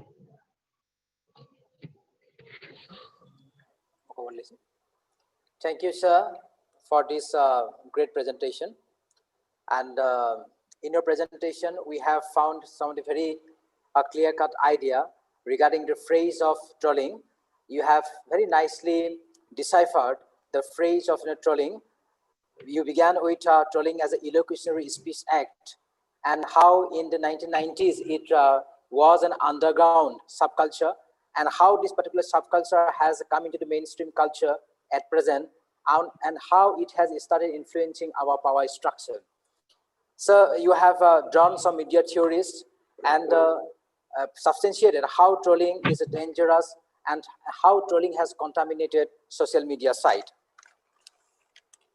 You have very nicely explained some of the typological subversions like lulge, and also admitted that some trolling are innocuous and some trolling meets a legal criteria. At the same time, you have also underlined that it has a research potential, further study potential, because it is an interstitial arena, and through the point of view of psychoanalysis and a post-human point of view, it can be researched. It can become a potential site of research. Earlier, trolls were very easy to pick up, but at present it becomes very difficult to trace because trollings are ideologically and radicalized, and troll behaviors are very difficult to trace. You have very nicely explained certain dimensions of trolling, just like psychopathy, Machiavellism, narcissism, and sadism. And certain typologies of trolling are also explained by you, just like adhumanism, dismissiveness, and inferiority-driven trolls. And finally, I would like to say that from the very genesis to its present status, you have very comprehensively dwelt upon this particular topic, and it is really, your speech is certainly a rewarding experience in this particular webinar. Thank you, Dr. Mahila sir. Now, ladies and gentlemen, we would like to go to Dr. Nasmeem Akhtar Madam, Associate Professor and Head of Digboi University. Nasmeem Akhtar Madam, let me introduce her. Nasmeem Akhtar Madam is currently the Associate Professor and Head of the Department of English, Digboi University. She is currently the Chairperson of the Center for Women Studies, Digboi University. Her areas of interest include language, literary theory, and women studies. PhD awarded by the Department of English and Foreign Languages, Tezpur University. And she has supervised more than 10 MPhil, and currently she is supervising many PhD scholars. Her publications published a number of articles on language, literary theory in various national journals, and also contributed chapters to edited books, translated fiction and non-fiction from Assamese to English, and vice versa. She has presented many seminars in different parts of India and abroad, and participated as a resource person in many national and regional workshops, and also she has delivered many keynote speeches and participated. She has also organized many important programs on gender sanitization. Now, we feel extremely fortunate that Nasmeem Akhtar Madam is here in this particular webinar to address us. Now, let us go across to Nasmeem Akhtar Madam, Dr. Nasmeem Akhtar Madam, and her topic is sexual politics in Meme culture. Now, over to Akhtar Madam. Yeah, hello Pankaj. Am I audible? Can you hear me? Yes, Yeah, yes, okay. yes, okay. Yeah, so at the outset, I wish to offer my heartfelt gratitude to the principal of Digboi Mahila Mahavidyalaya, Dr. Arun Chandra Sharma sir, the head of the Department of English of the college, Dr. Jovial Kolita sir, and our student, in fact, I should say one of my first students in Dibrugad University, Pankaj Losan Gogoi, who is again a very dear friend of all of us, I should say, for giving me this platform to express my views on a topic that, in fact, I have developed interest on very recently. And also, I wish to offer my gratitude to the August gathering who are present throughout, and I have come to know that Professor Himadri Lahiri sir has been here throughout since morning, and my apologies for not having made to the in the inaugural session. As I have come to know from Redul that sir had delivered a very enriching lecture. I am my apologies because I actually had to attend or rather attend a family who has just gone through a tragedy related to post-COVID complications. So that is why I could not make it, and I know what I have missed, because sir has, just as Mridul pointed out, he has been a very helpful friend of the department, I should say. Despite his age, he has always been very kind to help us out in various situations and has always been there. So I'm very much thankful to sir. I'm also I regret my inability to attend the other sessions as well. I understand that all the speakers were very excellent and they had presented very excellent deliberations, and I hope that these are recorded so that we can have them with us, and then we can also share them with our students. Moving on to my topic, as Pankaj has pointed out, I have named it as sexual politics in meme culture, and I should say that I'm very much thankful that Mridul came before me. In fact, I should say wisdom dawned on me at the last moment that I had requested Pankaj to postpone my session to the last slot, because that has actually opened up, in fact, made my job a great deal easier. He has touched upon a variety of issues which I thought would be part of my introduction. So that has actually helped me to begin right away with my area. And if you may permit me, I wish to put off my video and so that I can share my screen. Pankaj, is that okay? Hello. Yes, madam, we Yeah, are doing. yeah, Just a yeah. second. So I wish to share screen.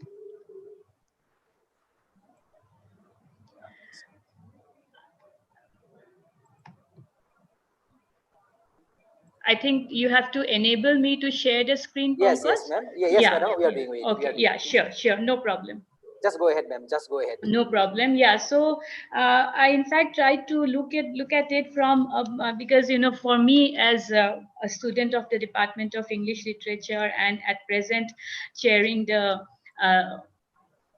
Center for Women's Studies in the university, I thought I should use this platform to speak about issues related to gender, and I have chosen the meme culture over here because as we all know that we are all grappling with the most challenging crisis ever since World War II, and also as the International Monetary. Yes, Pankaj, anything? By the please switch on your video. Sure. Okay, yeah. Okay. Oh, yes. Yes, we see you. Yeah, let me just share my screen then. Yes. Can you see the slides? Slide 2. Yes, just yes. One second. You just go ahead, ma'am. Right. Yeah. Can you see the slide now? Till now we have not seen. Okay. Just a second. Yeah, sure, no problem. Just a second, ma'am. Yeah.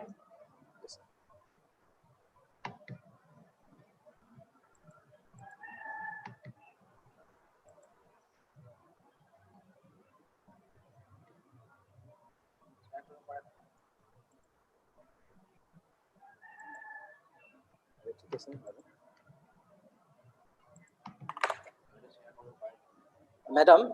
Yeah. Our technical assistant is saying something. Please talk to him. Okay, please. আপুনি এইখন আপুনি share কৰিব পাৰিব? মই share স্ক্ৰিনে কৰি আছো এতিয়া। ৰব মই এবাৰ এস্কেপ কৰি আকৌ হেৰি কৰোঁ। আপোনাৰ হোষ্ট কৰা হলটো পাৰিব আপুনি? হয়, এক মিনিট।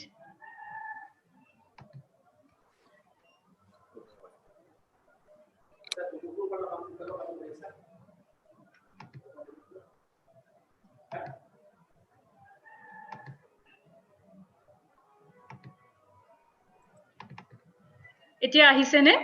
আহিছে। Yes, it is coming, ma'am. Okay. It is coming. Just go ahead, ma'am. Yeah. Thank you so much. Okay. Yeah.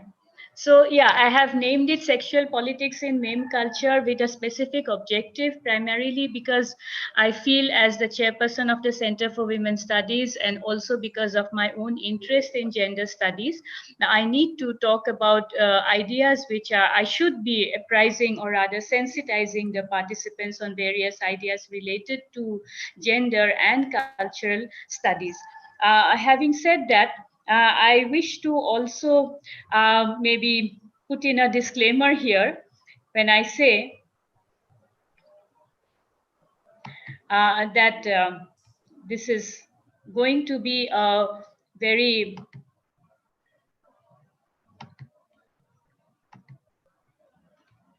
there's some problem with just 1 second. Yeah. Yes, so the second, the idea that I wish to say, in fact, over here is actually, again, this is a working paper. And in fact, there is no such specific newness that I'm trying to bring in here, because these are ideas which we all have experienced. And moreover, as part of the cultural studies sphere or domain, we all appreciate that there is no endedness to any idea given the ideas of postmodernism.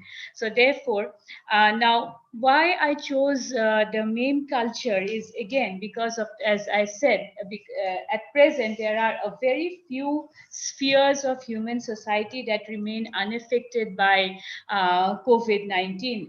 And at the time of this presentation being going on, there are close to maybe more than 1.5 lakh people worldwide forcing who have been killed, and there are countries facing lockdown. And as I have already said, the International Monetary Fund has already said that this is the worst possible crisis ever since humanity has faced.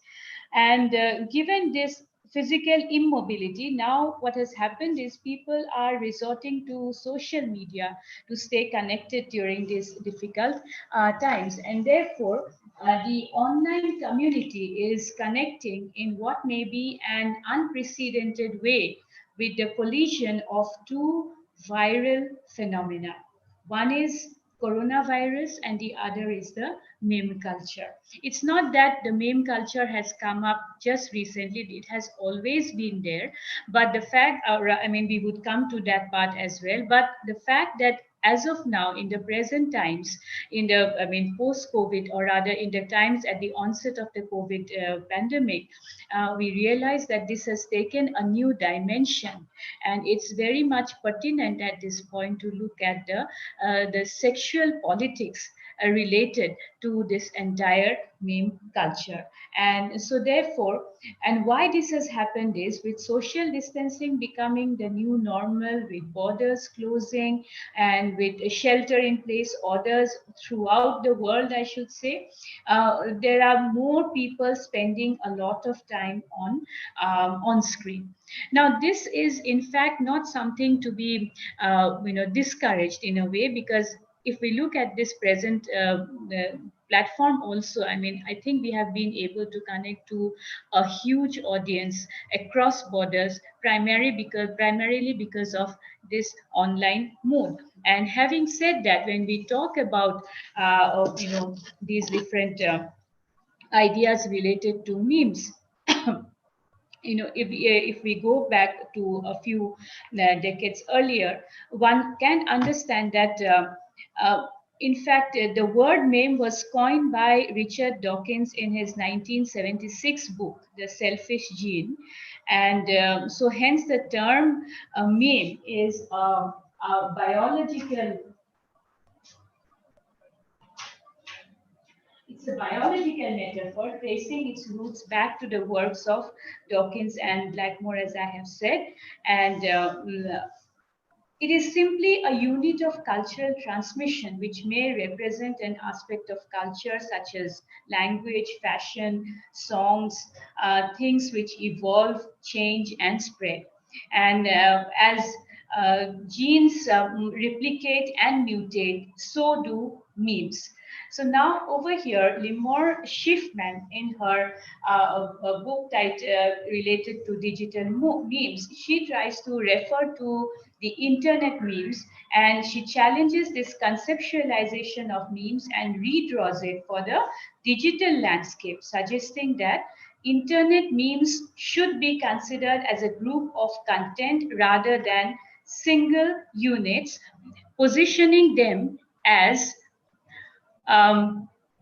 digital items sharing common characteristics of form, content, and or stance, which were created with an awareness of each other and were circulated, imitated, and or transferred via the internet by many users. So internet memes come in a wide range of types and formats, including but not limited to YouTube videos, Twitter hashtags, and a lot of other media, and maybe also image macro. And image macro is basically an image featuring a textual overlay, and this particular format is easily created with a host of applications and websites that can automate the process of adding text to image. And so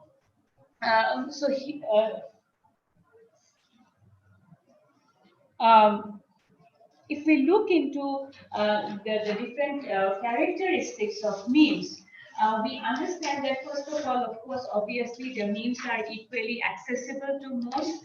Secondly, it is made up of a modifiable template, and while there exist recognizable structures, the content within this space imitates or satirizes current world events. And third, the content of a meme can exploit its existing parts and make contextually relevant commentary.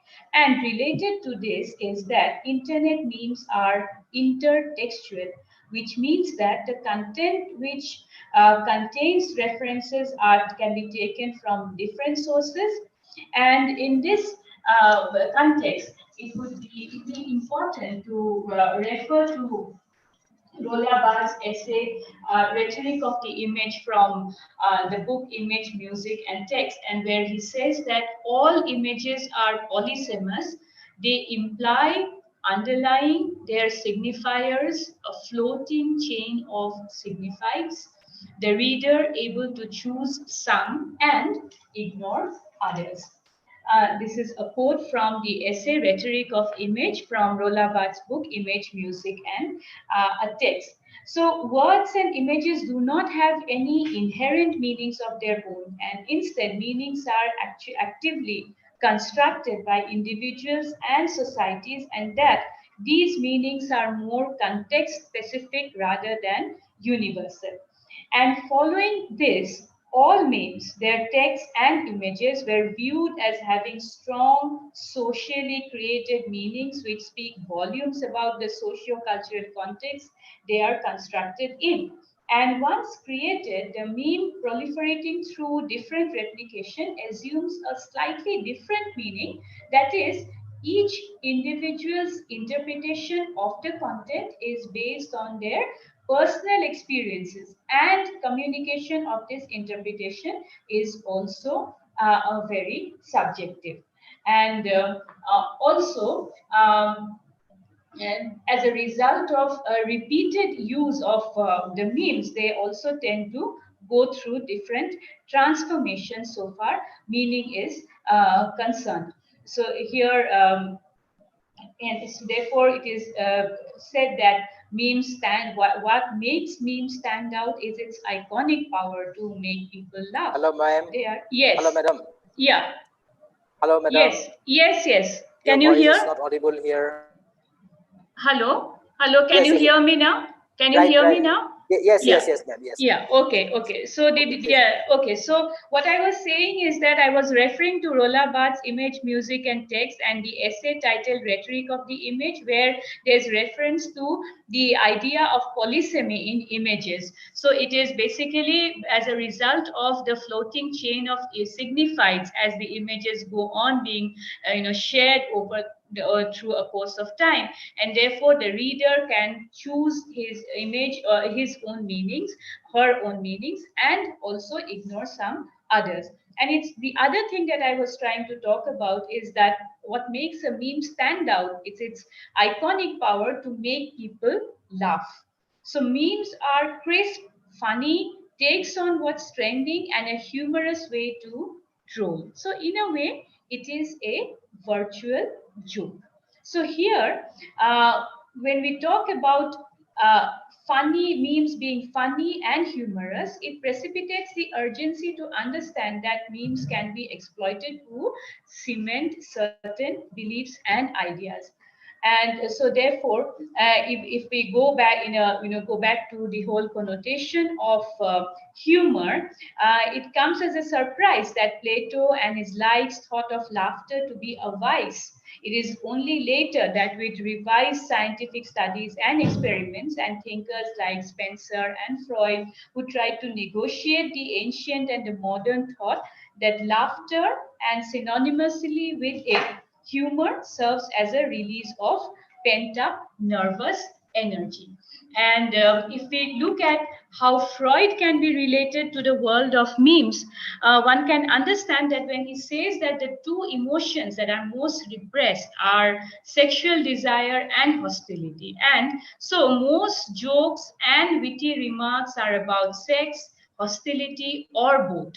And therefore, in telling a sexual joke or listening to one, we bypass our internal censor and vent our libido for that matter. And similarly, in telling or listening to a joke that puts down an individual or a group we perhaps dislike or is perhaps thought to be marginalized, we let out the hostility we usually repress. And so since memes are capable of provoking reactions, they no longer remain a Hello, neutral. madam. Yeah. Not Yes. audible. Madam, no, not audible. What about? I have. Let me. Can you hear me now, Pankaj? Yes, yes, yes. Hello. Yeah, Yes, because audible. I have given put it in the maximum level, so I hope it's clear now. Yeah, clear, madam. Clear. Yeah. Clear. Yeah. Okay. Yeah, thank you for monitoring that. Yeah, so they are capable of provoking reactions, and they no longer remain a neutral commodity to be consumed, but are of cultural significance and quoted with meaning. And herein actually comes in the idea of memes related to women or those which are, and in fact it is said that they serve as a very convenient means to entrench sexist attitudes and perpetuate misogyny by reinstating gender stereotypes. And it is also said that they aid in subjugating women by circulating sexist ideas, and therefore the cyberspace becomes the battleground for propagating sexist antagonism, with memes serving as convenient tools for this discourse. So when we look at sexist humor in particular, there is this there is this work titled Laughter and Ridicule Towards a Social Critique of Humor, published in 2005 by Billing and M. Billing. And it is said that she argues that humor has multiple potential functions beyond mere entertainment, including the maintenance and subversion of hierarchies, the creation of solidarity within groups, or the reinforcement of boundaries and stereotypes. So there is also another critique, Sunderland, where in her work titled Contradictions in Gender Discourses, Feminist Readings of Sexist Jokes, outlines 4 strategies that can be employed in reading sexist humor. The first is for the feminist reader to reject the humor outrightly or refusing to engage with it. Secondly, it is possible for the reader to critically analyze the humor. The third strategy involves the reader critically enjoying the humor, perhaps engaging with it on an ironic level. And finally, the fourth strategy suggests that humor is reclaimed from a feminist perspective.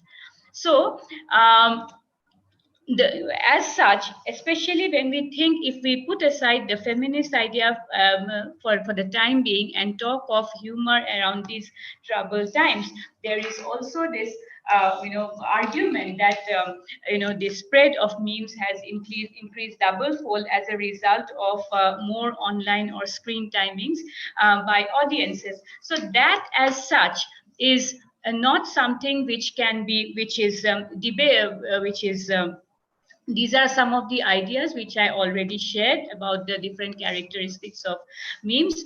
So look, if we look at this particular slide, this is in relation to the COVID pandemic. Now here, it is also possible that through memes, you can actually get across very important messages, because we have already said that it gives liberty of interpretation, it gives liberty to create. So as such, there are certain ideas which can be very well propagated, as we see in this case. But supposing I get you to this. Now, how do we look at this particular case over here? So, despite innumerable attempts to alleviate all forms of gender biases, sexism, or prejudice or discrimination based on person's sex or gender,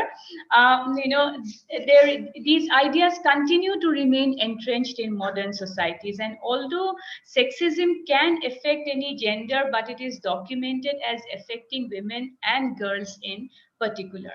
And there have been various studies, for example, one by M.J. Nates, titled Humor, Hierarchy, and the Changing Status of Women.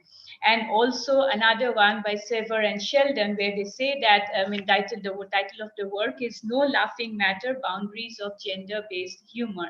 So they indicate that sexist humor, despite its seemingly inoffensive and spontaneous appearance, can have serious and damaging consequences. It has also been documented that regular exposure to sexist humor can foster the prejudice norm, and by allowing people to voluntarily express sexism without the fear of counterstroke.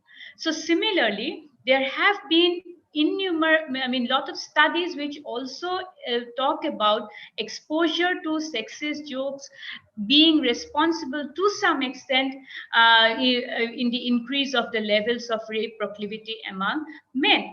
And in fact, we might not be directly relating this whole idea to the present situation or the kind of crisis that women are facing during these pandemic times, but one has to understand that women are actually, or there is a double pandemic going on over here while we grapple, or rather we are trying to come to terms with the challenges of the coronavirus pandemic. There is another pandemic going on at the same time in the form of gender-based violence across different places. So it has become double fold after the spread of the virus. So we do not directly link it up, but yes, there is definitely a greater impact, because what happens is you tend to trivialize. So if we look at this particular slide over here, we have two images wherein we see the kind of effect that might happen as a result of the quarantine. And we see that, it's we do not even need to interpret it much. The image says it all, that ultimately, there is this reference Hello, to madam. men. Yes, hello. Yes, Not audible. Yes, yes, good, audible, madam. Hello. Yeah, can you hear now? Yes. Yeah. So in a way, there are these different ways in which these the humor, or rather there is this politics going on in the representation of what to say, humorous items related to memes. For example, we can think of this particular slide as referring to gender stereotypes. So we understand that women need to be appearing in a particular way, so, and that again is something that is a fake identity, because without the aid of the salons, without the aid of the cosmetics, perhaps the genuine self of women is something that we see over here. So ultimately there is a question of the ingenuity of women folk, while on the other hand, when we look into the other picture of the men, we see that they seem to be more and more dashing or handsome, or maybe well built after the virus. So this can be one such slide where there is this kind of a promotion of gender stereotypes through the memes. Similarly, this when you look at this, there is always this tendency of talking about women as nagging, and always there are a lot of wife jokes that come about throughout. And if we look at the picture, we see the face of the man in in the front, and then the others at the background, and the kind of laughter that it is generating. So ultimately, again, there is reference to a kind of a gender stereotype. It is often the women are always portrayed as nagging, always portrayed as being, finicky about the slightest issues, etc. Similarly, if we look at this, the same idea that we are actually trying to frame, or rather we are trying to talk about these different uh, um, uh, uh, deeds or works or responsibilities that a woman is supposed to be handling. And on the other, you see both the pictures out here, where there is again a kind of a tendency to trivialize the housework. The work that women do at home is somehow is being trivialized in a way. And also, if we look into all us similarly, the whole idea of a woman being responsible for rearing children, for giving birth to children, somehow somewhere tends to be trivialized in these kind of slides. Similarly, again, when we look at this also, there is this kind of a tendency to typecast, to emphasize on traditional gender roles. So taking care of children during the pandemic, when the schools are closed, is basically a woman's job. That is one thing that is being asserted, while on the other hand, there is the other idea that it is ultimately the woman's job to be taken up, to take up the children, to look after the children. So ultimately, it is all the care responsibility that a woman has to handle. At the same time, there is this trivializing, the tendency to trivialize the kind of uncounted or unaccounted work that a woman is involved throughout the day. Similarly, there is also another set of memes where there is this tendency to talk about women as manipulators. So you try to,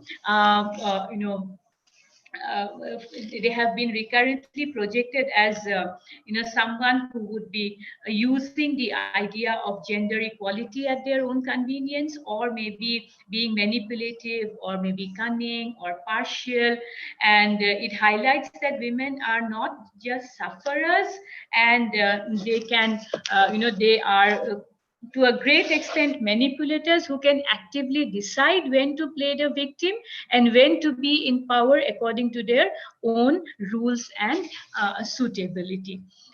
Also, the other idea where it is the feminist part of the picture over here. So most often, even that is being satirized to a great extent, where you often talk about the idea, the very idea of the women's movement is somewhere being trivialized because of the fact that the whole idea of the feminist movement seems to be mocked at in a way. And also all these different memes which often talk about how a woman knows how to assert her own space when the time comes. So again, the picture of the manipulation coming in over here. So when we look at all of these, one that we understand is, with the rise of the social media, dissemination of sexist humor that debases, insults, stereotypes, victimizes, and or objectifies a person on the basis of his or her gender has become very easy. And social media enables its users to share sexist jokes on a global platform while maintaining absolute anonymity. And as I have already said, easy accessibility to the internet as well as expeditious circulation makes the information a lot easier to reach from one part of the world to another. Hence, the impact of what is shared on the internet is far greater than any medium. And when we look at the whole problem out here, if we try to look into the genesis of the problem, we might refer to the essay titled "Feminist Approaches to Popular Culture Giving Patriarchy Its Due" by Lana F. Racco, where she talks or refers to just one book titled The Man-Made World or Our Androcentric Culture by Charlotte Perkins Gilman written in 1911, which is a feminist analysis of culture that stands apart from the positions equally usually included within the popular culture. And there she tries to talk about the very idea that men actually monopolize, manage, and masculinize human activities, excluding women from many spheres of creativity, many forms of amusement, and also leisure activities. And in the very same essay, there is also reference to Betty Friedan, who points out the disparity between the messages of popular culture and the experiences and the growing despair of real women. She looked at images in women's magazines in particular, comparing fictional heroines prior to and following the World War II. And the message in the post-World War II magazines had become what Betty Friedan finally terms as feminine mystique, the very idea, the very title of her much acclaimed book. So the fulfillment of femininity through different roles as housewives, as women's highest value and only commitment. And also, she tries to point out, if I may quote from the essay, schizophrenic split and despair. Split between what they believe should be a fulfilling role in life and the actual isolation and despair they felt about their own lives. So there is this, a huge gap. And along similar lines, there is another writer, Catherine Webel, who draws a connection between, this is from the same essay, who draws a connection between the type of images presented and whether they are created by men or women. So she says that, and I quote, "It is true that over the years, many women have created and consumed the traditional passive domestic female images with relish. But it also seems true that greater the control women have exerted over popular culture images, the less passive and domestic they have been and more reflective of women's work and commitment outside the home. Conversely, the greater the influence of men over a particular medium at a particular time, the more traditional and outdated the images have been."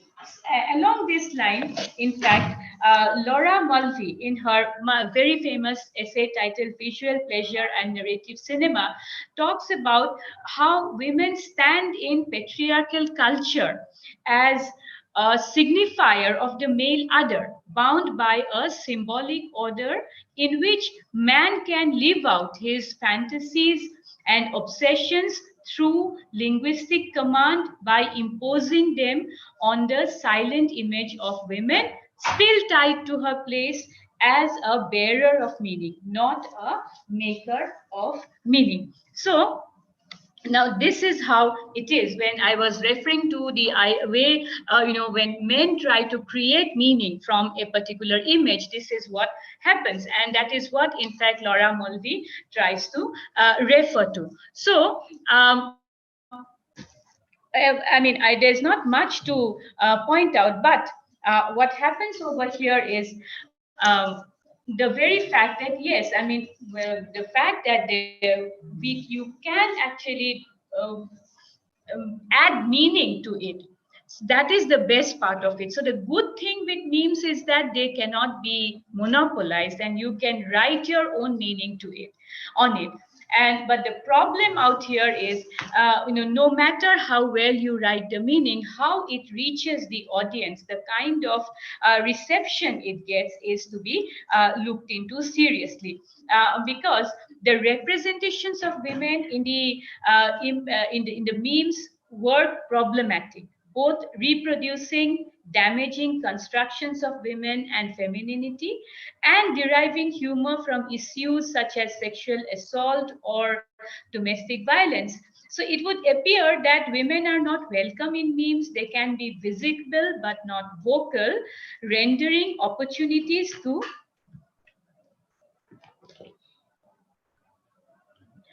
I beg your pardon. Yeah. So it would appear that women are not welcome in memes. They can be visible but not vocal, rendering opportunities to challenge or resist such constructions potentially difficult and troubling. For this very idea is the reminder that memes can function as powerful, persuasive, transmitting loaded messages in their content under the guise of humor jokes. And therefore, in this context, the essay titled Virus of the Mind, The New Science of the Meme by Brody, published in 1996, bears relevance because it is referred that a meme is a unit of information in the mind whose existence influences events such that more copies of itself get created in other minds. So hence, by definition, memes are contagious in that they spread like wildfire, and therefore it is a virus of the mind that infects people and influences the infected people's behavior so that they help perpetuate and spread the virus. And therefore, these different memes reinstate and normalize the idea that a woman's place is limited to the domestic sphere and that her womanly instincts are prone to nurturing. And one can also not unsee how these memes trivialize feminism as a movement, as I have shown it over here, and how a woman can be easily trampled upon for, for she belongs to the same, to a particular place. So the answer, as I was referring to, that no one has a monopoly over the meaning of memes, is therefore an example for this could be a development, or rather a solution, I should say, could be the development of counter discourses through the subversion or reclamation of problematic memes. So if we look at this particular, so there's this very famous name title, the name that we refer to as feminist Nazi, which feature still of an Australian reality TV personality. Unfortunately, I could not get it here today due to paucity of time. Her name is Laila Subritsky, and she's shown as open-minded, mouthed, as if she's trying to yell angrily at someone, or she is shocked. But if we look at this particular picture out here, we understand, if you look at it closely, the first line that it says is women are so hard to read. But then if we look at the other sentences, we see that they are not even allowed to speak. So we just want, so it's again cut. So it's always, it is the half-baked meaning or the half said ideas that are being taken to be conclusive.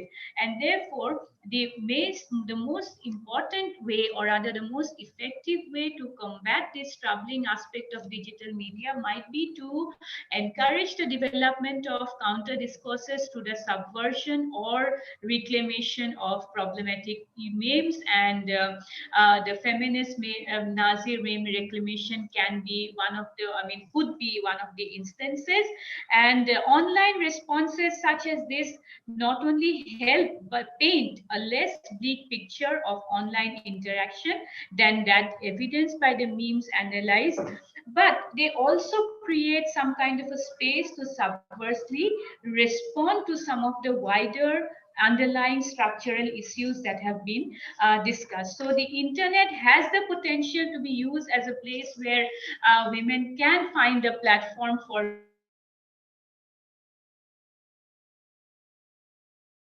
one of my favorites, which I often give during the end.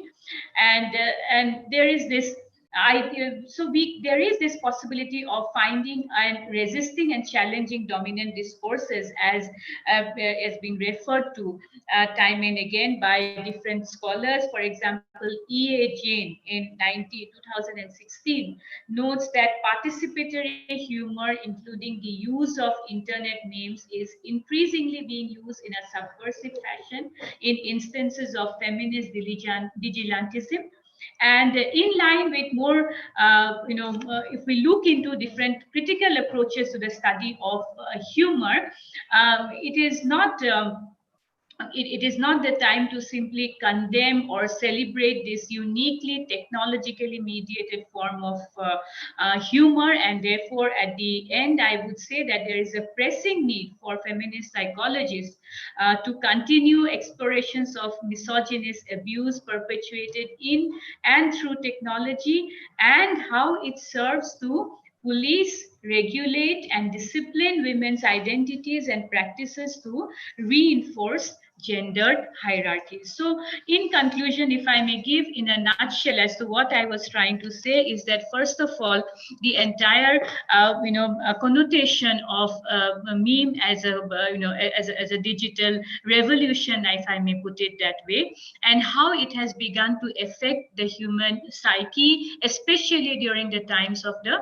coronavirus. So while we say that humor at different times can be very effective to put the right message across, especially to create awareness about the seriousness of the disease, etc. At the same time, the way this humor is being generated by targeting a particular group of people, the marginalized section of the society, especially the women, is to a great extent harmful, in the sense that as we said, that they are as fast spreading as viruses, and as they move from one medium to another, there is every possibility that they get distorted, or rather, I mean, distortion is the most the greatest possibility, rather than a better meaning of those different memes. So therefore, through this, I actually wish to bring into the fore some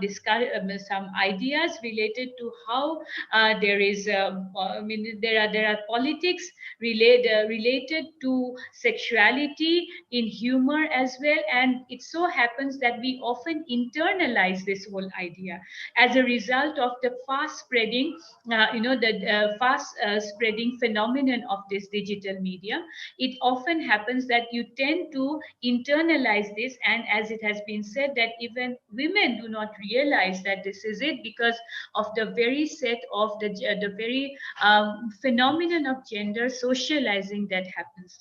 On that note, I wish to thank everyone for a very patient hearing. I hope I have been able to put my ideas across. And this is just, I should once again say that this is just the beginning of my study. So there's lots to be done, and I shall be happy to get feedback as to how to go about it, because this is a very new area that I have ventured into, and I should thank my colleagues for that, colleagues like Mridul, colleagues like Diptangshu and the others in the department, who have actually helped me to look at these ideas from a closer perspective. So, and Pankaj, thank you for giving me this platform for sharing this, and I wish to thank the entire organizing team. Thank you very much. Thank you, Dr. Nasmeem Akhtar, Madam, for your wonderful deliberation on sexual politics and meme culture. Ma'am, you have introduced meme culture very nicely, from the very use of the term by Richard Dawkins' term, that meme culture.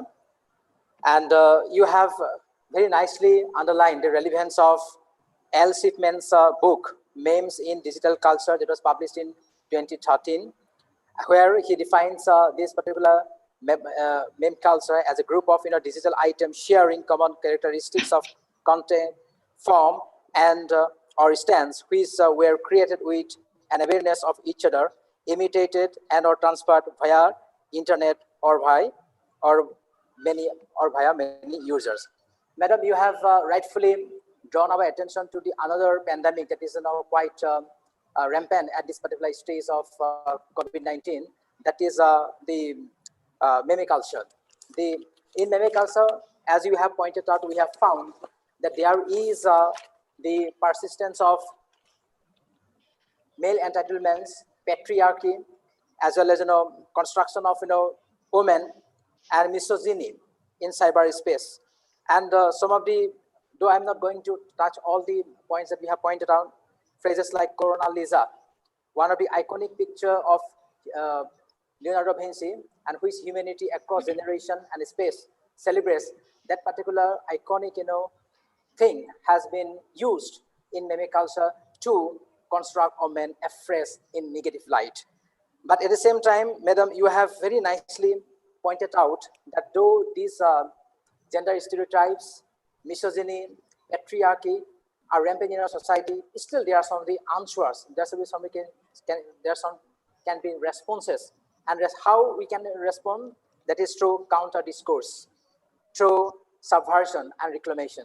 And I believe that counter discourse, subversion, and reclamation are the need of the hour that we should all try to do in order to, as the researchers are busy in finding out the vaccine for COVID-19, we should also go for counter discourse, subversion, and reclamation to find out some sort of respite against this particular pandemic that is called meme culture. So we have come to the very end of this particular international webinar.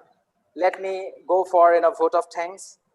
Ladies and gentlemen, first of all, I thank everyone being present here and making our sessions successful. Till this particular time, everyone is so patiently hearing. I thank everyone. First of all, I would like to thank the Honorable Principal of our college, Dr. Arun Chandra Sharma sir, because this webinar is his brainchild. We are simply helping him in realizing his endeavor, noble endeavor. We thank our faculty members in the department, all the faculty members of our college, and distinguished resource persons. Professor Himadyalaya Lahiri, Department of English and Cultural Studies, University of Budaun, and his wonderful speech on the rise of new media, literature response. We thank Dr. S. Sitra, Head MA in English Program, Yonphula Centenary College, Royal University of Bhutan. Her topic was process of cultural construction. Thank you, ma'am, for your great deliberation. We certainly thank Dr. J. Santoshpriya, Assistant Professor of English, PHGR, Krishnamal College for Women, Coimbatore. And her topic was Rising Sun of Cyberculture. I should not mince any words in thanking Santoshpriya. Santoshpriya is a very good friend of mine. And even her husband, who is a professor of physics, he has also been instrumental in materializing, successful materialization of this particular program. Thank you, Santoshpriya, and extend my regards to Jayaprakash sir. And I thank the youngest of our panelists, that is Dr. C. Ramaya, Assistant Professor of English, EMZ Yadava, College for Women, Madurai. Her topic was Literature for the Soul, a psycho-spiritual approach. The young scholar deliberated very nicely, and she definitely harped on one of the very relevant topic today. And we thank Dr. Midul Bodloi sir, Associate Professor of English, Digboi University, for opening our eyes to the culture of trolling very nicely. Last not but the least, we extend our thank you to Dr. Nasmi Akhtar Madam for her great deliberation on sexual politics and meme culture. Ladies and gentlemen, this particular session is supposed to end, was supposed to end at 4 o'clock, but you remain with us till 5 p.m. And we are thankful to you for lifetime. We are indebted to you. And I would hope that in the days ahead, when we organize international seminars or conferences or workshops at our college, which we are committed to do so when the COVID period will be over, then we will meet in the precinct of our college very soon. With that note, I say everyone once again, thank you, namaskar, vanakkam. And with this, I leave you and wish you a very, very nice days ahead. Thank you so much. God bless you.